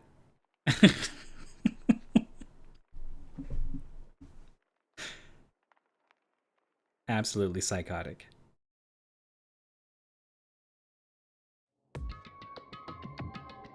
It's over. The third execution is over. Celeste's death is over. Celeste killed my friends, so I can't pity her, but I also can't deny that at one point I considered her a friend too. For him to just come along and... Isn't it just awful? Someone couldn't cut free of their regrets from the outside world, and so more people had to die. Extreme! You guys are still young. You need to place more value on your What lives. are you gonna do? And here I thought you guys were gonna pass the torch of hope to the next generation. Let me out of here! What do I care about hope? I'll throw it in the trash if you just let me out of here. You're all the embodiment of hope, whether you like it or not, and it's my destiny to knock you down one by one. It's sad, yes it is, but the reality just can't be avoided. Don't talk like you're not responsible. How long are you gonna make us keep going through this? What do you want from us? I'm so sick of people asking me that. Give it a rest already. Kyoko, did I see you get some kind of key type object from Celeste? So, what's the deal with that? What? What's the matter? So then, I'll answer your question if you answer mine. What did you do? What did you do to me? Yeah. She was just taken out Ooh. for this whole case. hey, What did you do to my body? Ooh, how exciting! Oh man, oh geez, what do you mean what did I do? I have no idea. I don't know anything about it. What was that just now? The mastermind did something to Kyoko's body? What does that mean? Things are getting kinda awkward. I think it's about time I got out of here. Meanwhile, you guys can go on enjoying your school life. If you get lonely, give me a shout. Not that I'll do anything about it, of course. See ya later! Monokuma disappeared, leaving us all depressed and in despair. Although it wasn't all despair, there was one small hope. Hey Kyoko, Monokuma had already mentioned it, but what's that key that Celeste gave you? Come on, Makoto. so... Most likely, the key to one of the dressing room lockers. Then that means Celeste probably hid it in there. Hey, It's not okay to be talking about this here, I'm pretty sure. I suppose sometimes it's easiest to miss what's right beneath your nose. Well then, we'd better go check. Indeed. We left the courtroom and rushed to the dressing room. As we approached the dressing room, Kyoko looked back at us and said, I'm going to go on alone from here. Everyone else head to the dining hall. I'll check in with you later. What? Why exactly are you going alone? So... Do you even have to ask? As she spoke, she glanced quickly at the surveillance Come camera. on. That's not what I mean. Why you? There's still the risk of a spy, you know. Then I'll go too. What? You? Please, let me go. Standing here arguing is just going to draw more attention to us. Goodbye. Do what you want. Thank you, Becky. well then. It's up to you now. I'm gonna go to the dining hall, okay? So Makoto and Kyoko are gonna go together? Does that mean what I think it means? Good luck, Makoto. Girls like her are total pushovers when you show a little backbone. I tried to forget what Hina said. Everyone headed to the dining hall, leaving me and Kyoko there Shall we alone. go? So then... We need to get into that locker. Yoko took the key Celeste had given her and unlocked the locker. It was as easy as unlocking the locker with the locker key. Ohio! It's been a while, hasn't it? It's safe, thank goodness. I've never heard Kyoko sound so relieved. It was like she was speaking from the bottom of her heart. I just did what Celeste asked. I didn't say a word. I stayed quiet the entire time. Oh, and I think I might be able to open the last set of files soon. Maybe as early as tomorrow. I'm doing my best, so please just wait a while longer. Now we can officially say the case is closed. As far as this incident is concerned, sure, but can we take a second? Since we have this opportunity, I want you to be honest with me. Please tell me, what are you trying to do all on your own here at the school? Is that why you wanted to come here with me? However, Regardless, that's not something you need to know right now. I don't need to know. It just makes me even more worried. what? Worried. What happened during the investigation this time? You disappeared and we didn't see you again. Without warning, without explanation, when you do that, Indeed. it's only natural that they think I'm the mastermind spy. And you too. No. I believe in you. What? You believe in me? Isn't it obvious? People believe in their friends, right? That's why I want you to tell me. And I want you to believe in me, too. Because we're friends. I understand. It's true. Then maybe I can believe in you. Just a little bit more. Then, That's fine. fine, I'll tell you. I'll tell you why I've been disappearing and where I've been going. You see, what I heard from Kyoko then was, well, frankly, it kind of blew my mind. Right after I told Kyoko I believe in her, she told me a story that was, well, almost unbelievable. I decided I had to confirm what she told me with my own 2 eyes, so I waited for nighttime to come. And when it did, I went into action. Correct. Is she under, like, hypnosis or something? She, like, sleepwalks and then does whatever Monokuma says? The boys' bathroom on the 2nd floor doesn't have a surveillance camera or monitor on it. Huh. And in the storage closet there, way in the back... She said it was way in the back of the boys' bathroom storage closet. Could Kyoko really be right about this?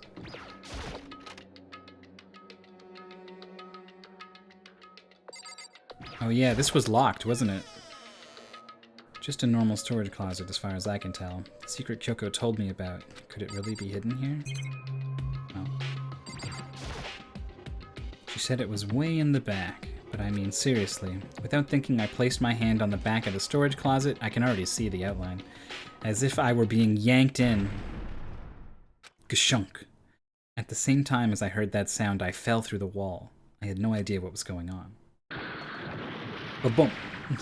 I had fallen through the back of the storage closet. We got a secret passage. It turned out the back wall was like a revolving door, and I'd made my way to the other side, just like Kyoko had said. Correct. A secret room. So this is the secret room. But what's in here? Not much, apparently.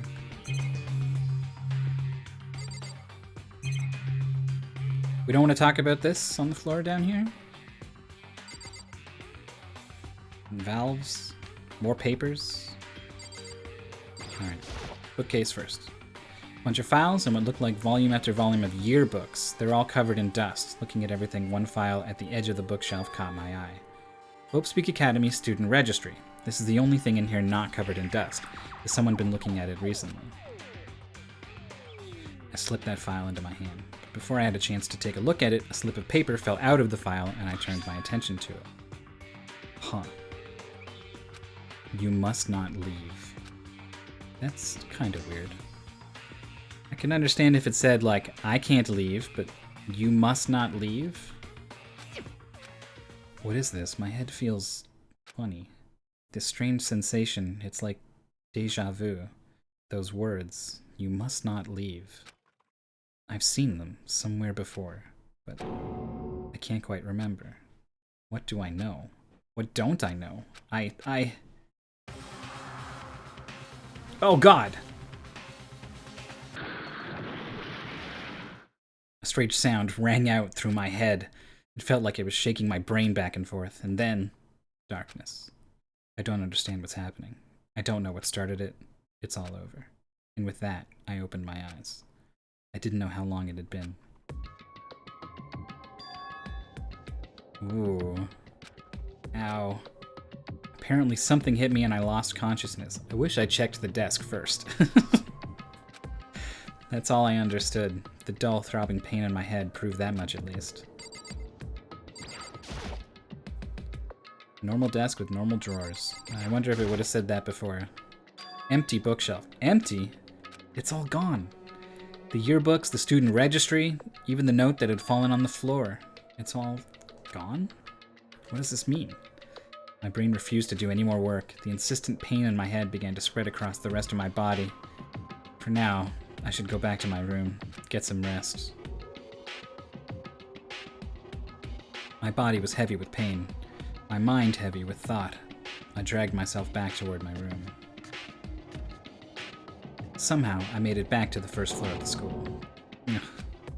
The farther I walked, the more I felt. Things are getting blurry. Can't see in front of me. Couldn't stop myself from collapsing right there. Yeah, the UI has gone green because it's not day or night, it's time unknown. And that's cool. After that... As if from a vast distance I heard a sound. It was faint, but undeniable. That sound, it's coming from the gym? As I desperately hauled my shaky frame toward the gym, the sound got stronger and stronger.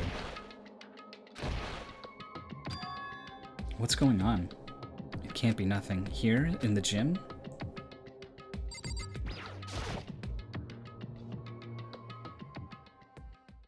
I didn't make a sound as I opened the door to the gym. The sounds coming from inside, meanwhile, only intensified that much more. Gacha, Baki. Agagya! Oh! Oh no. Before me there raged a battle beyond anything humanly possible. I think she's gonna die. One side's not human, that's for sure, but regardless, I couldn't stop staring. I forgot to move or even breathe. Why, you? What do you think you're doing? I asked you a question. What's the meaning of this? How dare you defy me? This wasn't part of the deal! Oh. I've made a decision. I will no longer retreat, no longer compromise, no longer regret. I've made my decision. I'm going to resist you. Okay, but you do realize what will happen if you go through with this, right? You haven't forgotten, have you? What I'm holding hostage? Her father, maybe? What am I looking at? What am I hearing? A hostage? Then could it be the mastermind spy? It certainly looks that way. Chapter 3, the end. We're down to 7.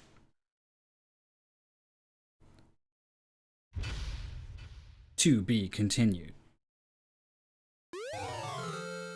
Super Robo Justice.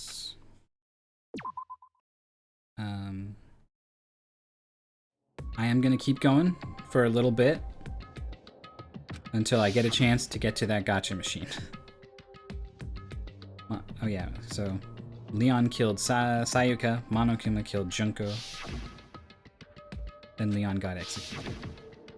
Then Mondo killed Chihiro, and then he got executed. Hifumi killed Taka, then Celeste killed Hifumi, then she got executed, and that brings us up to now. The next morning in the dining hall, the day after Celeste's case. So now there's only 5 of us here. Only a third of the number of people we started with. Loneliness has become commonplace. That's true.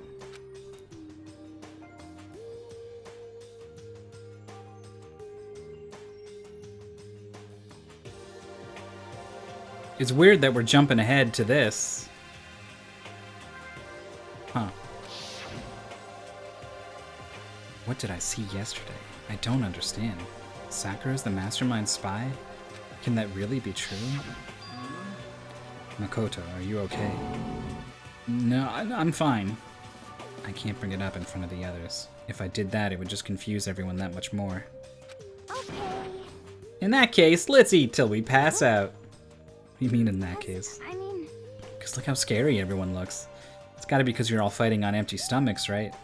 If you fill your belly, I'm sure you'll all cheer up. So let's eat. Let's fry up some fish and donuts. Wow. Oh, I don't think those two things are meant to go together.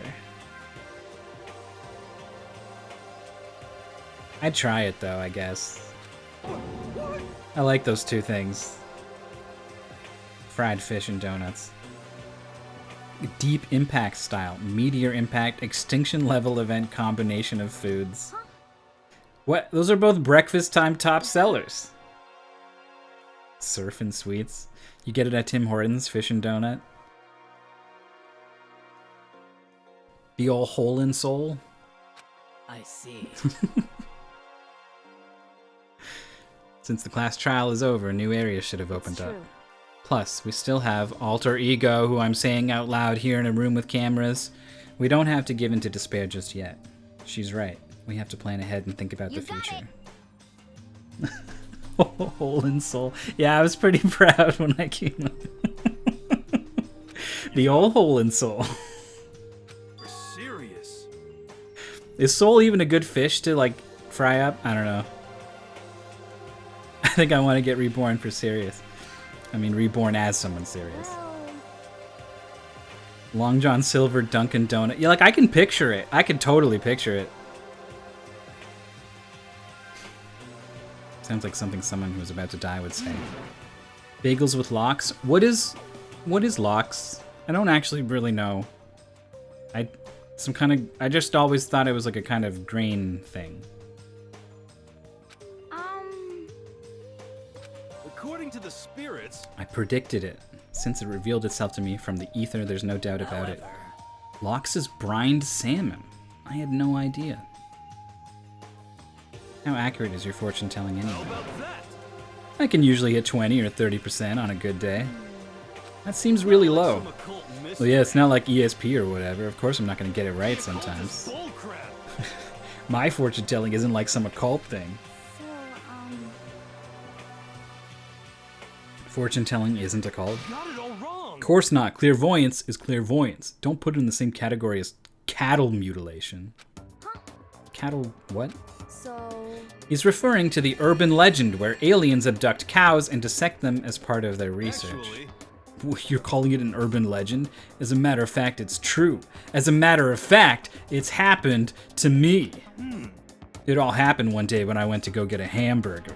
It was a place I'd never been before. They claimed their patties were 100% all beef.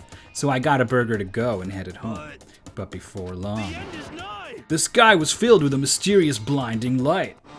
Some crazy beam came Oh out of my nowhere God. and locked onto my hamburger. 3 people were murdered yesterday. Why are we doing this now? This game is crazy. The tone whiplash. This burger is being abducted by aliens. MASH levels of going from depressing emotional discussions to stupid And jokes. as soon as the beam touched it, the burger started floating in midair. Okay, this burger is, it's got the patty in the middle, or the bun in the middle, right? Like a Big Mac. It's got that between bun. 2 patties, and then like just some lettuce, and that's it. No mustard, no ketchup, no pickles, no onion, no cheese, no tomato. It's just meat and lettuce? And then, still floating there, the entire burger started coming apart. One part of it just vanished, while the rest fell back into my hand.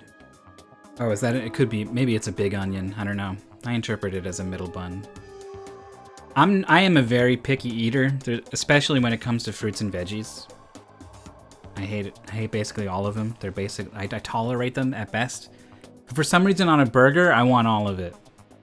I want lettuce, tomato, pickle, onion, mustard, ketchup, cheese. Basically everything but like jalapeno or whatever weird thing they offer at your special burger place. I want it all. Do you realize what that means? It means the burger wasn't 100% beef. It must have had some pork or something mixed in. Something like 70% pork and 30% beef would be my guess. Mayo, yep. Onion ring, that's interesting. Do you mean like the fried onion ring? Just put that whole thing on there? I feel like that's like a specialty topping.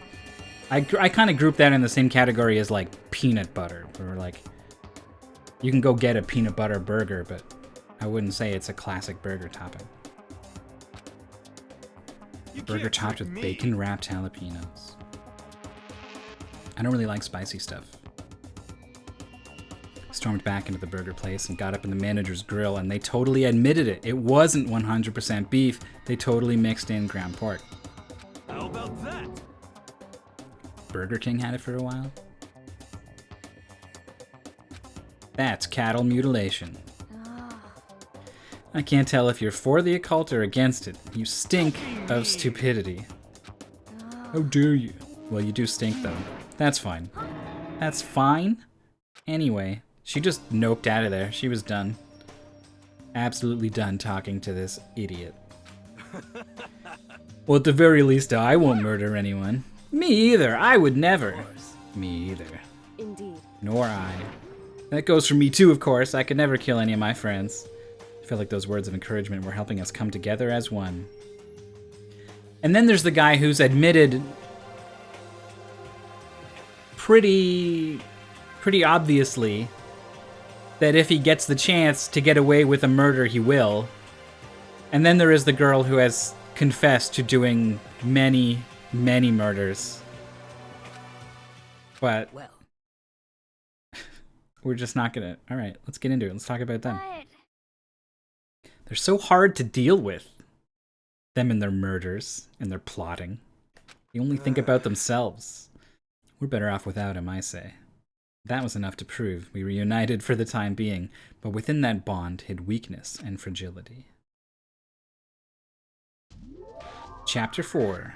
All-Star Apologies. That's Hina in Chihiro? Alter ego, I guess. I've been waiting for Hina's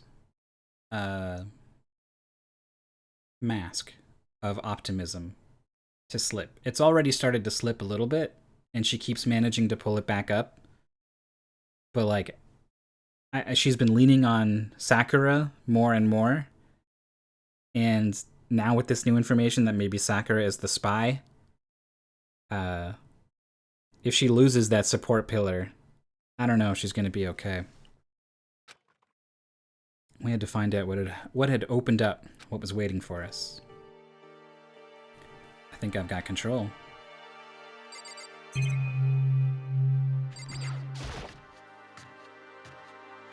Which means it's time to make our way over to that slot machine.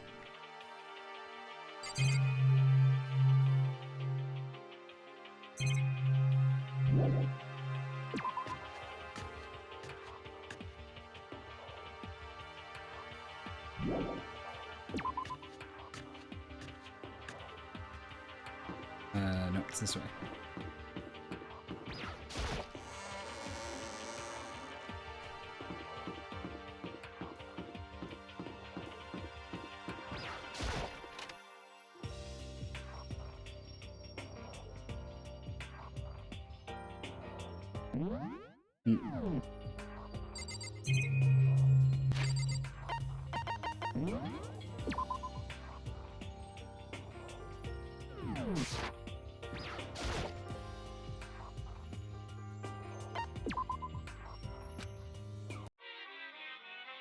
Oh, it says 99, but it keeps track above 99. That's good.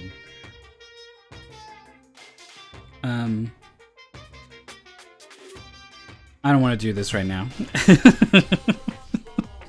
197 coins is a lot of coins. I'll do this some other time. Or I got 99 exactly from the case. Yeah, maybe that was it. That's it. But that's also it for this stream. Thanks everyone so much for watching. You're all a great audience. It's been a lot of fun streaming this game. I'm glad I decided to do it. I'm gonna come back and stream it again on Saturday afternoon. so it will be easier to catch it then. Depending on how I feel, I might try to do a whole chapter. I don't know, it's the weekend. Maybe I'll feel like I got some momentum and I want to go all the way through. But maybe not. I'm not sure. But, yeah. Saturday around 2-3 p.m. Eastern Time, something like that, is when you can expect to see me. You can follow the channel. If you want to watch me do the previous parts of the game, I've got those highlighted on Twitch. I know watching highlights on Twitch is clumsier than YouTube and not as interesting as live in a lot of ways, but that does exist if you're interested in that. I'm probably going to play some stuff with Jorf soon. Is this still a command? Is that a thing? Is Nightbot even in here? He's probably not in here. That's Jorf's channel. We've got a couple puzzle games and sort of Metroidvania co-op thing that we were playing together over there, and I would like to get that going again soon. And I think that's all I got, so thanks again for watching. I'll see you next time.